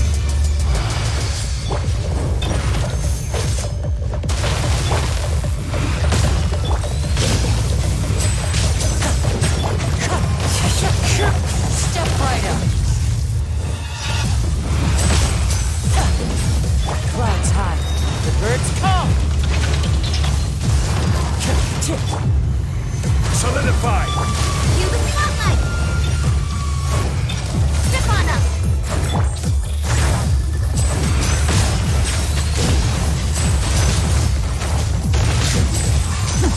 And voila! Let's get this show on the road!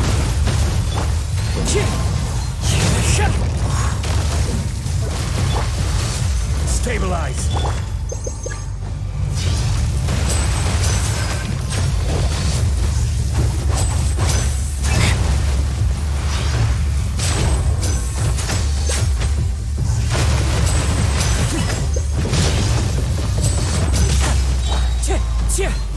Fallen leaves, adorn my night!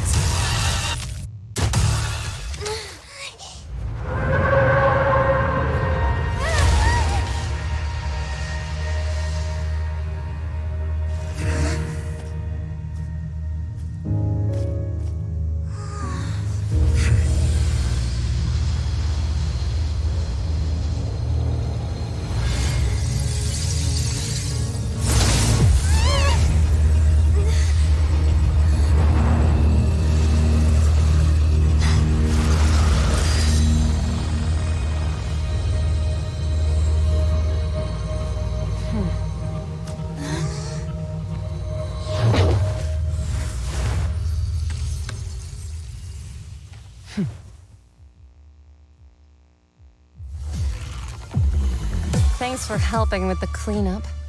Should have been my job, but... oh well. It was just supposed to be a short private training session for me. I didn't think that my disciple and my master's pet would start brawling in the meantime.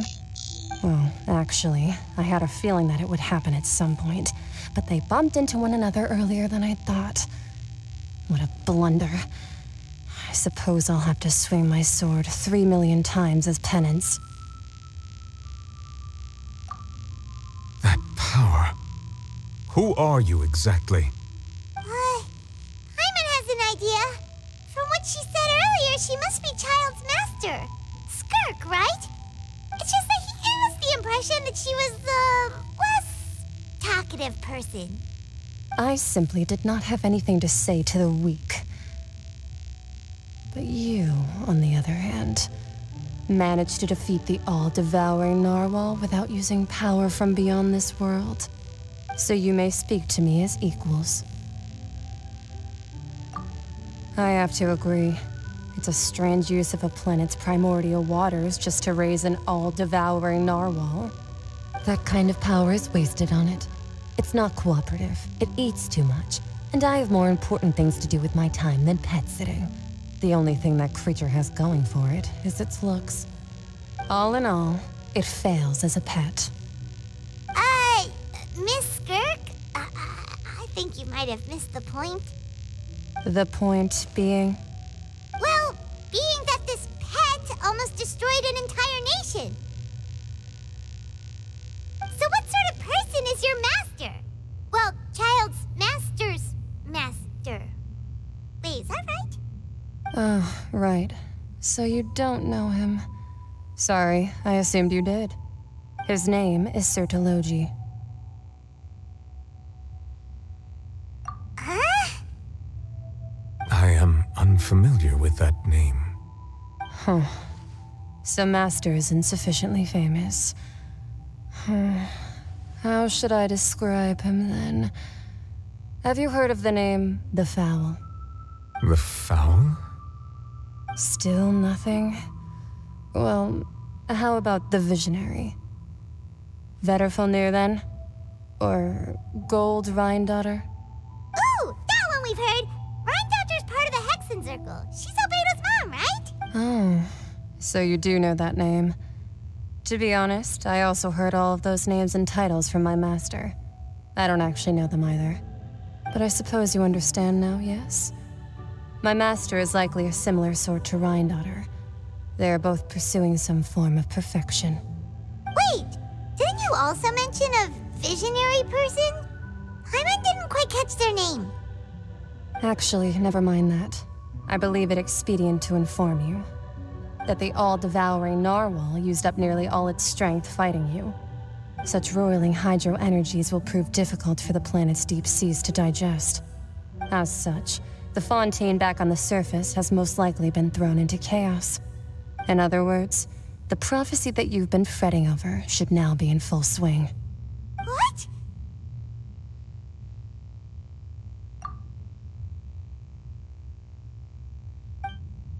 Not to worry. Focalor has already managed to deceive the heavenly principles.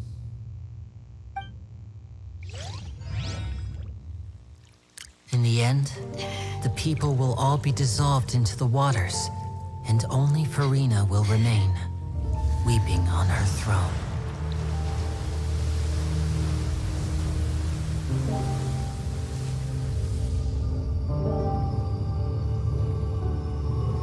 Only then will the sins of the people of Fontaine be washed away.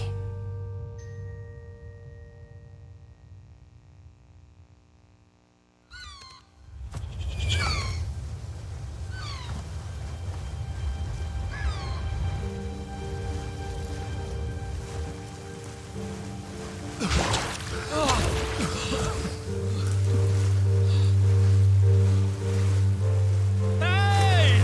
Help! Over here!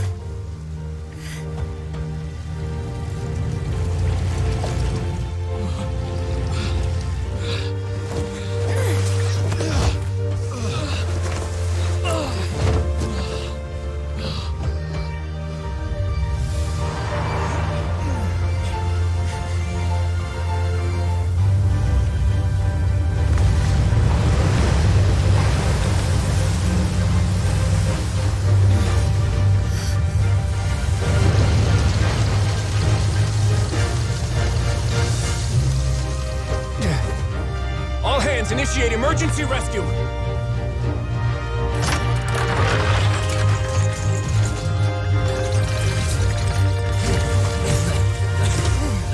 Hurry!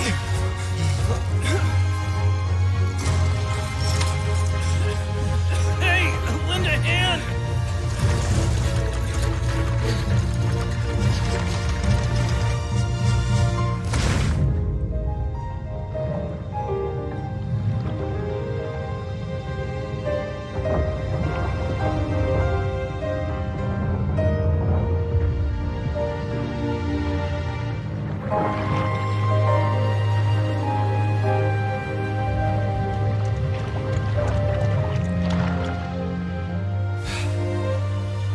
Look!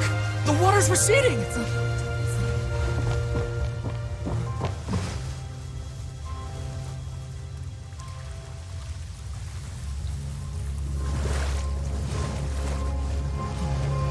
a miracle! Water's receding. We didn't dissolve. The prophecy was wrong. The prophecy was wrong.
Poisson to meet with Miss Navia, spokesperson of the Spina di Rosula, and we spoke about Poisson's present and future. Old soil can still give birth to new bloom, Miss Navia stated.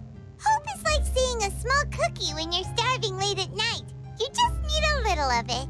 Skyship Winglet, boon or bane of the Fontaine Research Institute. The various disputes that have arisen on account of Mr. Edwin have suddenly become a shield over the Institute, with Jurier turning out to be a once overlooked hidden gem. People always call the first researcher mad, but few know what to call the second. And should that latter person achieve a miracle, they would find it all the harder to find a word with which to classify him and his team. Wow! Paimon barely recognizes the people in the reports. Are those really Jurier and Navia? They sound like real big shots. What do you think? Pretty enthralling, huh? The Steambird's idea was pretty simple. With the disaster just having passed, we would print a free edition packed to the margins with good news to calm people down. The value for these big scoops lies in their inevitable follow-ups. We'll publish further reports and go into the stories behind those people. Edwin's assistant, Jurier, created a true flying ship, while Navia is leading people in the reconstruction of their home. I'm sure that these stories could draw even your well-traveled eye. Paimon's curious too! Wait a minute. Didn't we watch everything? And that's exactly why I'd like you to come conduct interviews with me. You're the best incubators of news, if you haven't noticed. And also, with you around, I'm sure I'll get to see... Are you sure? Hasn't he turned you down several times already? Oh, this time will be different. Come on, let's head to Poisson first, and then make a trip to the fortress. There are some things you'll only know when you get there.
Navia!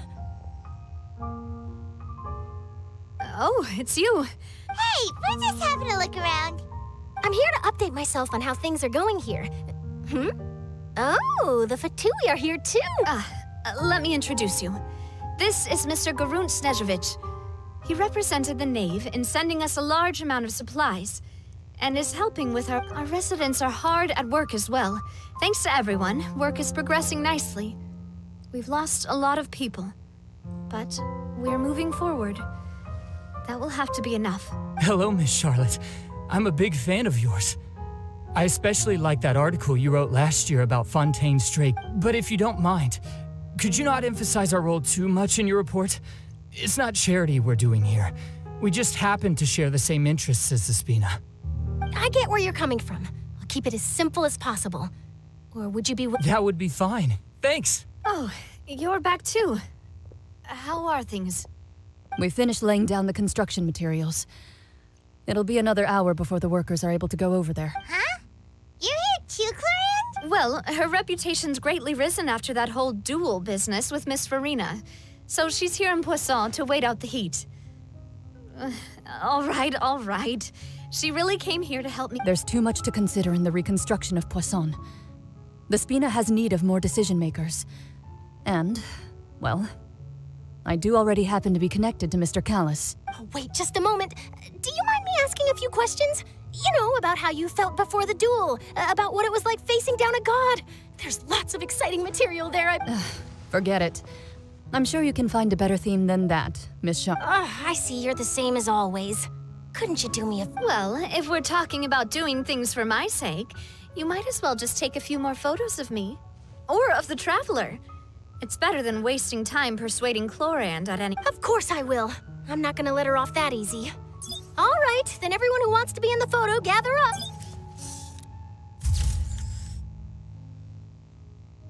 How did it go? Was it a good shot?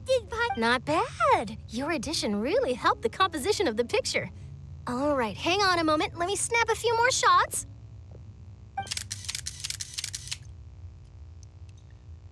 All right, that should do it. I'll be back here later anyway, so let's call it a day.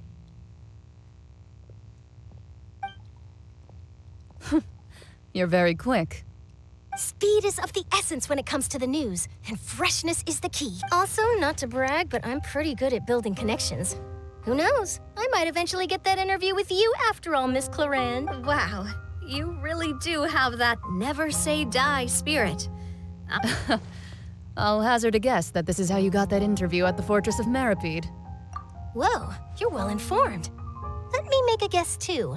I asked Sijuin who told Monsieur Nervillette, and he told you, right? That's a very complete information chain. In truth, all Monsieur Neuvillette asked me was, when did the fortress become so friendly towards the media? I told him that it was best not to speak too soon. There's no guarantee that Ridesley will make a personal appearance. You're right. I've got to treasure every moment I have with them. In which— Stay safe now. And tell me if you hear anything interesting.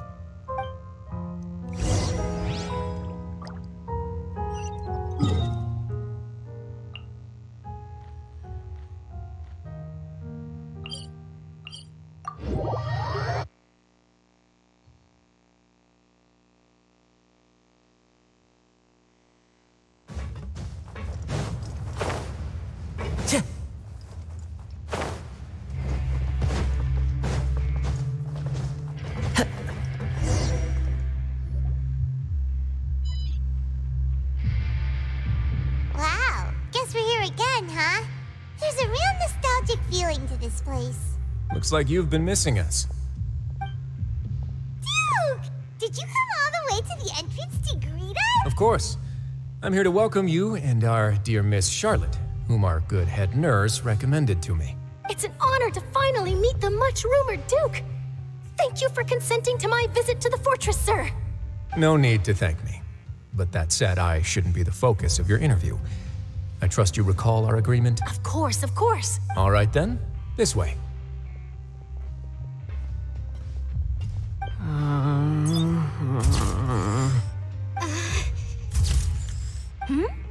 Hey, no need to be so nervous.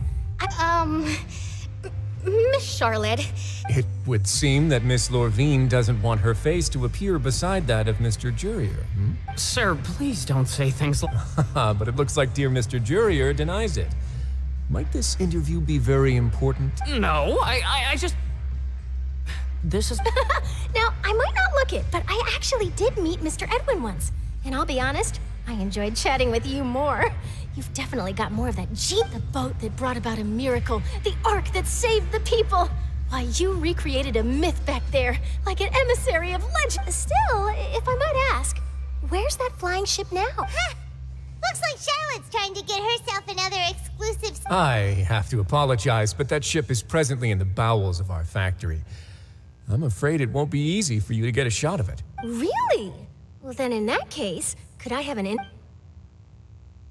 You already know my answer, I'm afraid. Best you interview our head nurse instead. Or perhaps you'd like to take another photo of this couple of researchers? Did you really have to use the word couple? Well, then, 2 solo photos will... Is my hair messed up? Please, someone help me have a look. Things sure are getting pretty lively here. Oh, seems like everyone's here. Would any of you like to try... See... Hey, Miss Charlotte. Why don't... Sure. Come on, Miss Sue. Sure. Do I have to smile? So, how have things been at the front? Same old, as you can see. Fontaine's undergone some changes, but this place is still more or less the same. Other than that flying ship, it got a tad too much attention, I think. That's why I decided to let the interview go through.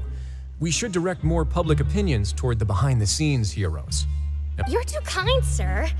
I believe that you too should have your day in the sun. No. I'll just leave the spotlight.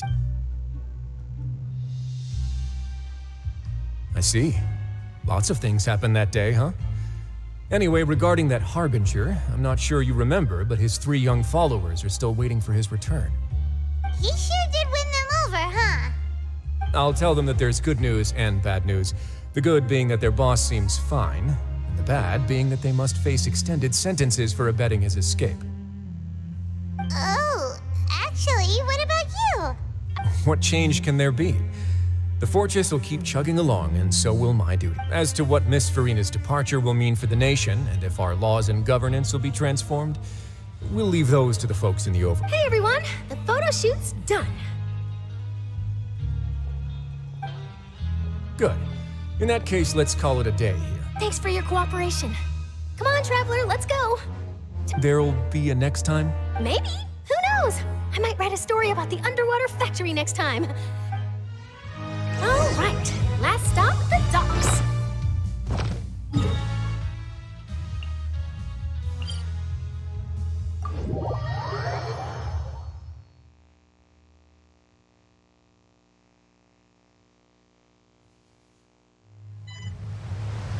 Time to go.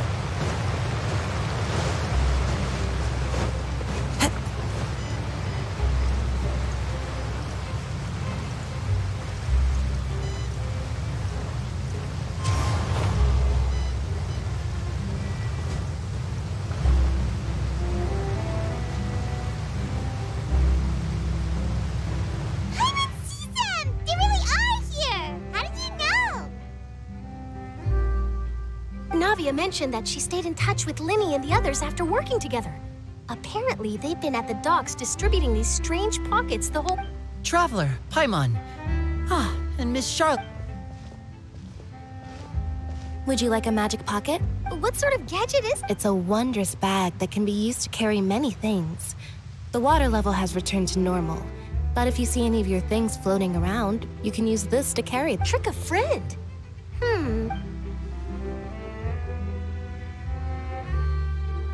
You could just make a friend like Fremine here. Isn't that right, Fremine? Is this what you meant by... To be honest, that sounds pretty sweet. Could I have your contact? You sure are working hard to help Fremine social. He was the one who proposed doing this. He even wants to assist in our magic show. Yes, I was planning to first introduce Pear as an assistant, and later Fremine himself. In the future, I think— That said, would anyone want to see a diver escape underwater? Oh, it'll work out. Every journey begins with the first step. He'll become a part of our show event. Lynette, could you come over? Got it. My, that Charlotte is rather perceptive. She got rid of everyone the moment she realized I had something to say. Father says that you did a great deal during the latest events. That's all right. We were more than happy to help. Oh, I guess you haven't heard. Well, after Lady Furina left, Father and Monsieur Neuvillette opened negotiations, during which he gave Fontaine's Gnosis to her as a diplomatic gift. A diplomatic gift? A gnosis? Yes, I was quite surprised at first myself. But when I thought it over, there were actually a number of things going for it. It could have been done as an apology for the incident with Lord Child, or as thanks for his help in tying the all-devouring narwhal down. Furthermore, Father did also lend significant aid. That's true, but this is a gnosis we're— I would agree, but I've also heard that it seems that Monsieur Neuvillette has had a significant change of heart regarding— So there's some reason for this that only Neuvillette— I suspect you'll have to ask him about that yourself. Ah, yes, speaking of which, I did— Isn't he real busy and stuff? But back to the topic. The gnosis was given to the knave, right? What about Child? They say that he's returned to Snezhnaya to recover from his wounds. I hear that the recent disaster really did a number on his health. That's true. When you think about it, we've had loads of run-ins with the Fatui.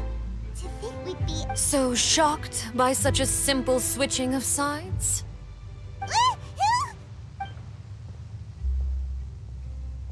Father! Well, well, what do you know? Come to the docks to see how my children are doing and meet the Traveler by chance. Please do not pay my accomplishments in Fontaine too much mind. I would have done them regardless. Are you going to take the Gnosis back to Snezhnaya? That is our duty as Harbingers, yes. Don't be too preoccupied with sides. The goal of the Fatui concerns not a single place or person, but the entire world. With such a grand goal in mind, it is inevitable that we must wear many masks. Switching my masks is something I've always done. Well, that depends on many things. No one truly knows what the future holds. What good is honesty if you can't rely on it forever? As for you, I very much look forward to our next collaboration. Good things cannot be achieved alone, and you've proved yourselves to be great partners. A vision? All right. And that's a wrap for me. Huh? You... Greetings, Miss Journalist. Hello. If I'm not mistaken, there are... That is correct. So forgive me, but I will not be able to serve as a subject in your article. However, feel free to write as much as you'd like about our... I will. The sea breeze is quite pleasant. Farewell, Father. Oh, she has such an intimidating presence. I didn't even dare to take a picture. Thankfully, I've already wrapped up all my pre-scheduled interviews. Don't be too nervous. Why don't you take a magic pocket before you go? Here, Traveler, Paimon, you take... To move things about? That's right. Funny.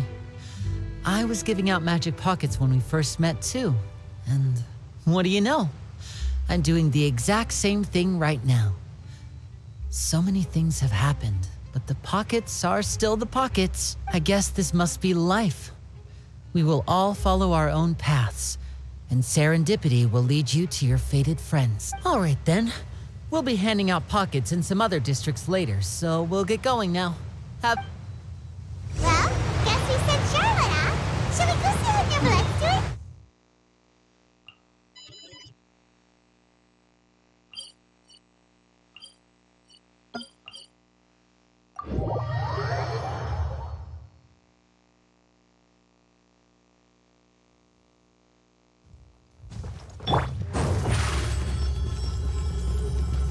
Over here!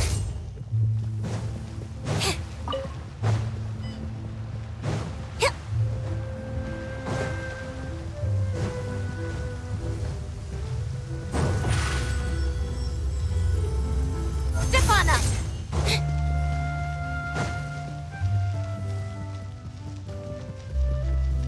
The entrance to the fortress! Ooh, he really is there! Over here!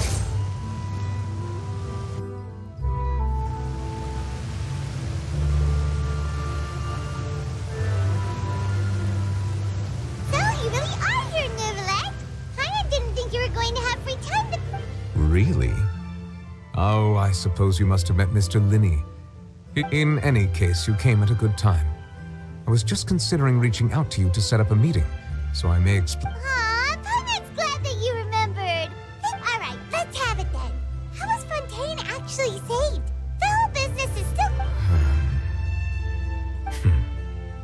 It is strange how words can often leave a bitter taste in the mouth when it finally comes time to say them out loud.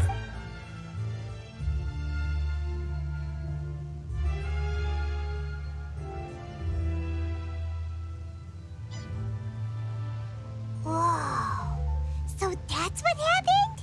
Focalor destroyed the divine throne of the Hydro Archon and restored your power to you, transforming you into a fully fledged elemental dragon sovereign. But Paimon still doesn't quite get what you did to save the Fontainians from disaster. For me, the authority of the ancient dragons refers to absolute control over the hydro element.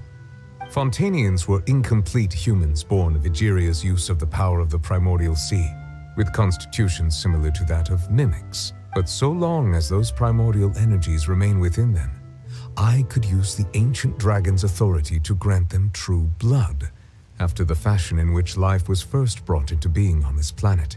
In other words, when I gave my verdict, Fontainians became true humans, and thus would naturally no longer be dissolved by water from the primordial sea. Focalor must have counted on you to make that decision as well. Your verdict was the key to making the prophecy appear to have come true while saving everyone. Yeah, and in a manner of speaking, Focalor finally managed to fulfill the original Hydro Archon's wish to turn Oceanids into real people too. It seems from your expressions that you still have more things you wish. Whether it be by sentiment or reason, that should not have been enough to consider him the root cause of the disaster. At most, he would have had tangential liability.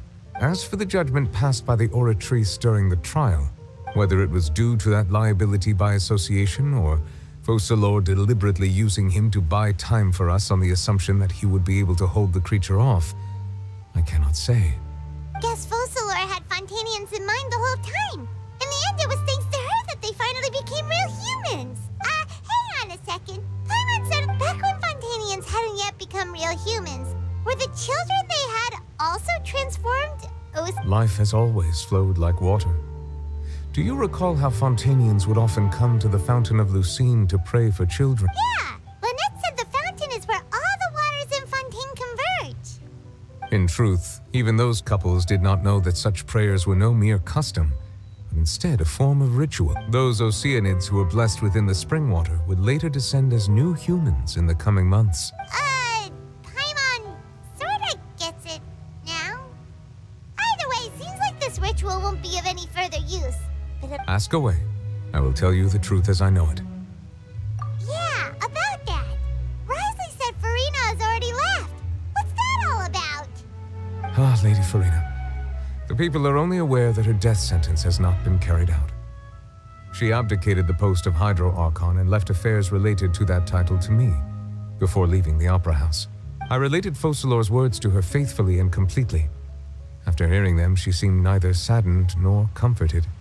She simply said that she was tired and needed to rest. Having said that, she then packed her things and moved out of the Opera House, not unlike how an ordinary person might. But she's still got a place to stay, right? You need not worry. I will make arrangements to ensure that she will not want for food, clothing, board, or travel. In truth, I am somewhat happy for her. The wear and tear on her spirit will, of course, take time to heal, but now that she no longer has to play the role of Focalor the Hydro Archon, she can finally lay down her burdens and lead a normal life. What about you then? What are your plans now that you've regained your full powers as the Hydro Dragon? After Focalor passed on, the Oratrice also ceased to function. This matter will directly affect our trials. After much careful consideration, I've decided to take over its role in our courts. From now on, I shall hear cases and pass verdicts by myself. Looks like you're still considering stuff from the perspective of the Uda. As an elemental dragon, there are indeed many things that I must do. But this power and this duty, in a manner of speaking, you could say that both were granted to me. As such, before I attend to my other responsibilities, I must first and foremost continue to serve Fontaine as its highest judge. The duty of the Hydro Sovereign and the duty of the Udex shall coexist within my person. Additionally, the Hydro Archon's departure has brought about another problem, which is that the Opera House shall no longer produce indemnitium. That's true. That power was derived from the people's faith in the Hydro Archon. Wait, but the various mechs and machines in the city are all still okay. Where are they getting their energy from? As I am now, I have full command over New Musia, and it can serve as a complete substitute. Another reason why I cannot quite leave Fontaine immediately. Wow. This ancient dragon's authority stuff is really quite useful, huh? Ask away. I will tell you the truth as I know it. Oh, that's right! They say you've given it to the knave as a diplomatic gift or something! Leaving aside their intentionality, the two Fatui Harbingers have indeed done much for us during this crisis. Their sole remaining goal in Fontaine, at least at this point, would seem to be the Gnosis. The Oratrice has ceased to function. The Hydro Archon's divine throne is now no more, and I do not need the Gnosis's power. As such, it has lost all meaning for Fontaine. If the Fatui have impure designs, we might as well accede to their request now, and avoid unnecessary conflict. potions. Paimon thought you were just giving it to them out of gratitude to the knave and as an apology to Child. Ask away. I will tell you the truth as I know it. You will soon be heading to Natlan, I presume. I'm afraid that I have little talent as a travel guide, so all I can do is tell you what I know about that land. As far as I'm aware, Natlan can be said to be a nation of dragons. A nation of dragons? No, I suspect that I would not find myself welcome there. Unlike ancient dragons such as myself, the dragons of Natlan have undergone long years of development and evolution. Large numbers of them have entered a form of coexistence with humanity. Natlan is also the nation of war. War ravages those lands like an undying flame. There is one other piece of information I got incidentally from my negotiations with the knave that I believe may be useful to you. The harbinger known as the Captain has thrown his hat into the endless ring of war. The Captain. Sounds like a real tough customer. Seriously, everywhere you look, there's a Fatui harbinger doing their... I suggest that you fully prepare yourself before going to Natlan. In the meantime, Fontaine's doors will always be open to you. Ask away. I will tell you the truth as I know it. Hang on a sec. Paimon still got a... When we spoke to Linny earlier, he mentioned that your attitude towards giving away the Gnosis had cleared. We guessed that there might be some reason for it that only you were... No wonder the House of the Hearth is the Fatui's intelligence division. They are certainly sharp. So regarding this specific issue, I was just getting ready to share something with you. In truth, I exchanged some further words with that lady named Skirk after sending you two back to the surface. It went something like this.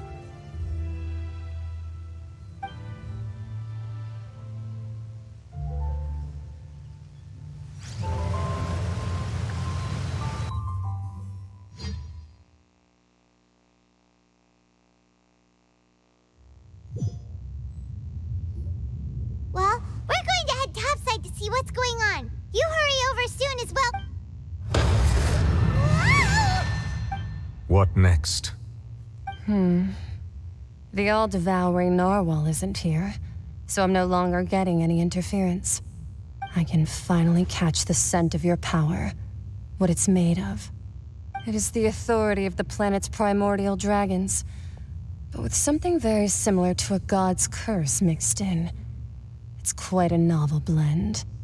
I'm sure I've encountered something like this before. What was it again? I do not know what you speak of. Of course. How could I forget? You should have the remains of the third descender on your person, yes? Remains? I've never heard of any such thing. According to your parlance, I believe it may be called a gnosis. Well, that much is true. After Focalor's divinity faded, she handed her gnosis to me. But I fear I have never heard of it described in the manner that you just did.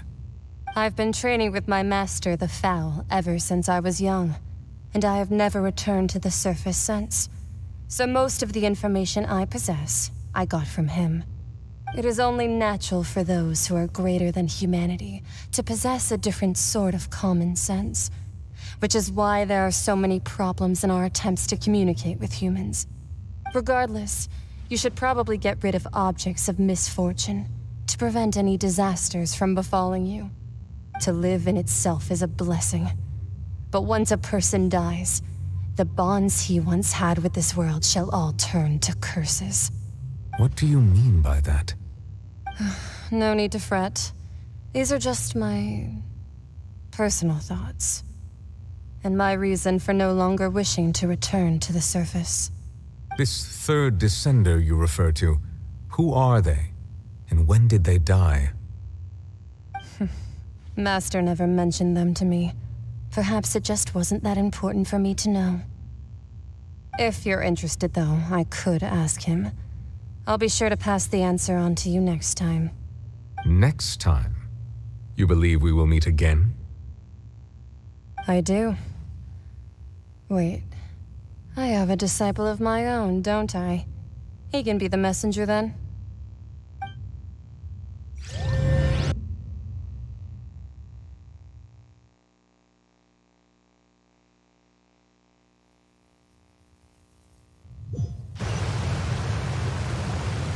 That's what she told me. Whether it would prove useful or... The remains of the third descent. So that's what the no-seas actually are. Paimon just thought they looked like chess pieces. How could... All the same, assuming that there was no misunderstanding or special metaphor at play. And she said that it would bring misfortune and that you should check it, which is why you gave it... If she speaks the truth, then I would simply be putting Fontaine at unnecessary risk by keeping it here.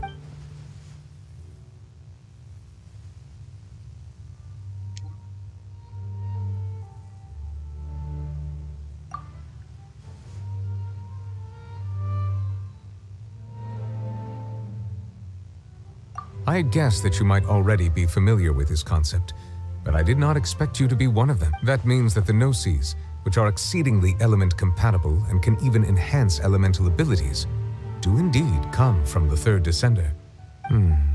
I wonder, does your body also possess similar properties? Like being able to use elements? No, let's not think about this stuff right now. It just feels... Comparing the Traveler to the dead third descender and all? That's what you say, but this topic still feels like... Once Child recovers, let's get some more answers out of him. Or go... I too believe it unwise to make too many blind guesses when information is lacking. The same is true of being at court. All right. Whatever the case, it seems like the crisis here in Fontaine's over for now. Yes.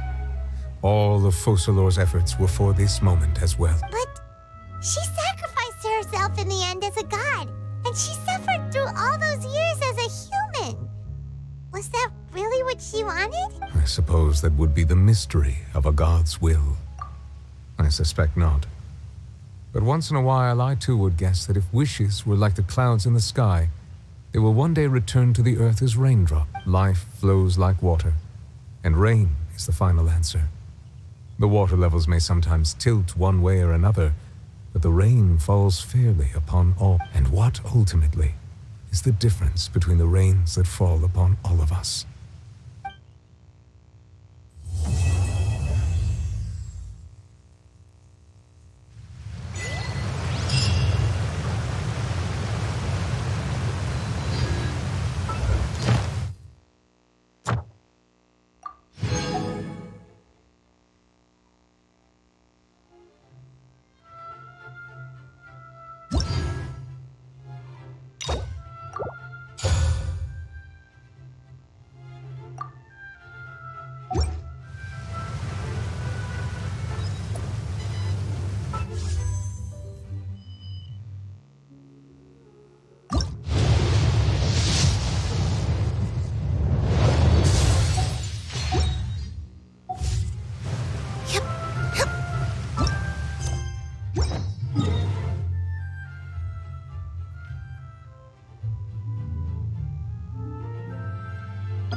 Solidify!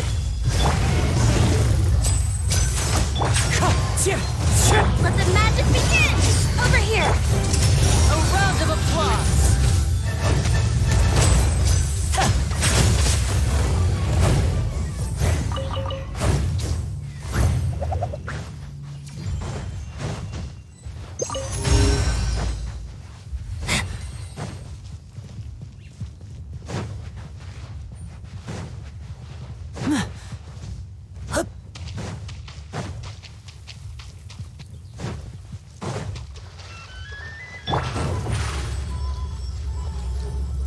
Surprise!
It's the finale. Now disappear.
So long as the audience thinks that seeing is believing, there's no limit to the number of tricks.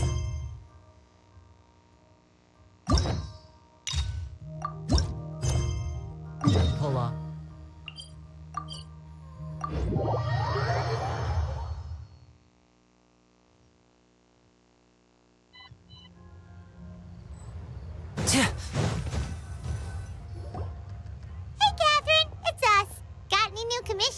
Specifically one with a huge more attack, perhaps? Paimon's just being enthusiastic. It's always a pleasure to actually, we do in fact have a rather urgent commission that is still open. Don't worry about that. To put it simply, the requester is looking for a temporary replacement actress for their musical. The original cast member ran into some issues and is currently but the troupe has also been experiencing some financial difficulties. That does sound like a tricky situation. That's right. Our adventurers reached out to many there are only a few days left until the performance. If they can't find someone in time, they'll probably have— Got it. Oh, this one's a doozy. Even if we took the commission, neither of us have any experience. If you're interested in helping, why not start by having maybe you can't fill the role yourselves, but you might be able to help— Oh, it's that guy, huh?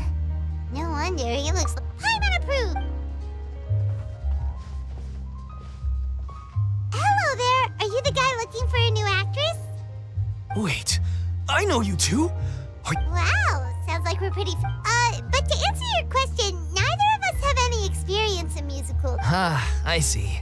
It's okay. If we can't find someone to step in, we'll have no choice but to cancel the show. It would be such a shame.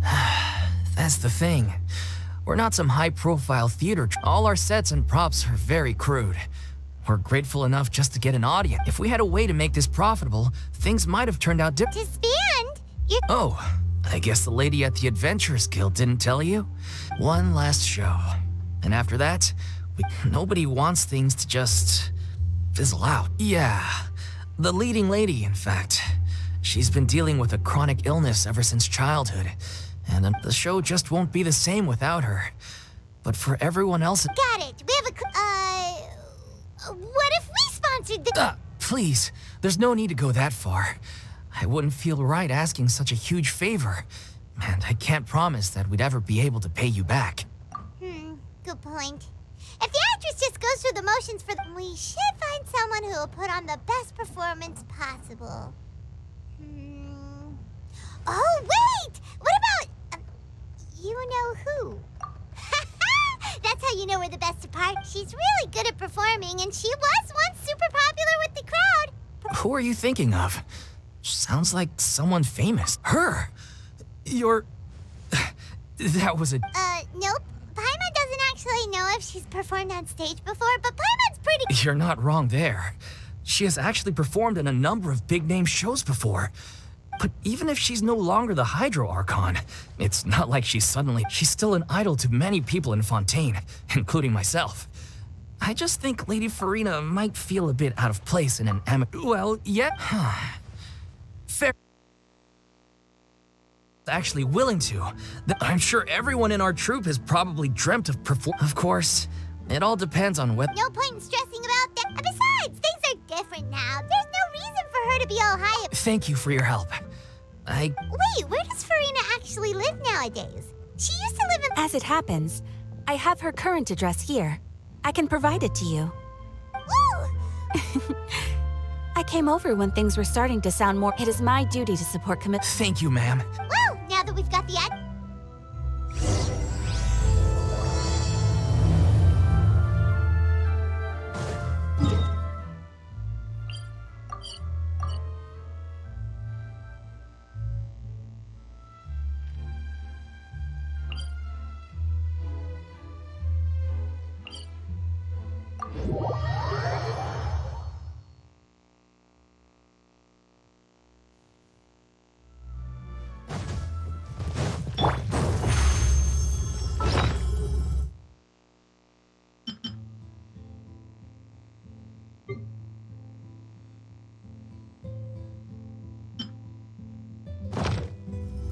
Over here!